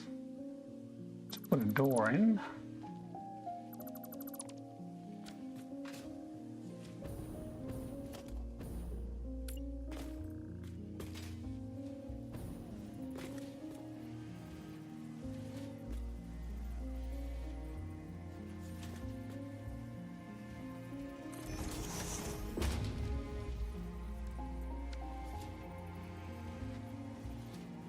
Oh, come on, stay on one spot, thank you.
You know what, this, I've just extended this from here, which is 1 millimeter higher, but did I extend the base platform here from there? No, I set it from there, so this should sit on top of this, which makes me wonder why there's a little bit of white there. Oh, oh, my shoulders are a bit stiff.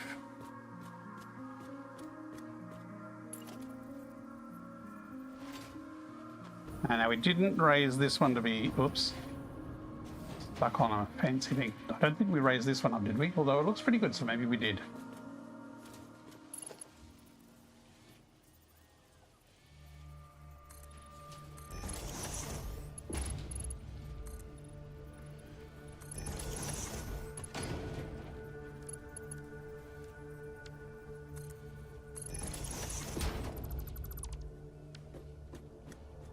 And that one we definitely did, so...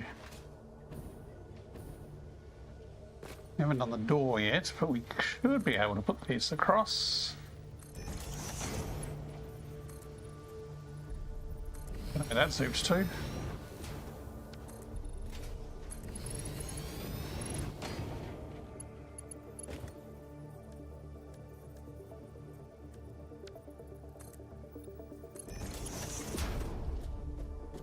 Now,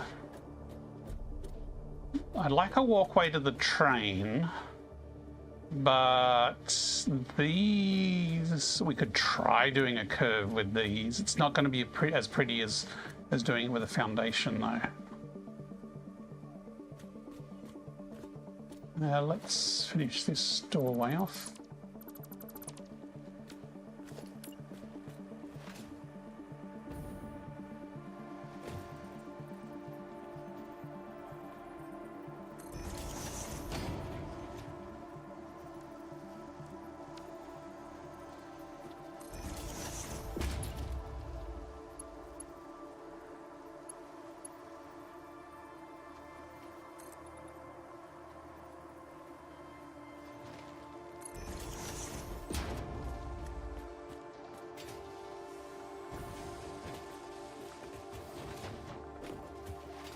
Yay, we've got doors. We can actually get into our buildings now, at least.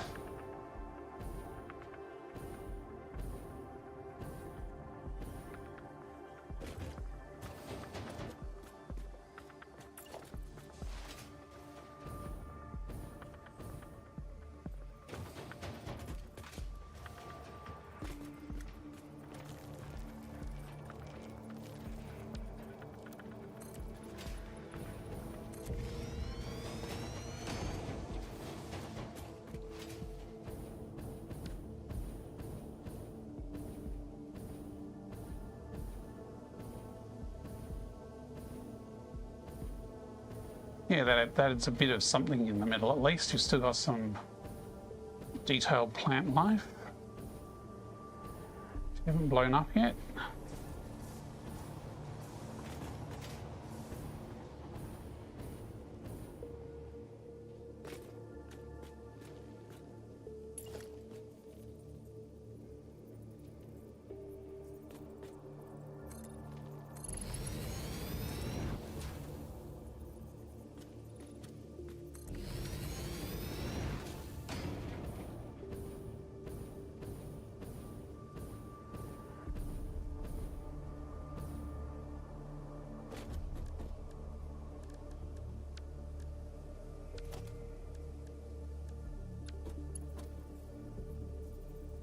We're going to run into a problem because I don't think this is level. I think we ran into a problem where this was actually half a meter out height-wise, which is probably going to really screw me over.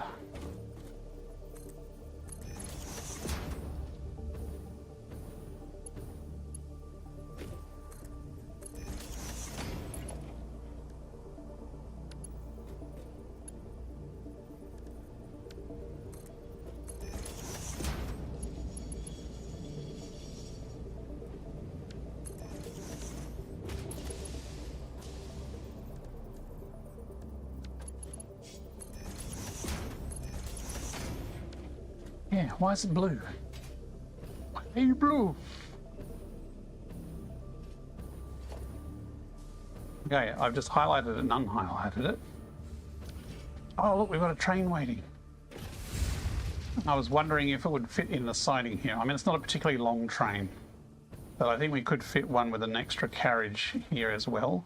My concern was that if too many trains get backed up here, it's going to block this entire line, which would be bad. Can I highlight those, and that will remove the highlight, perhaps?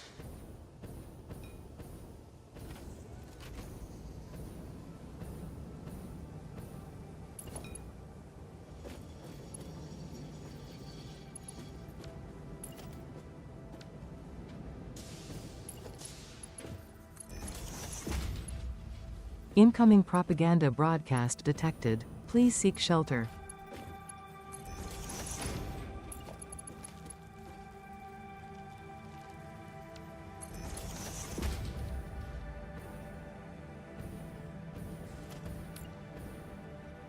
Okay, that will fit. It's a pretty short bridge. Tempted to bring it back at one more.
Okay, I'm going to take a short break here. Have a bit of a drink. I will be back in a few minutes after this break.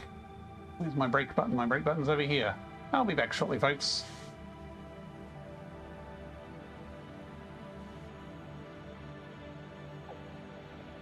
Look lively. It's time to do those stretches and hydrate.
Okay, we're back. And my mic is on. Hooray. Cool. Okay. Well, I'm probably in the last stretch for the stream tonight. We have been working out here in, I think this is technically the Northern Forest, this section here. We've been slapping some fancy walls on our Modular Engines factory. So we're making raw ore up the top there. We're making copper and iron and steel out of copper and iron and coal. Down here we are making, this blueprint is making copper sheets. This one's making steel beams. This blueprint here is taking those plus other raw materials and it's making rotors plus reinforced plates, and the rotors and reinforced plates are going into here to make smart plating. Did I get that right?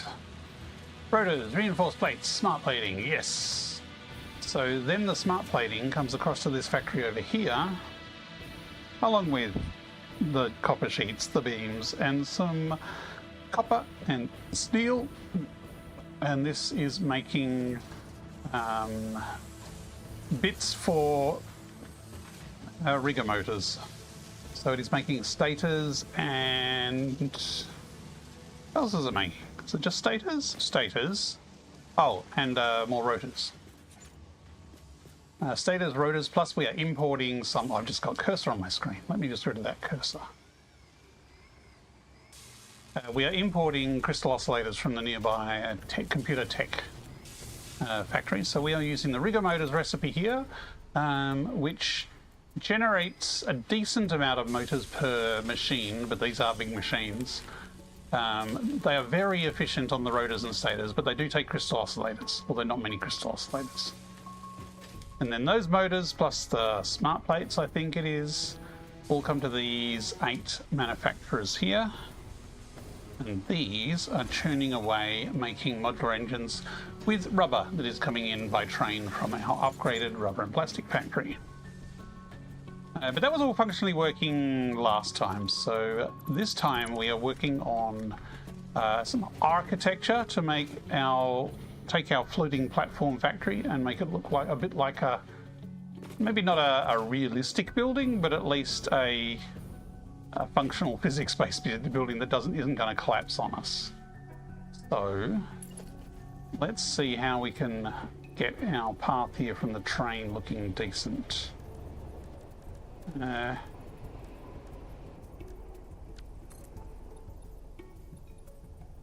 If we do that, that's not too bad an overlap actually, but it's not curved enough.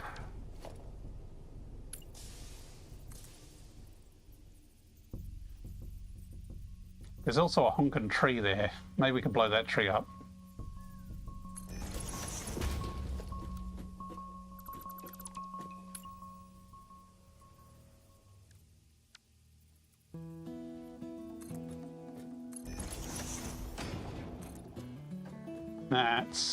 That didn't rotate after all that.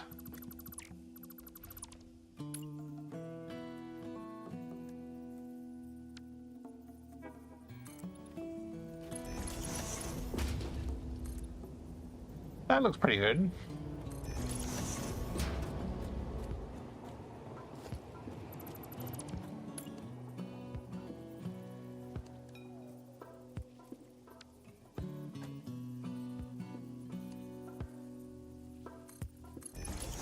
And if we do a corner bit on this side, like that, and can we nudge this back so it's not quite overlapping?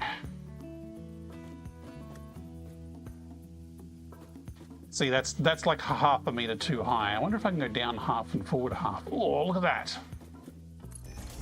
That actually works. Problem is this has these little holes here, so how can we do that? Basically, we would need to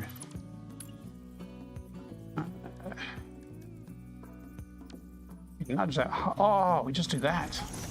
Okay. I got it, folks. I got it. Good old half nudge for the win.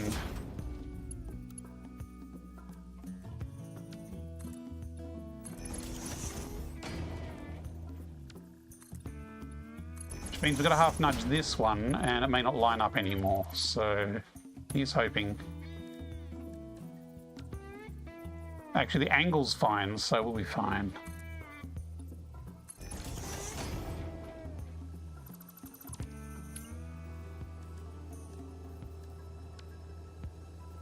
Although the angle's not fine because it's all off by a little bit.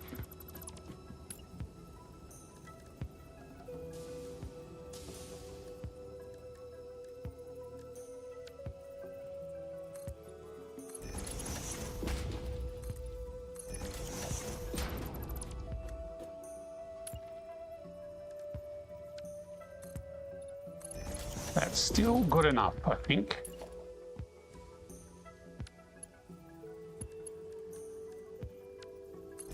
But that tree's got to go. Where's my pruning tool? One pruning tool down, down to 12 ammo for my pruning tool. I mean, the tree was nice. It was just kind of in the way, just a smidge. So we have a nice walkway down. We can access the 3 different wings of the factory. Do we want to put like a metal floor here?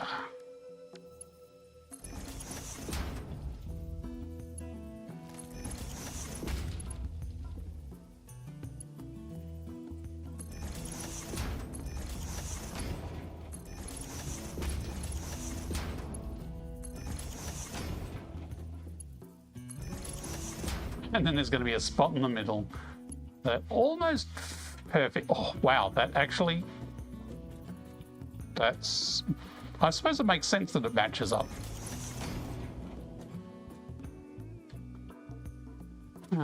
This Z fighting is bugging me, so we're going to use our new magic tool to lift these up a little bit.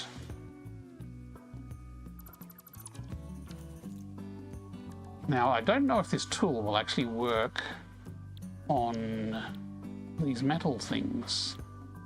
So earlier we made a blueprint, which I cannot find currently. Here it is. Okay, 1mm offset. Look, I didn't even bother giving it a proper category, so I wasn't sure if it worked. So this magic blueprint should mean that 1 millimeter higher than it was before. You know what? I'm just going to delete this middle one, and I'm just going to zoop from here to the other side.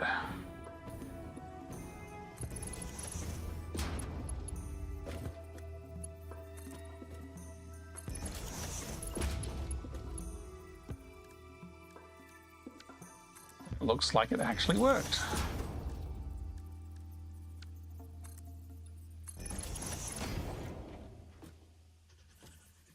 Just with the slight problem that this is 1 millimeter higher than this, but this is 2 millimeters higher. So I guess I could raise them up, but then they're going to clash with this unless I raise them up to 2 millimeters.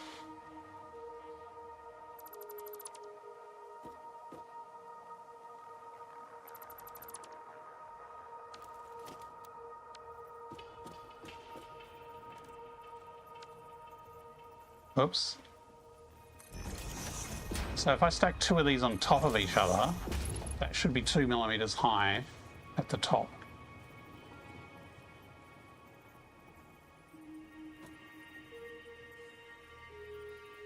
I could do it actually back there.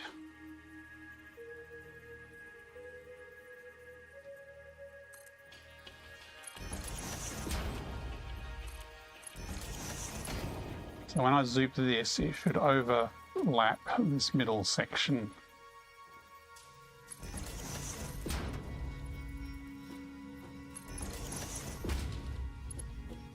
Damn it, that's showing a hole. That's still showing a hole.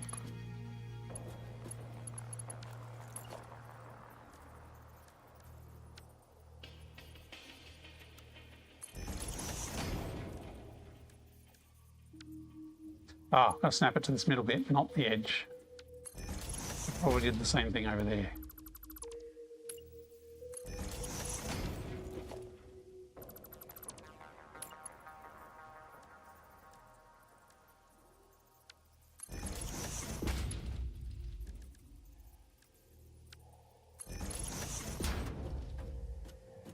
Okay. That is a nifty little blueprint.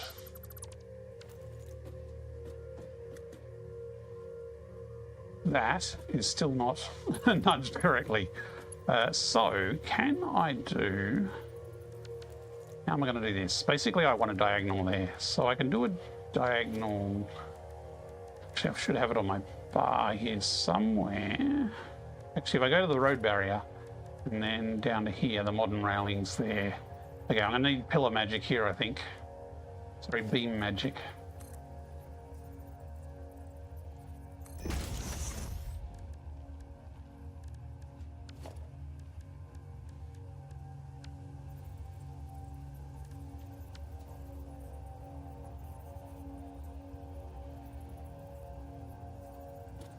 Yeah, okay, it's not great.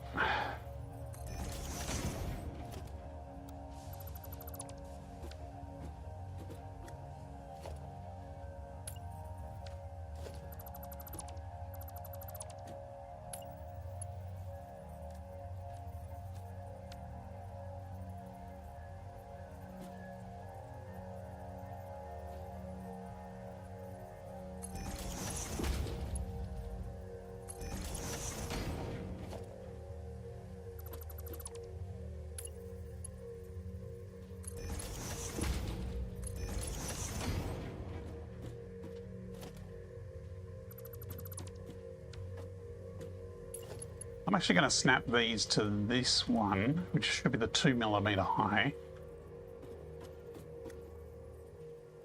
Did I go? I did go a full meter back there.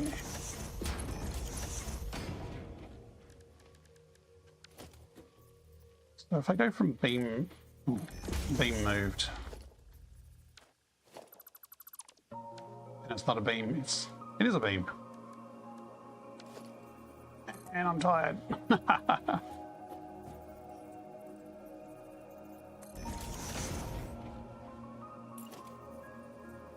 I just realized these don't match my color scheme either.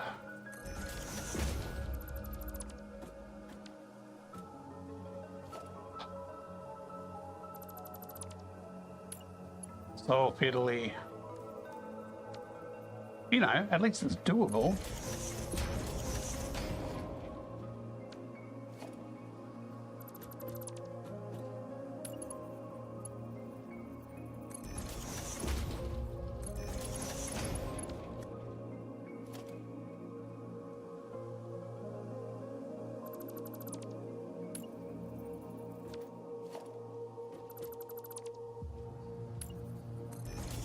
Oh, where did that snap to?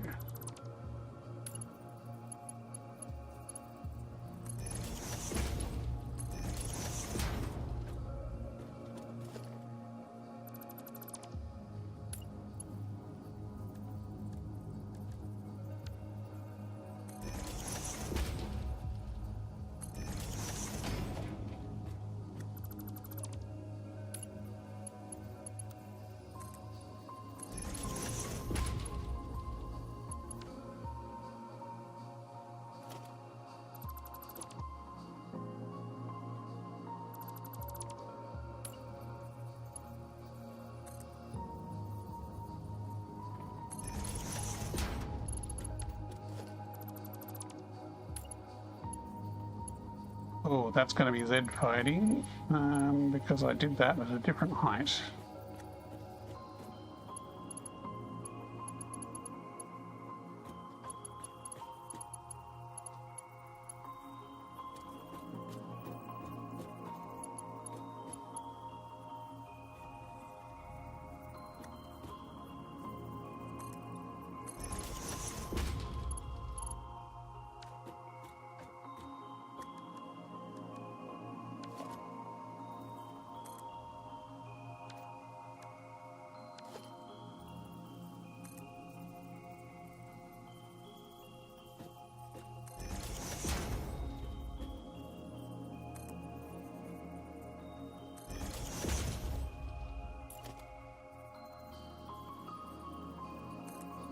Oh, no, don't do that.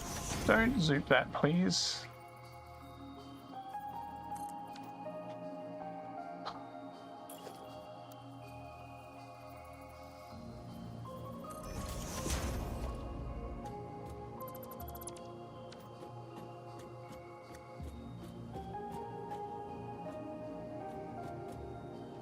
Okay, there is a very slight shimmer here.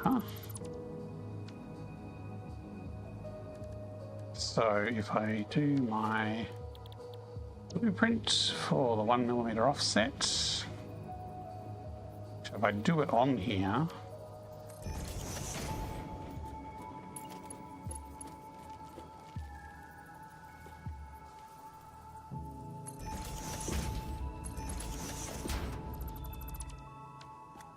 there we go. No Z fighting. We got a little cornery bits there. That's okay. You can actually see the height difference. In VR at least you can.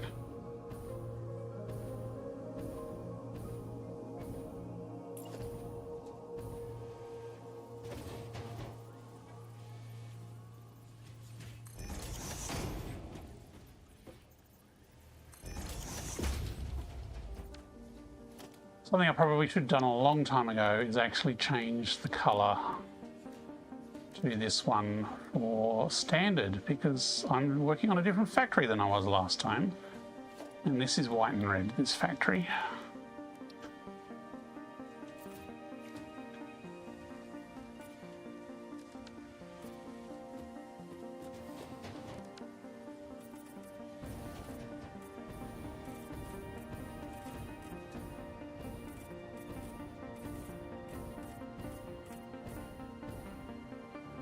I do like painting like this in VR.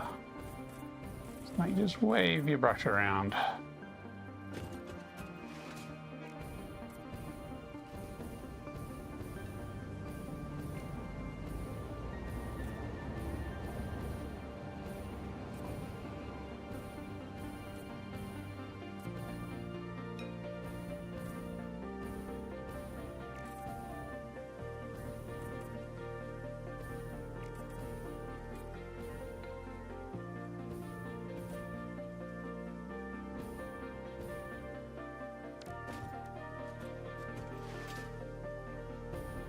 Okay, those bits I missed.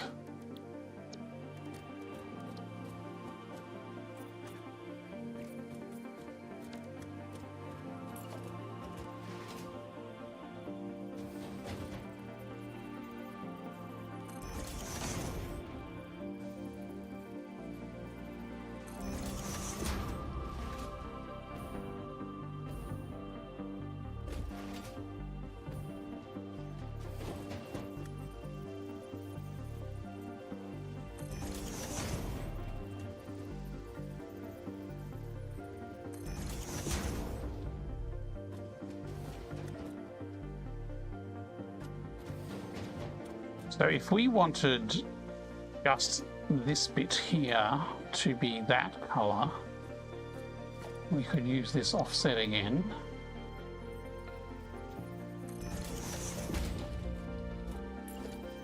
Probably going to give some Z fighting down below. Let's do that there like that.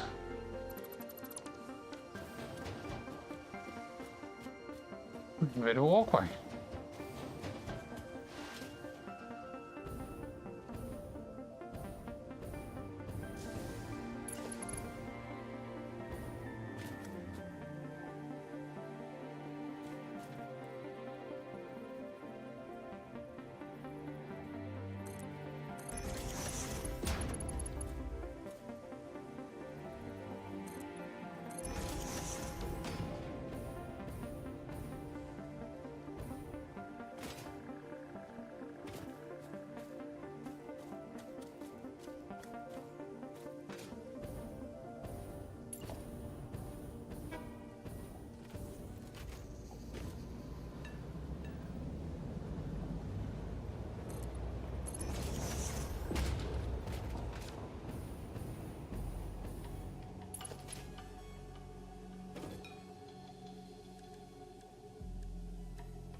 Extend the walkway around the edge a bit there.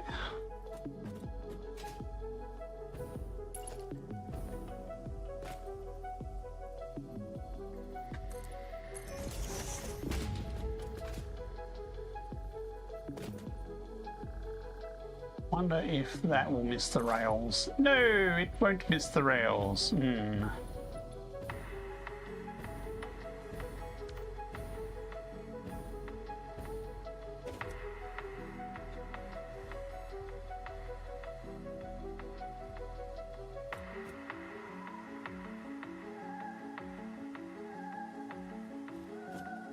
think I'm just going to leave it for now. I mean, I could go do a diagonal support, but I'm also kind of keen to move on to the next factory next time. Although, I'm streaming, if I stream tomorrow night, that's probably going to be a shorter session, so maybe I could keep doing this. You probably want to see me do another factory, right? Because we're so close to the end of phase 3. I can smell it. Although, you know, we still have a lot of walls left here to do, even if they're not as fancy as these front ones.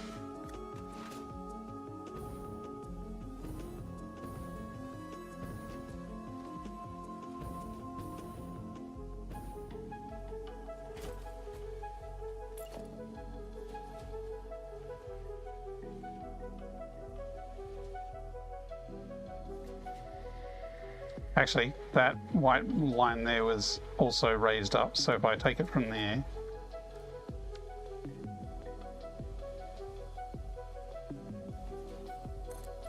that will be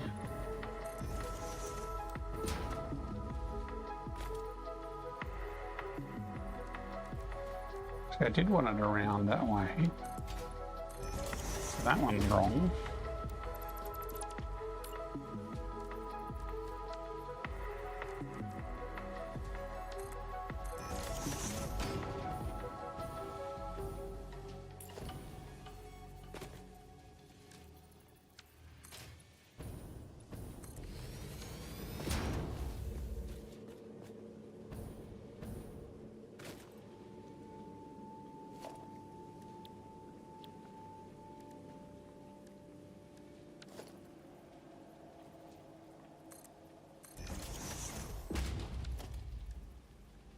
Let's give that a conveyor hole so it doesn't look like it's not meant to be doing what it's doing.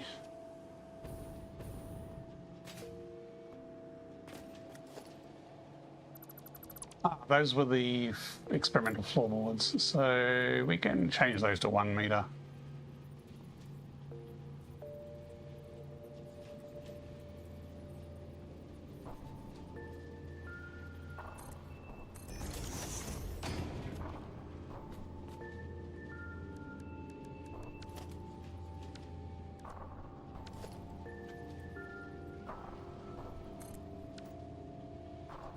Hello, wall. Please attach. Thank you.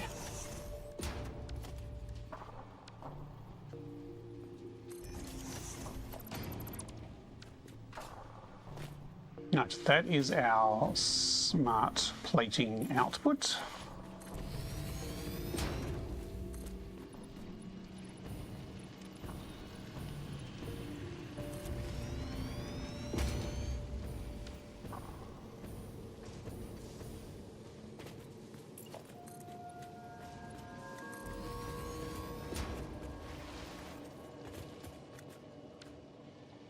Not that we actually need this foundation here, like everything is attached to the roof, so we do not need this bottom bit at all, actually.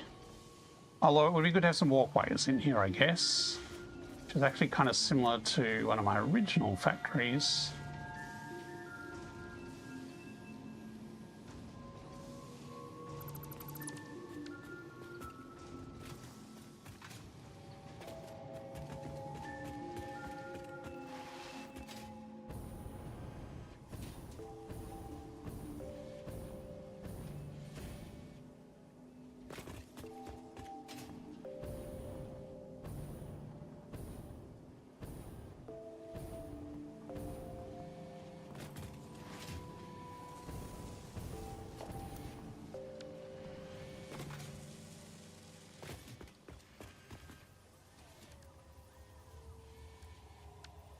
I don't know if I just do this and not a window, or should I do a window as well?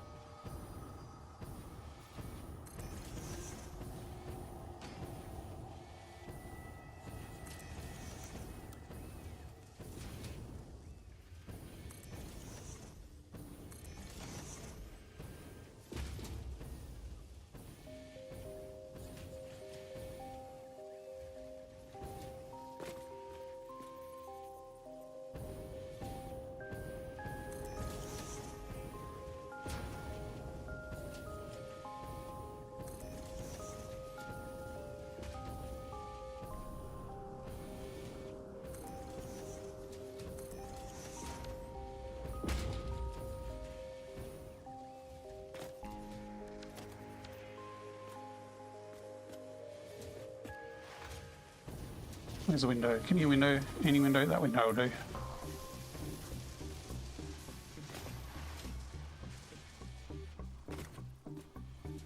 Although I kind of feel like this needs a bit of a walkway and an observation deck kind of thing.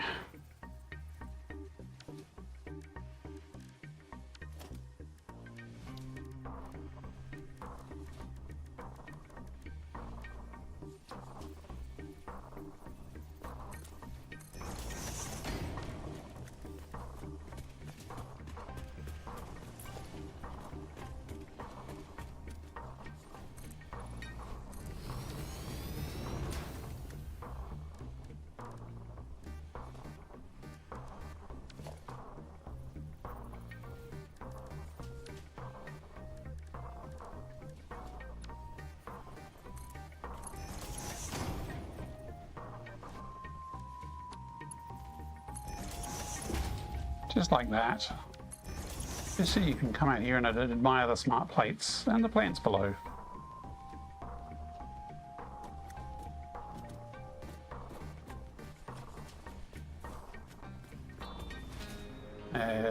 This I'll probably need to wall off somehow.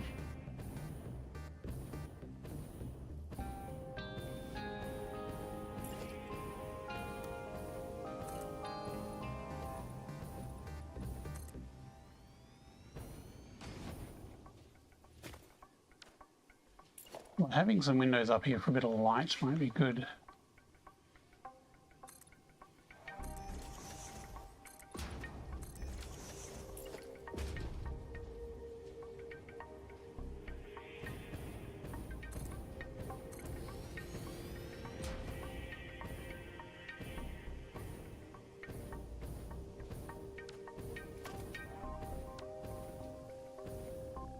That should be a half one. Oh, I'm gonna leave it as full, that's fine.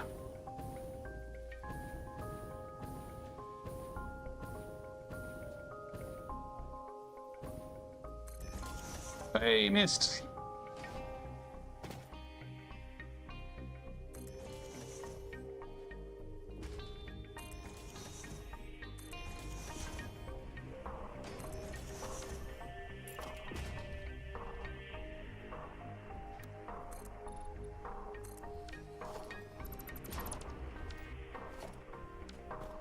Again, probably should have a door there.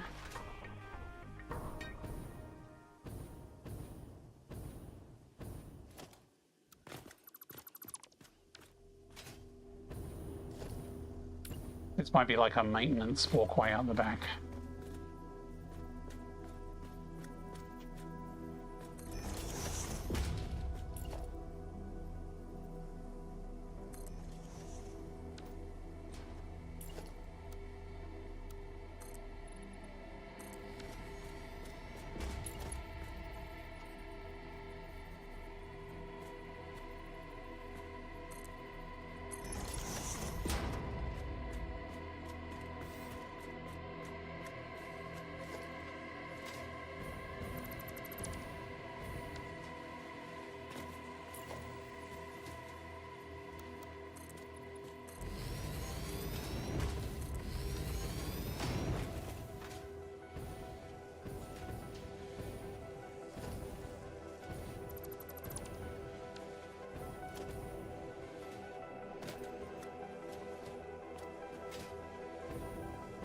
Yeah, this looks dodgy. That needs to be a half one.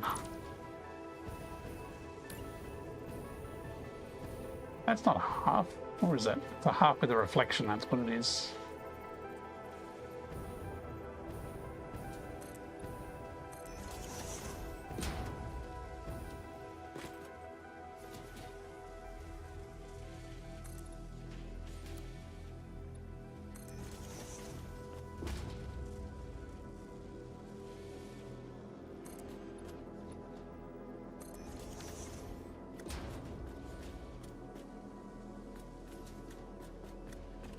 Right, so what is the time? Time is getting late. Okay. Still not sure what I'm going to do with the floor in here. We tried a few different ideas. The paint doesn't really show up. This is the chrome finish on the shiny floor, and the paintwork kind of works. But I find the paintwork always rather restricting as well. So I don't think I'm going to stick with the paintwork.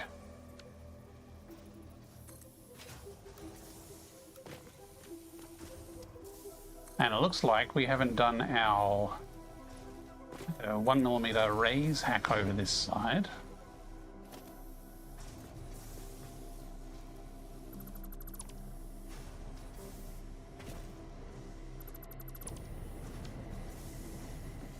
Let's fix that.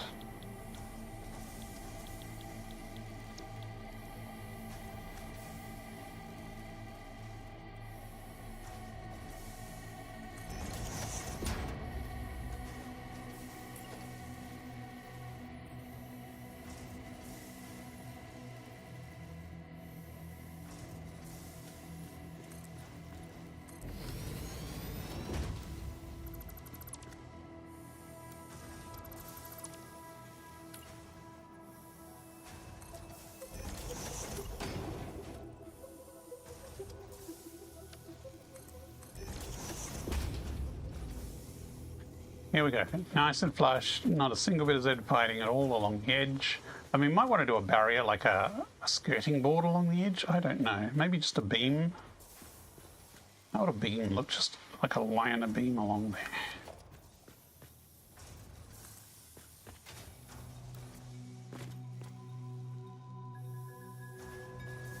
Not quite sure what length it wants to be. Maybe not white. Maybe not that sort of beam. We've got other types of beams now, so... I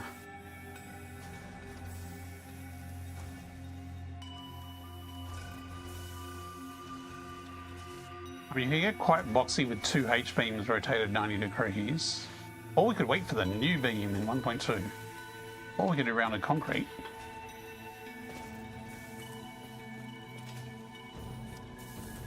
Which you cannot paint currently, but in 1.2 you will be able to paint. But I think I need something, but I'm not sure what yet. Okay. Not sure about the particular tree enclosure either. Maybe we just... if we can do a 1mm thing around it and bring it up to the rest of the height of the floor, it might look a bit better. But yeah, the tree goes all the way down. We probably should extend the concrete down. Right. Still need to do a little bit of tidying up around here with the miner. And then we need a back wall. We need a back wall of some sort. I mean, I like the rock peeking through the wall here, but we need something similar along here where there is a wall, but it's... you know, it might be rock face as well. I mean, this we could probably just zoop across. What's that? The big wire cables are such a good addition. They were, I just haven't really used them yet. I haven't done any like suspension bridges or anything like that. Actually, could I use the cables for that bridge out the front that I was wondering how I should do?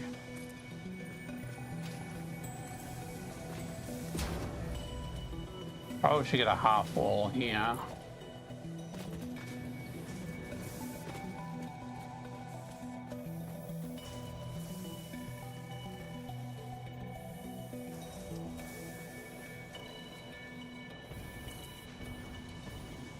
And I could bring that to there. Actually, maybe that should have been further back.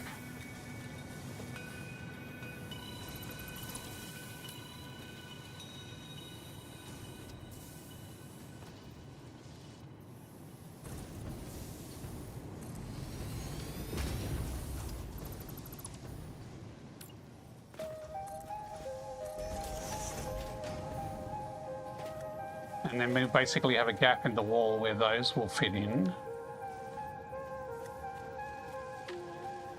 And then continue it, although we do have stuff in here, so That would probably actually be one of those.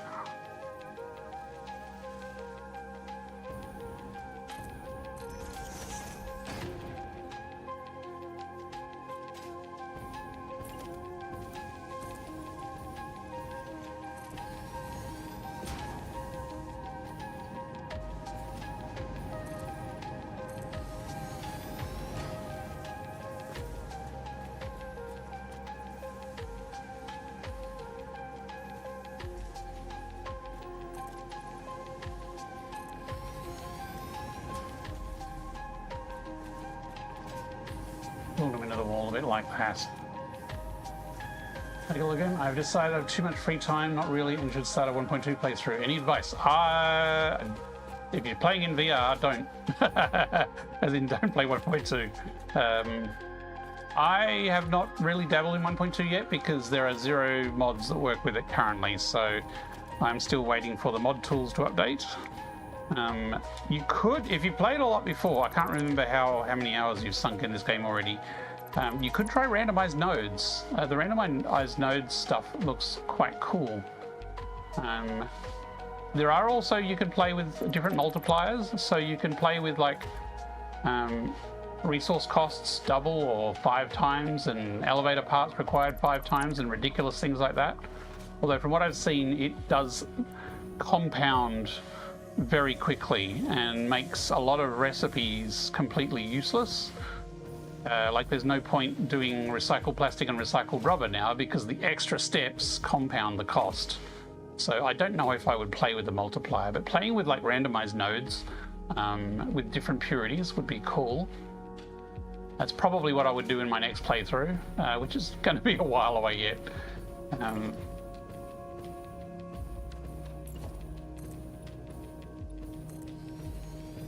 Bimo, hey, how's it going? Okay.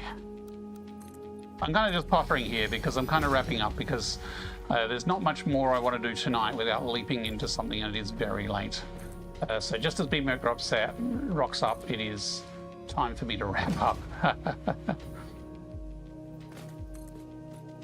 So I think we've made some progress tonight. Well, I know we've made some progress, and I'm pretty happy with the results. It's kind of similar to what I had in mind, at least in some aspects. So I'd originally planned to have these kind of fat corners with the metal beams up, just as a kind of a cornerstone. And I'd planned to have some red beams to give a bit of colour. And I wanted to try this metal grill look, or here, with the H-beams rotated. And that worked pretty well. Like there's not much plane to the wall though, it is a very busy wall. And this little highlight where the miner is, I mean the miner is actually hidden down below, but just as a window breaks out from the wall, that helps a bit. The other 2 buildings are kind of very box buildings at the moment.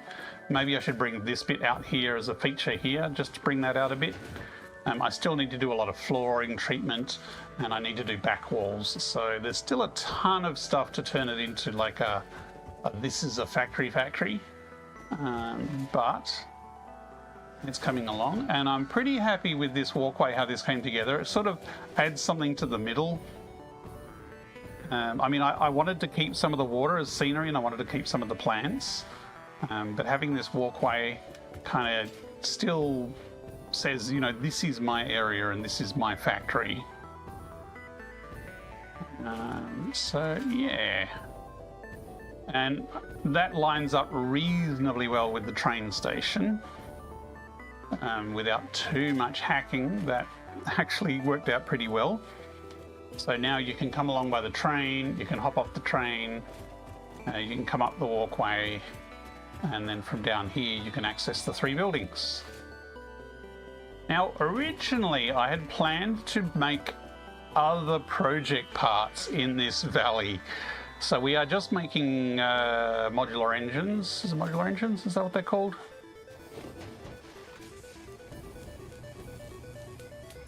Yeah, modular engines, of which we have completely blown over our quota. We have delivered the modular engines required with no problems. But I know there's like next steps after modular engines for later project parts that I was intending to build in this valley, but we've kind of filled it up. I mean, we've got cliffs around, so we can probably like build maybe above the train station or something like that. So there is definite possibilities to expand. It's just the three sort of core sides. I mean, we could do something in the middle here as well, like a factory above as well. So there's options there. I have around 600 hours sunk into it. Did finish the game though. Cool, cool. Random nodes is definitely on the wish list, although that will screw me when trying to play things with Satisfactory calculator. Resource map. Yeah, the resource map, if you have randomized nodes. Unless, I don't know if they've done it yet, but I wouldn't be surprised if they add a feature to put in your world seed and to show your resources. I don't know if they've done that yet. I haven't really been paying attention to 1.2 stuff. Okay. Let's actually just... We've got plenty of time, and I'm just going to snooze the ads, just so they don't sneak up on me.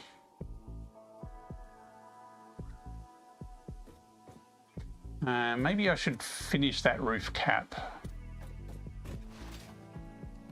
Although I could actually do like something angled a bit different here. Maybe I'll leave it for there. Like this is the box, but then again it is also pretty much a boxy factory inside. Hey, you like it? Thanks. It's still got a lot of work to do, but it's coming along. Maybe this red I don't quite bring down to there.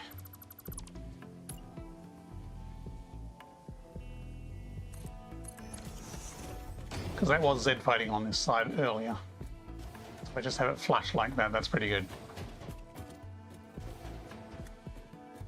Yeah. Yeah, I'm happy with how this has come out. There's still a lot of little touch-ups, but you can see the form of the factory and what I'm going for now.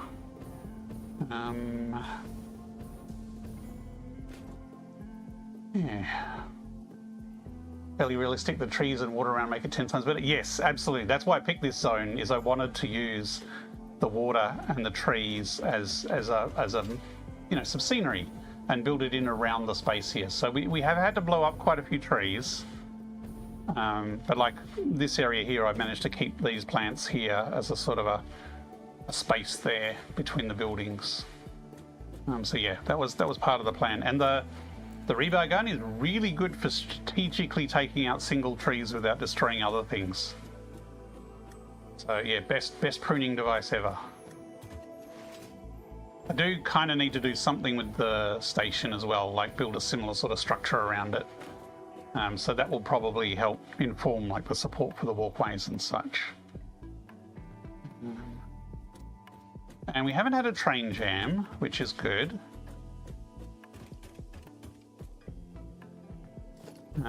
We got 60 motors waiting to go, but as I said, we've hit our quota for the project motors. So yeah, I think I'm just going to log out here for the night,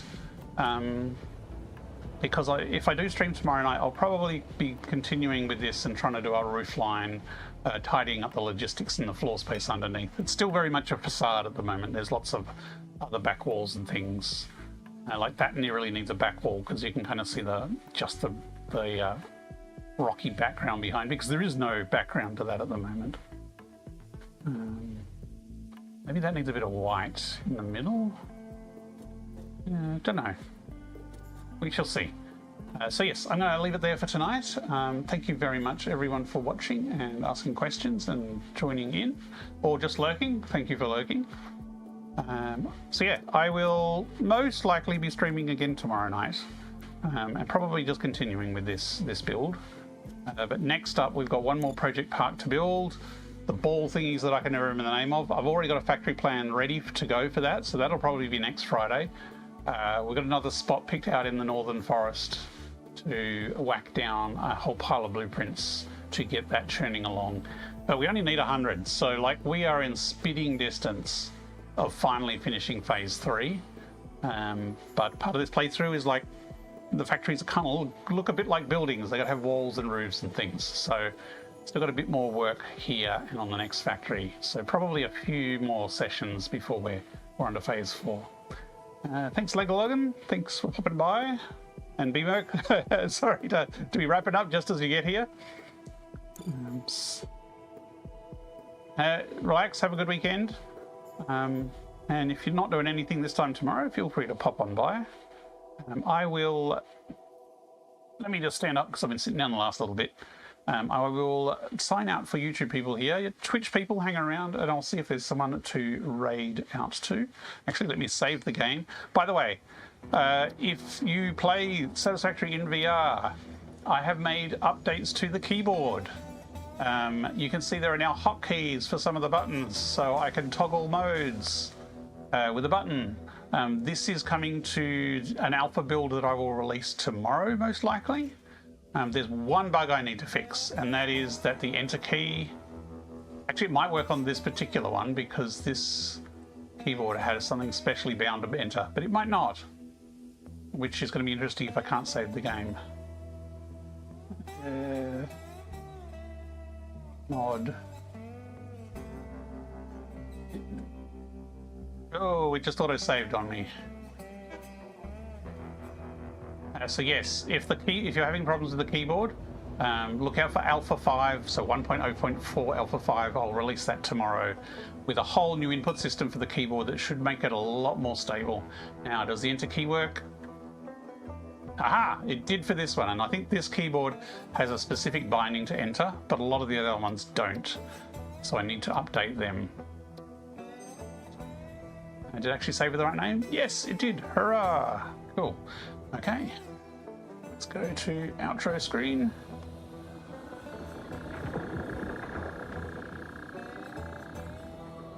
Now let me take off my headset.